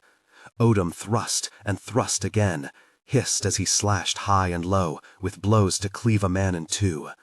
But fast and deadly as he was, his brother was faster. Like smoke on a mad wind, Uthel drifted, twisted, reeled, while the bright steel carved the air, but gave him not a kiss. "Do you remember when we last saw each other?" Uthel asked as he danced away. In that storm, at the prow of our father's ship, laughing into the gale with my brothers at my back, you never cared for anything but your laughter. Odom rushed in again, chopping left and right and making the watchful guards lurch back. But Uthel wheeled to safety, not even raising his sword. Is that why you and Uthric together threw me into the bitter sea? Or was it so that he could steal my birthright, and you in turn could steal it from him? The Black Chair is mine. Odom's sword was a shining arc over his head, but Uthil caught it on his own with a ringing crash. He caught Odom's shield as well, and for a moment Yarvis' two uncles were locked together, blades grating. Then Uthil dipped his shoulder and jerked the shield upward, the rim cracking into Odom's jaw. He twisted his other shoulder and flung Odom away, heels kicking at the stones, falling in a tangle against the men behind him. They pushed him off, and Odom shrank behind his shield, but Uthil only stood his ground in the center of the circle. Even though my empty howe stands above the beach, I did not drown. I was plucked from the sea by slavers and made to fight in a pit. And in those years in the darkness, for the amusement of blood-drunk animals, I killed 99 men. Uthil pressed a finger to his ear, and for a moment looked like nothing once again. I hear them whisper sometimes. Can you hear them whisper, Odom? You're mad, spat Odom, blood on his lips. But Uthil only smiled the wider. How could it be otherwise? They promise 100th victory will set you free, but I was tricked and sold again. Odom circled him, stalking in a hunter's crouch, shield up, sweat across his forehead from the weight of his silvered mail. Uthil stood tall, sword swinging loose and easy in his hand, scarcely even breathing hard. I was a war slave, then an ore slave, then nothing. A dozen bitter years I spent upon my knees. It is a good place to think. Think on this. Odom spat blood as he came again, feinted a thrust, and made it into a hissing, angling cut. But Uthil steered it wide to crash into the stone of the floor, striking sparks and filling the godshawl with ear-splitting echoes. Odom gasped, stumbled, shuddering with the impact. And Uthil stepped away and with a terrible precision slashed him across the arm, just above his shield's garnet-studded rim. Odom gave a howl, the gaudy thing sliding from his limp left hand, and the blood already tapping on it from his dangling fingertips. He looked up at Uthil, eyes wide. I was the best among the three of us. I should have been king. Uthric was nothing but violence, you nothing but vanity. So true. Uthil frowned as he wiped both sides of his sword carefully on his sleeve. How the gods have punished me for it, the lessons they have taught me, Odom. And now they have sent me to teach one to you. They do not make the best man king, but the firstborn. He nodded toward Yarvi. And our nephew was right about one thing. They will not suffer a usurper to sit in the Black Chair for long. He bared his teeth and hissed out the words, "It is mine." He sprang forward, and Odom met him snarling. Blades clashed, once, twice, faster than Yarvi could follow. The third blow Uthil slid beneath, slashing his brother's leg as he danced away, and making him roar again.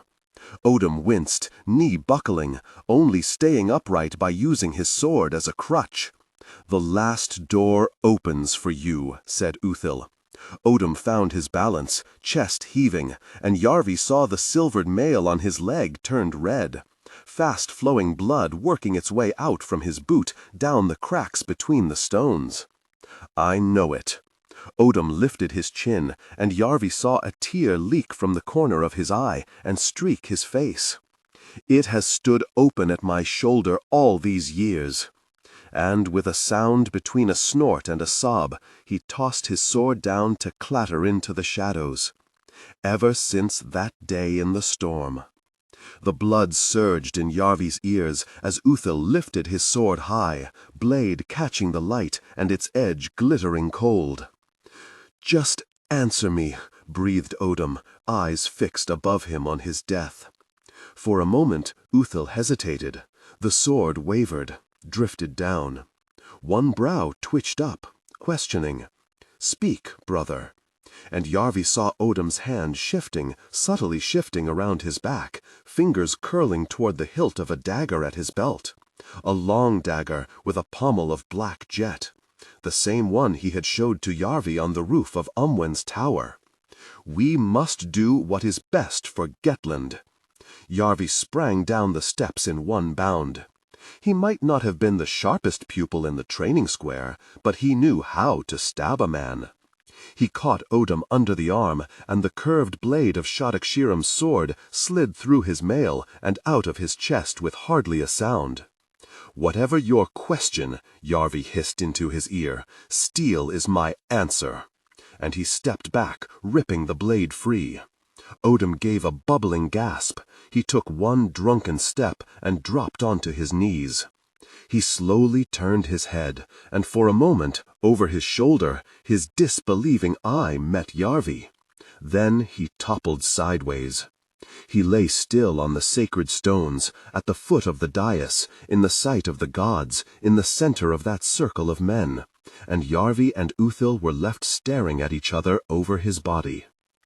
"It seems there is a question between us, nephew," said his one surviving uncle, that one brow still raised. "Shall steel be our answer?" Yarvi's eyes flickered up to the black chair, standing silent above them.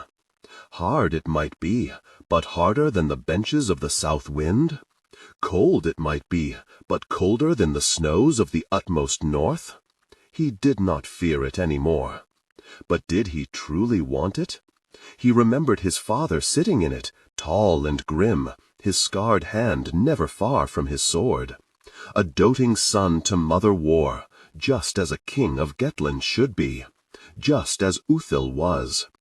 The statues of the tall gods gazed down, as though awaiting a decision, and Yarvi looked from one stony face to another, and took a long breath.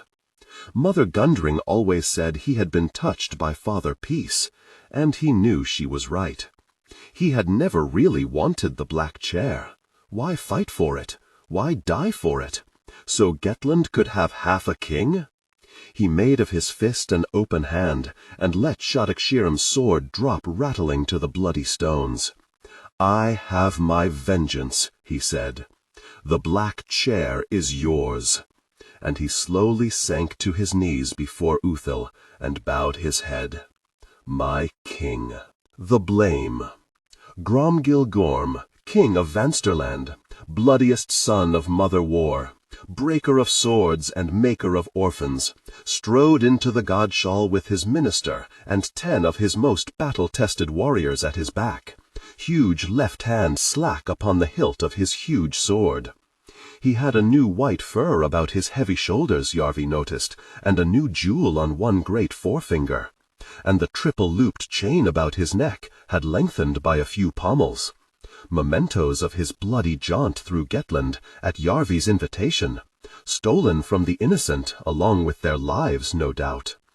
But the hugest thing of all, as he stepped between the scarred doors and into the house of his enemy, was his smile. The smile of a conqueror who sees all his plans ripen, all his adversaries brought low, all the dice come up his number. The smile of a man greatly favored by the gods. Then he saw Yarvi standing on the steps of the dais between his mother and Mother Gundring, and his smile buckled. And then he saw who sat in the black chair, and it crumpled entire. He came to an uncertain halt in the center of that wide floor, on about the spot where Odam's blood still stained the cracks in the stones, surrounded on all sides by the glowering grate of Gettland. Then he scratched at one side of his head, and said, "This is not the king we expected." "Many here might say so," said Yarvi, "but it is the rightful one. Even so, King Uthil, my eldest uncle, has returned." "Uthil!" Mother Scare gave a hiss through her teeth. "The proud Gettlander. I thought I knew that face. You might have mentioned it." Gorm frowned around at the gathered warriors and wives, keys and cloak buckles all a-glitter in the shadows, and heaved up a weighty sigh. "I have an unhappy sense you will not be kneeling before me as my vassal. I have spent long enough on my knees." Uthil stood, his sword still cradled in his arms. That same plain sword he had taken up from the listing deck of the South Wind and polished until the blade glittered like moonlight on the chill sea. "If anyone kneels, it should be you. You stand on my land, in my hall, before my chair." Gorm lifted the toes of his boots and peered down at them. "So it would seem, but I have always been stiff in the joints.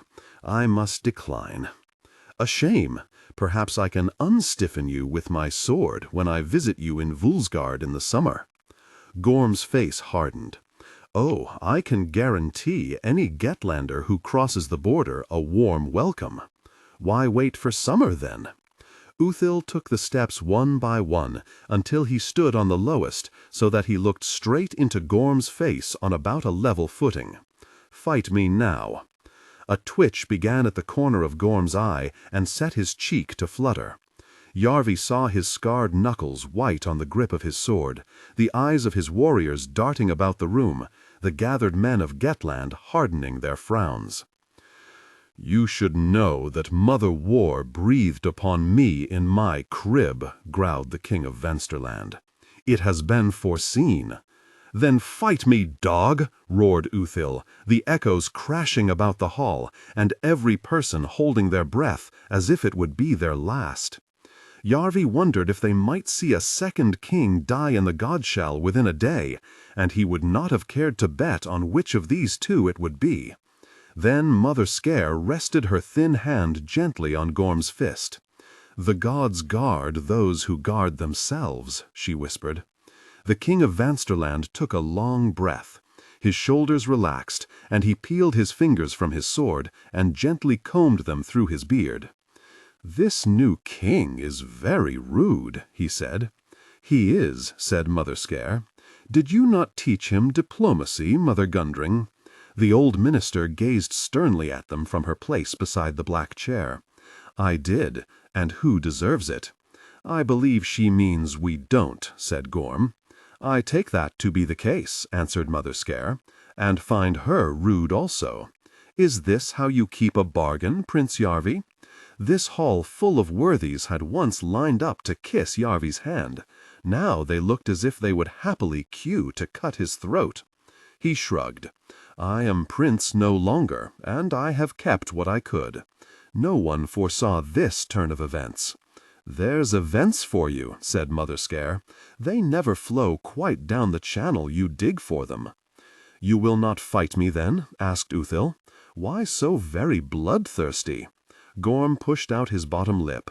"You are new in the job, but you will learn a king is more than just a killer. Let us give Father Peace his season, abide by the wishes of the High King in Sheckenhouse, and make of the fist an open hand.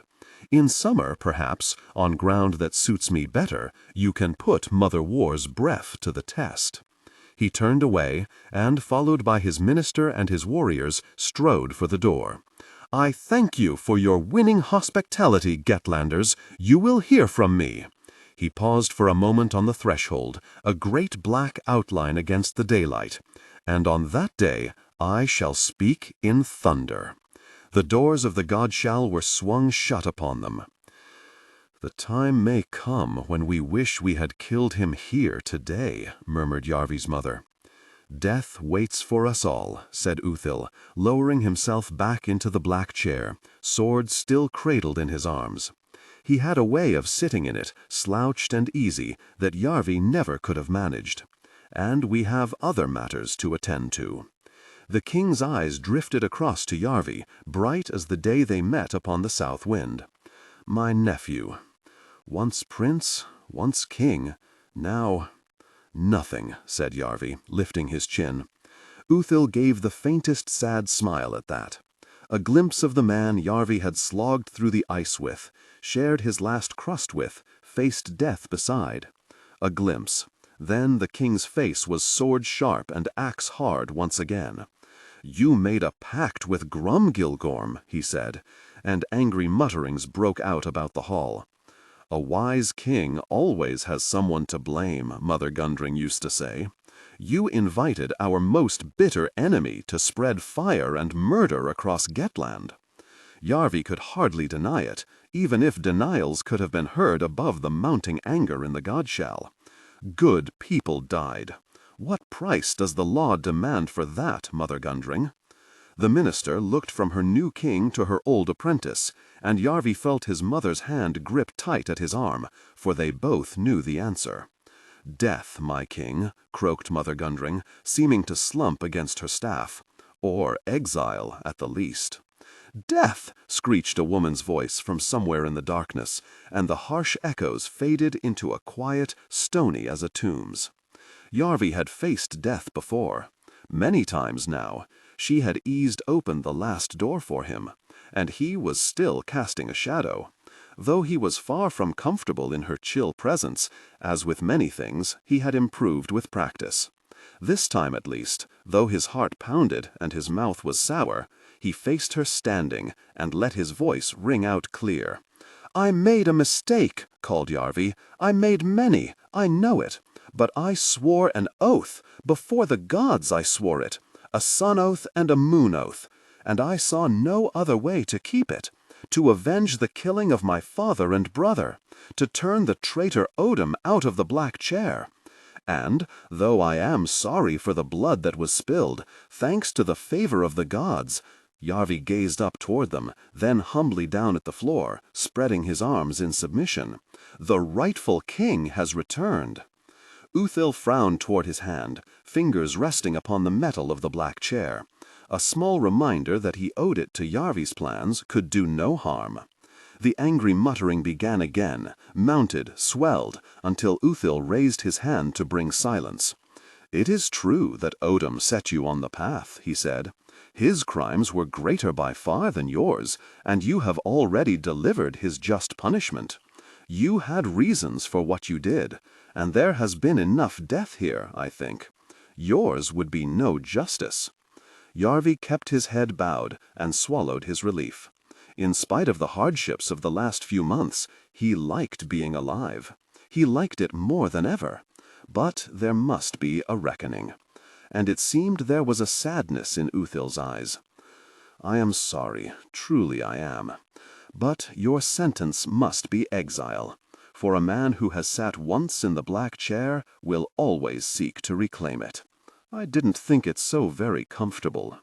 Yarvi took one step up the dais. He knew what he had to do.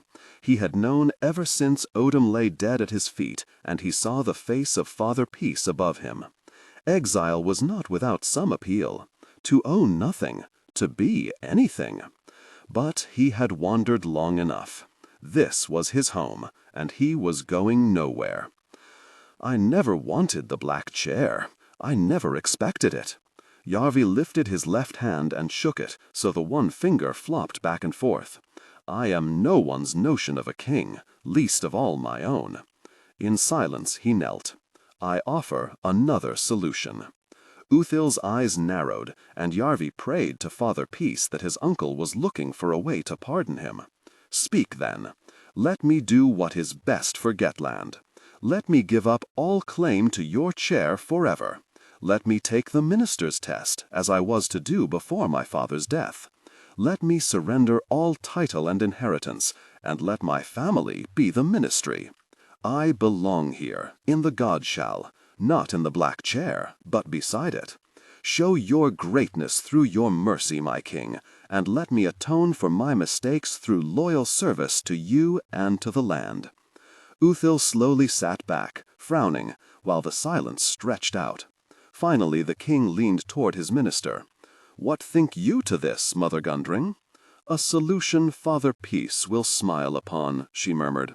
"I always believed Yarvi would make a fine minister. I still believe it. He has proved himself a deep, cunning man. That much I believe." But Utham still hesitated, rubbing at his sharp jaw in consideration.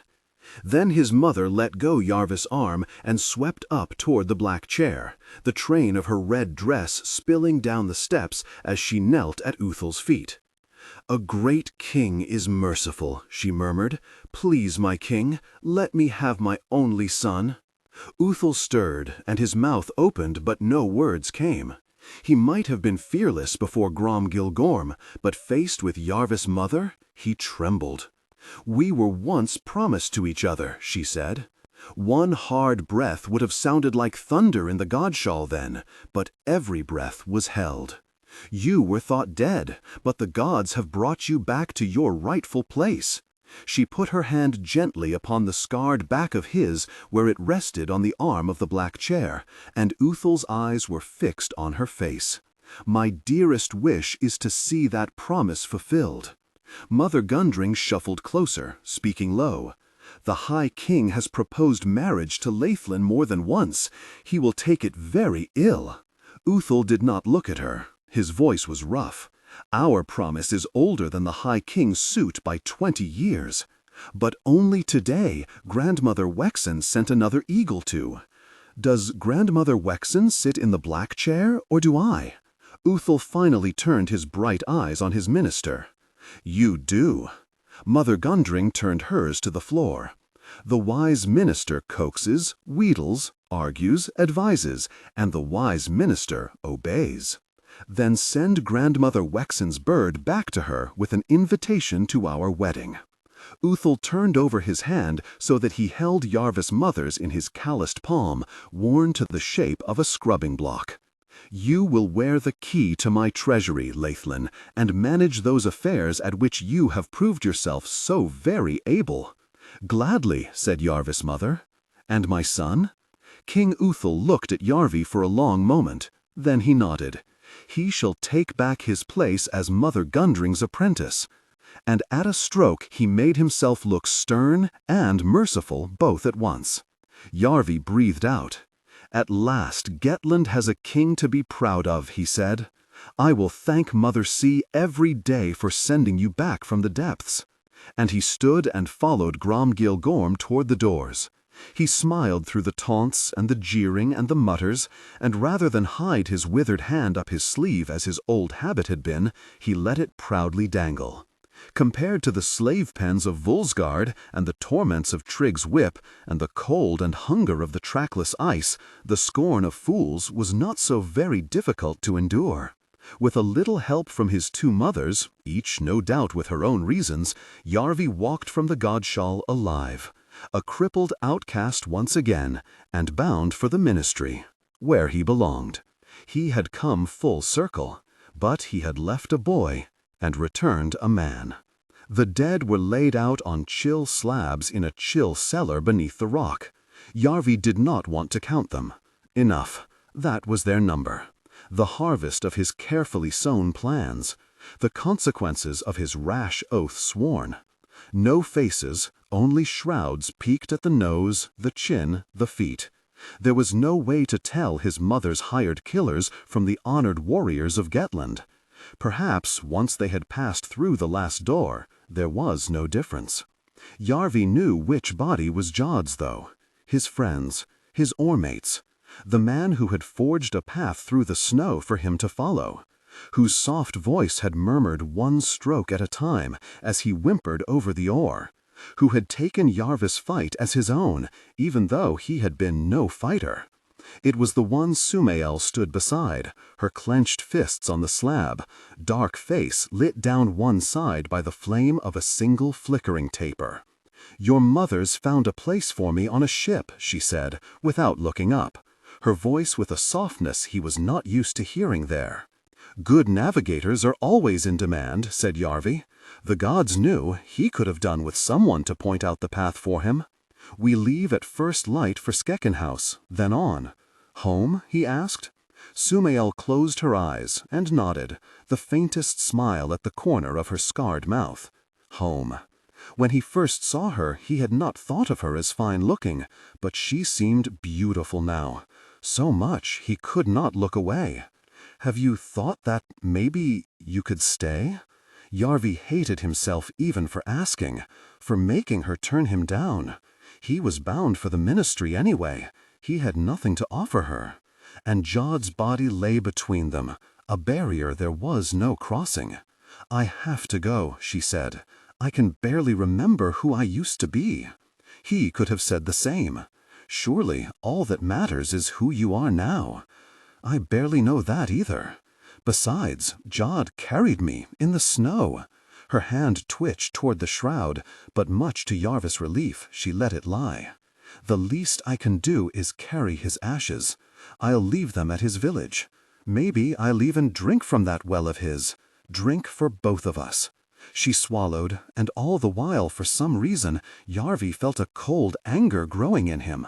Why miss the sweetest water in the Gettland?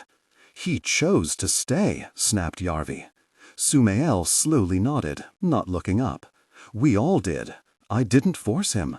No, you could have left and taken him if you'd fought harder." Now she looked up, but with none of the anger he knew he deserved, only her own share of the guilt. "You're right. That will be my weight to carry." Yarvi looked away, and suddenly his eyes swam with tears. A set of things done, and choices made, and each had seemed the lesser evil, but had somehow led him here. Could this really be anyone's greater good? "You don't hate me?" he whispered. "I've lost one friend. I don't mean to throw away another." And she put one hand gently on his shoulder. "I'm not much good at making new ones." He pressed his own on top of it, wishing he could hold it there. Strange how you never see how much you want a thing until you know you cannot have it. "You don't blame me?" he whispered. "Why would I?" She gave him a last parting squeeze, then let him go. "It's better if you do it. Some are saved." "I'm glad you came," said Yarvi. "I'm fast running out of friends." "Happy to do it," said Rolf, "for you and for Ankren. Can't say I loved the skinny jerk when he was storekeeper, but I warmed to him in the end." He grinned at Yarvi, the big scab above his eye shifting. "Some men you stick to right off, but it's those that take time to stick as stick longest. Shall we get some slaves?" There was a muttering and a grunting and a clattering of chains as the wares got to their feet for inspection, each pair of eyes with its own mixture of shame and fear and hope and hopelessness, and Yarvi found himself rubbing gently at the faint scars on his throat where his own collar used to sit. The stink of the place smothered him with memories he would much rather have forgotten. Strange how quickly he had grown used to free air again. "Prince Yarvi!" The proprietor hurried from the shadows at the back, a big man with a soft, pale face, faintly familiar. One of the procession who had groveled before Yarvi at his father's howing up. Now he would have a chance to grovel again. "I'm a prince no longer," said Yarvi, "but otherwise, yes." "You're Yverfell?" The flesh dealer puffed up with pride at being known. "Indeed I am, and deeply honored by your visit. Might I ask what sort of slave you are? Does the name Ankren mean much to you?" The merchant's eyes flickered to Rolf, standing grim and solid, with his thumbs in his silver-buckled sword belt. "Ankren? Let me sharpen your memory, as the reek of your shillop has sharpened mine. You sold a man called Ankren, then extorted money from him to keep his wife and child safe." Yverfell cleared his throat. "I have broken no law, and nor will I when I call in your debts." The merchant's face had drained of color. "I owe you nothing." Yarvi chuckled. "Me? No."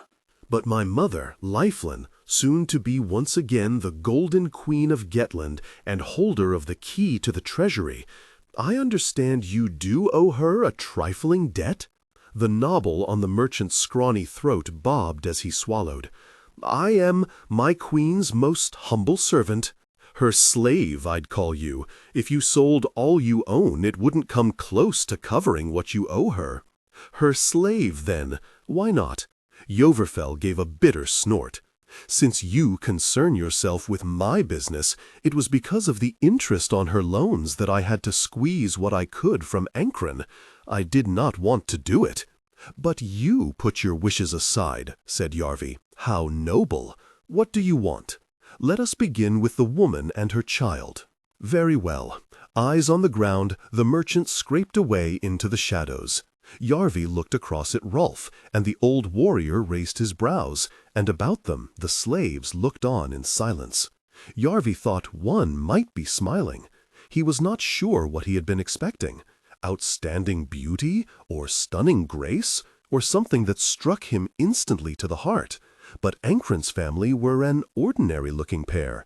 Most people are, of course, to those that don't know them. The mother was small and slight, with a defiant set to her jaw. The son was sandy-headed, as his father had been, and kept his eyes down. Joverfell ushered them forward, then plucked nervously at one of his hands with the other. "Healthy and well cared for, as promised. They are yours, of course. Gifts, with my compliments." "Your compliments you can keep," said Yarvi. "Now you will pack up here and move your business to Volsgard." "Volsgard?" "Yes, they have many flesh dealers there. You will feel very much at home." "But why?"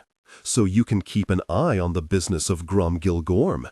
Know your enemy's house better than your own, I've heard it said." Rolf gave an approving grunt, puffed out his chest a little, and shifted his thumbs in his sword belt. "It's that," said Yarvi, "or find yourself being sold in your own shop. What price would you fetch, do you think?" Joverfell cleared his throat. "I will make the arrangements." "Quickly," said Yarvi, and strode from the stink of that place to stand in the air and breathe, eyes closed. "You are our new owner, then?" Ankren's wife stood beside him, one finger wedged inside her collar. "No, my name is Yarvi. This is Rolf."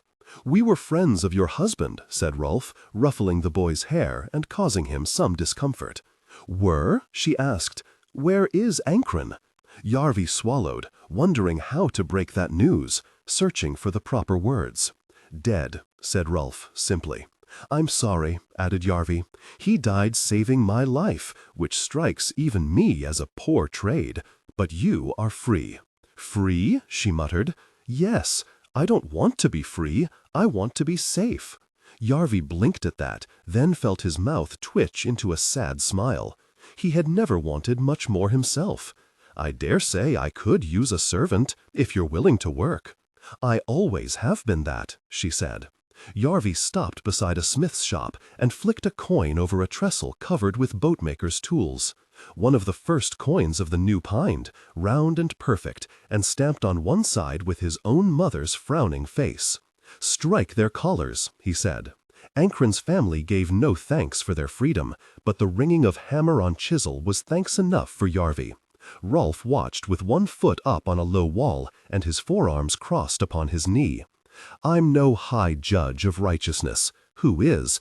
But I find this to be a good thing. Don't let anyone know. It might ruin my reputation." Yarvi saw an old woman glaring at him from across the square, and he smiled back and waved and watched her scuttle muttering away. "It seems I've become the villain of this piece. If life has taught me one thing, it's that there are no villains, only people doing their best. My best has proved disastrous. Could have been far worse." Rolf curled his tongue and spat. "And you're young. Try again. Might be you'll improve." Yarvi narrowed his eyes at the old warrior. "When did you become wise?" "I've always been uncommonly insightful, but you were blinded by your own cleverness. A common fault with kings. Hopefully I'm young enough to learn humility too. It's well one of us is." "And what will you do with your twilight years?" asked Yarvi. As it happens, the great King Uthil has offered me a place with his guard. The stench of honor. You'll accept? I said no. You did? Honor's a fool's prize, and I've a feeling Uthil is the sort of master who'll always have dead servants about him. Wiser and wiser, said Yarvi. Until recently I thought my life done, but now that it begins again, I find I've no pressing desire to cut it short. Yarvi looked sideways and saw Rolf looking sideways back. Thought maybe you could use an oar-mate. Me? What could a one-handed minister and a rogue 15 years past his best not achieve together? At a final blow, the collar sprang open, and Ankrin's son stood, blinking and rubbing at his neck, and his mother took him in her arms and kissed his hair. I'm not alone, murmured Yarvi. Rolf put an arm around him and hugged him, crushing tight. Not while I'm alive, or mate. It was a great affair. Many powerful families in the far reaches of Gettland would be angered that news of King Uthil's return had barely reached them before he was married, denying them the chance to have their importance noted at an event that would live so long in the memory. No doubt the all-powerful High King on his high chair in Skaken House, not to mention the all-knowing Grandmother Wexen at his elbow, would be far from delighted at the news, as Mother Gundring was keen to point out. But Yarvi's mother brushed all objections away with an airy wave and said, "Their anger is dust to me." She was the Golden Queen again. Once she had spoken, it was as a thing already done. And so in the Godshall, the statues were garlanded with the first flowers of spring, and the wedding gifts were heaped about the black chair in gaudy abundance, and the people were packed beneath the dome, tight as sheep in winter quarters, until the very air was misty with their breath. The blessed couple sang promises to each other in the sight of gods and men, shafts of light from the dome above striking fire from the king's burnished armor and the queen's daunting jewels, and all applauded, though Uthil's singing voice was, in Yarvi's opinion, not up to much, and his mother's little better. Then Brynjolf droned out the most elaborate blessing even that hallowed place had ever witnessed, while beside him Mother Gundring slumped ever more impatiently around her staff, and every bell in the city sent up a merry clangor from below. Oh, happy day! How could Uthil not be pleased? He had the black chair, and the best wife any man could ask for, coveted by the High King himself. How could Lifelim not be delighted? She had the jeweled key to the treasury of Gettland once again upon her chain, and the priests of the one god dragged from her mint and whipped through Thorlby into the sea. How could the people of Gettland not rejoice? They had a king of iron and a queen of gold, rulers to trust in and be proud of. Rulers with poor singing voices, possibly, but 2 hands each. In spite of all that happiness, though, or more likely because of it, Yarvi scarcely enjoyed the marriage of his mother more than he had the burning of his father. That event Yarvi had been unable to avoid. If anyone noticed him steal away from this one, no doubt they were not sad to see it. The weather outside better suited his mood than the petal-scented warmth within. There was a seeking wind off the grey sea that day, and it moaned among the battlements of the citadel and cut at him with a salt rain as he wandered up the worn steps and along the empty walkways. He saw her from far off, on the roof of the Godshall, clothes far too thin plastered to her with the rain, hair furiously whipping in the wind. He saw her in good time. He could have walked on and found another place to frown at the sky, but his feet led him toward her. "Prince Yarvi," she said as he came close, tearing a scrap from her bitten-down thumbnail with her teeth and spitting it into the wind. "What an honor!" Yarvi sighed. There was a wearying pattern to the last few days. "I'm not a prince anymore, Isrian." "No? Your mother is queen again, isn't she?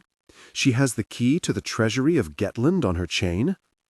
Her white hand strayed to her chest, where there was no key, no chain, nothing any more. "What's a queen's son if not a prince? A crippled fool?" he muttered. "You were that when we met, and no doubt always will be. Not to mention the child of a traitor."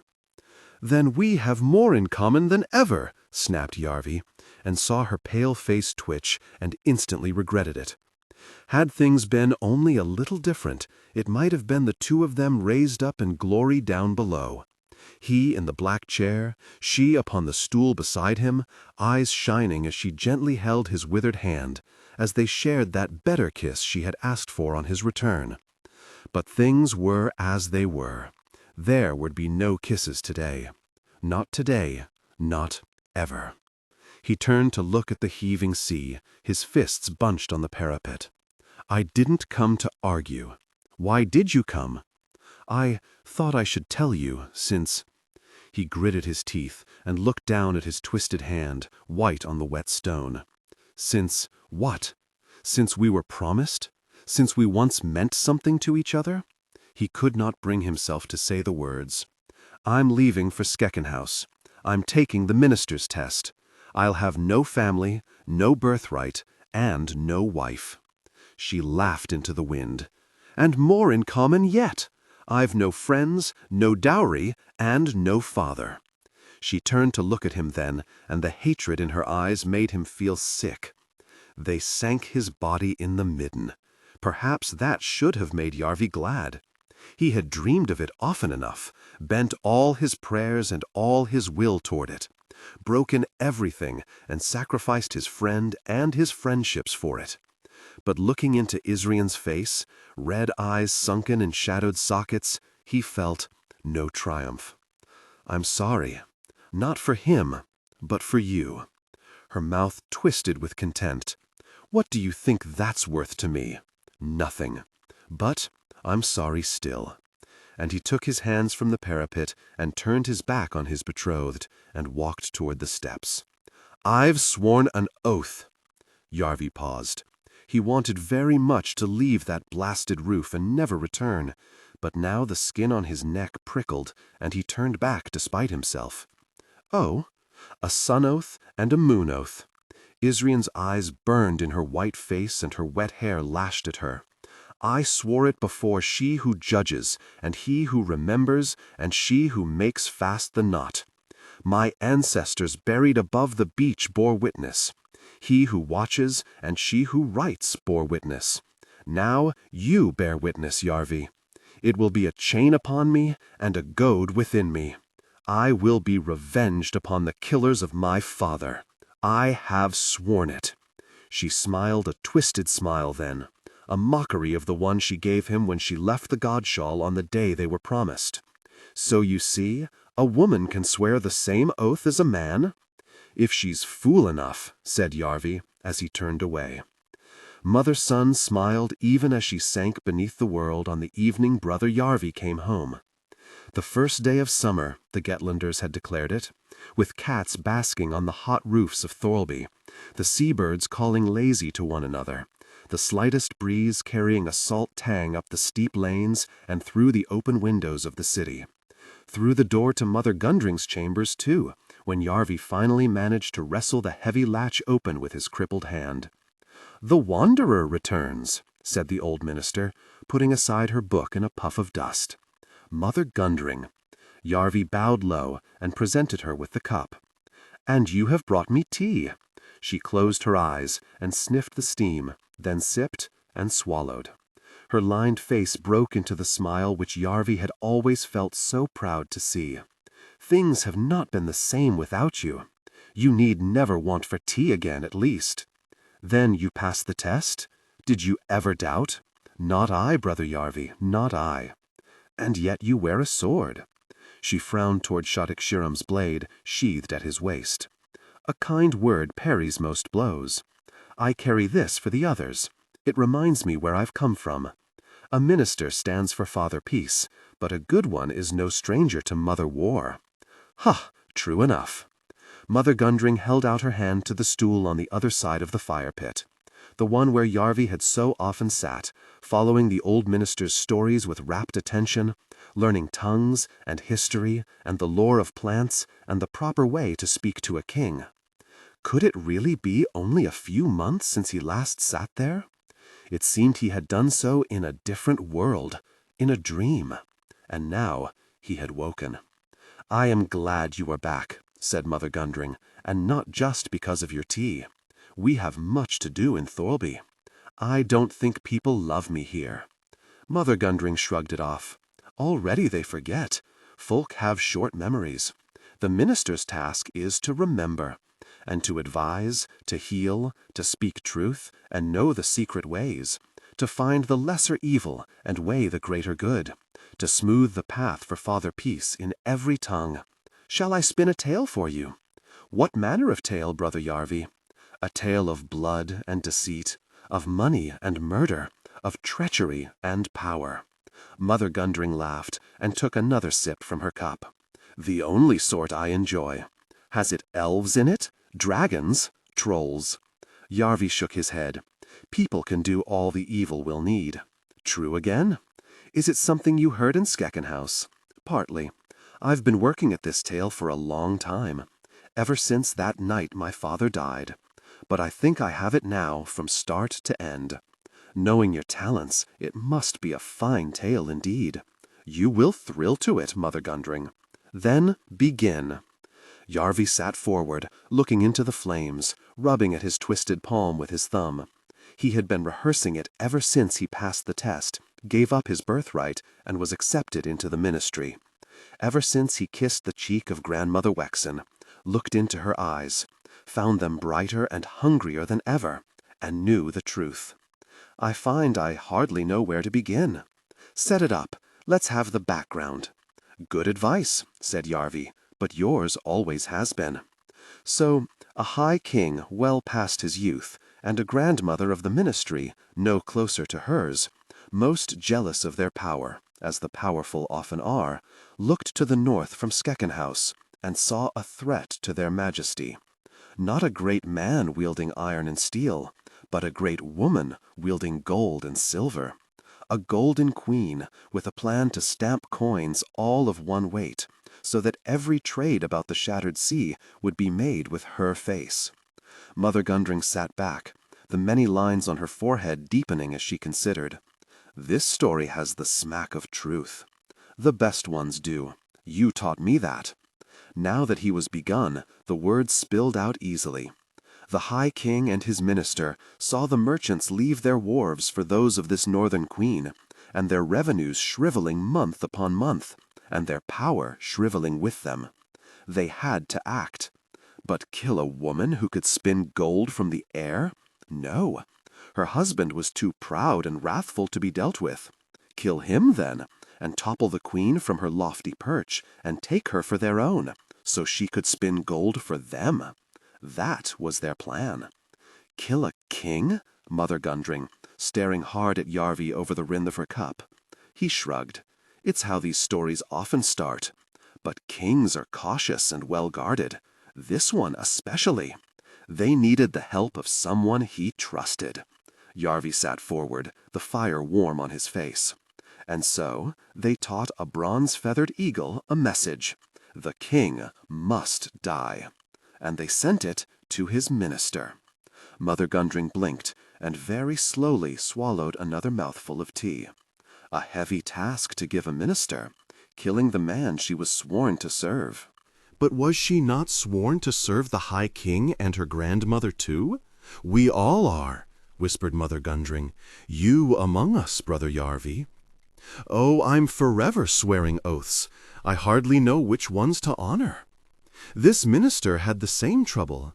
But if a king sits between gods and men, the High King sits between gods and kings, and has been thinking himself higher yet of late. She knew he would not be denied, so she fashioned a plan. Replace her king with a more reasonable brother. Trim away any troublesome heir. Blame some old enemy from the utmost north, where even the thoughts of civilized men rarely stray.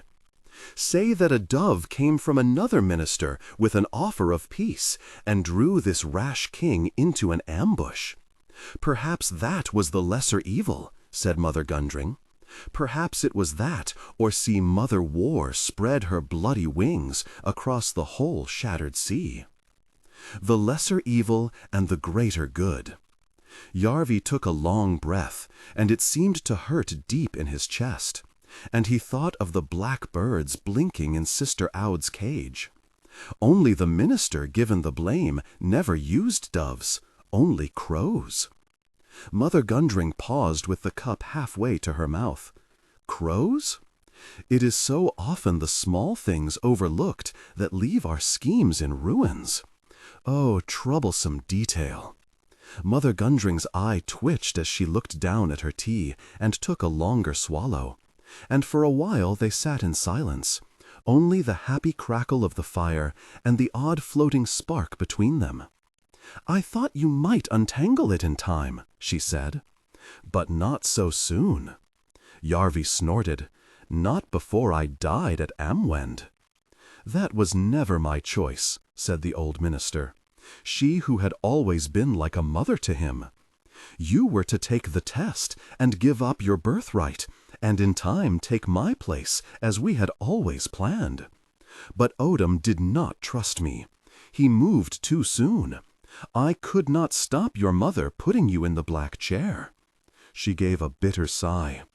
"And Grandmother Wexen would by no means have been satisfied with that result. So you let me flounder into Odom's trap. With the deepest regret. I judged it the lesser evil." She set her empty cup down beside her. "How does this story end, Brother Yarvi?" "It already has. With the deepest regret." He looked up from the flames and into her eyes. "And it is Father Yarvi now." The old minister frowned, first at him, then down at the cup he had brought her. "Black-tongue root? I swore an oath, Mother Gundring, to be avenged on the killers of my father. I may be half a man, but I swore a whole oath." The flames in the fire pit flickered then, their reflections dancing orange in the glass jars on the shelves. "Your father and your brother," croaked Mother Gundring. "Odom and his men. So many others. And now the last door opens for me. All because of coins." She blinked then, and swayed toward the fire. And Yarvi started up and caught her gently with his left arm, and slipped the cushion behind her with his right, and eased her with great care back into her chair. "It seems coins can be most deadly." "I am sorry," whispered Mother Gundring, her breath coming short. "So am I. You will not find a sorrier man in all of Gettland." "I do not think so." She gave the faintest smile. "You will make a fine minister, Father Yarvi." "I will try," he said. She did not answer. Yarvi took a ragged breath, and brushed her eyelids closed, and crossed her withered hands in her lap, and slumped back sick and weary on his stool. He was still sitting there when the door banged wide, and a figure blundered up the steps, setting the bunches of drying plants swinging like hanged men behind him. One of the youngest warriors, newly past his tests, younger even than Yarvi, firelight shifting on his beardless face as he loitered in the archway. "King Uthil seeks an audience with his minister," he said. "Does he indeed?" Yarvi tossed the half-drunk tea into the fire pit, then wrapped the fingers of his good hand about Mother Gundring's staff. His staff, the elf metal cold against his skin. He stood. "Tell the king I am on my way. Joe Abercrombie. Please paste the content you would like me to rewrite."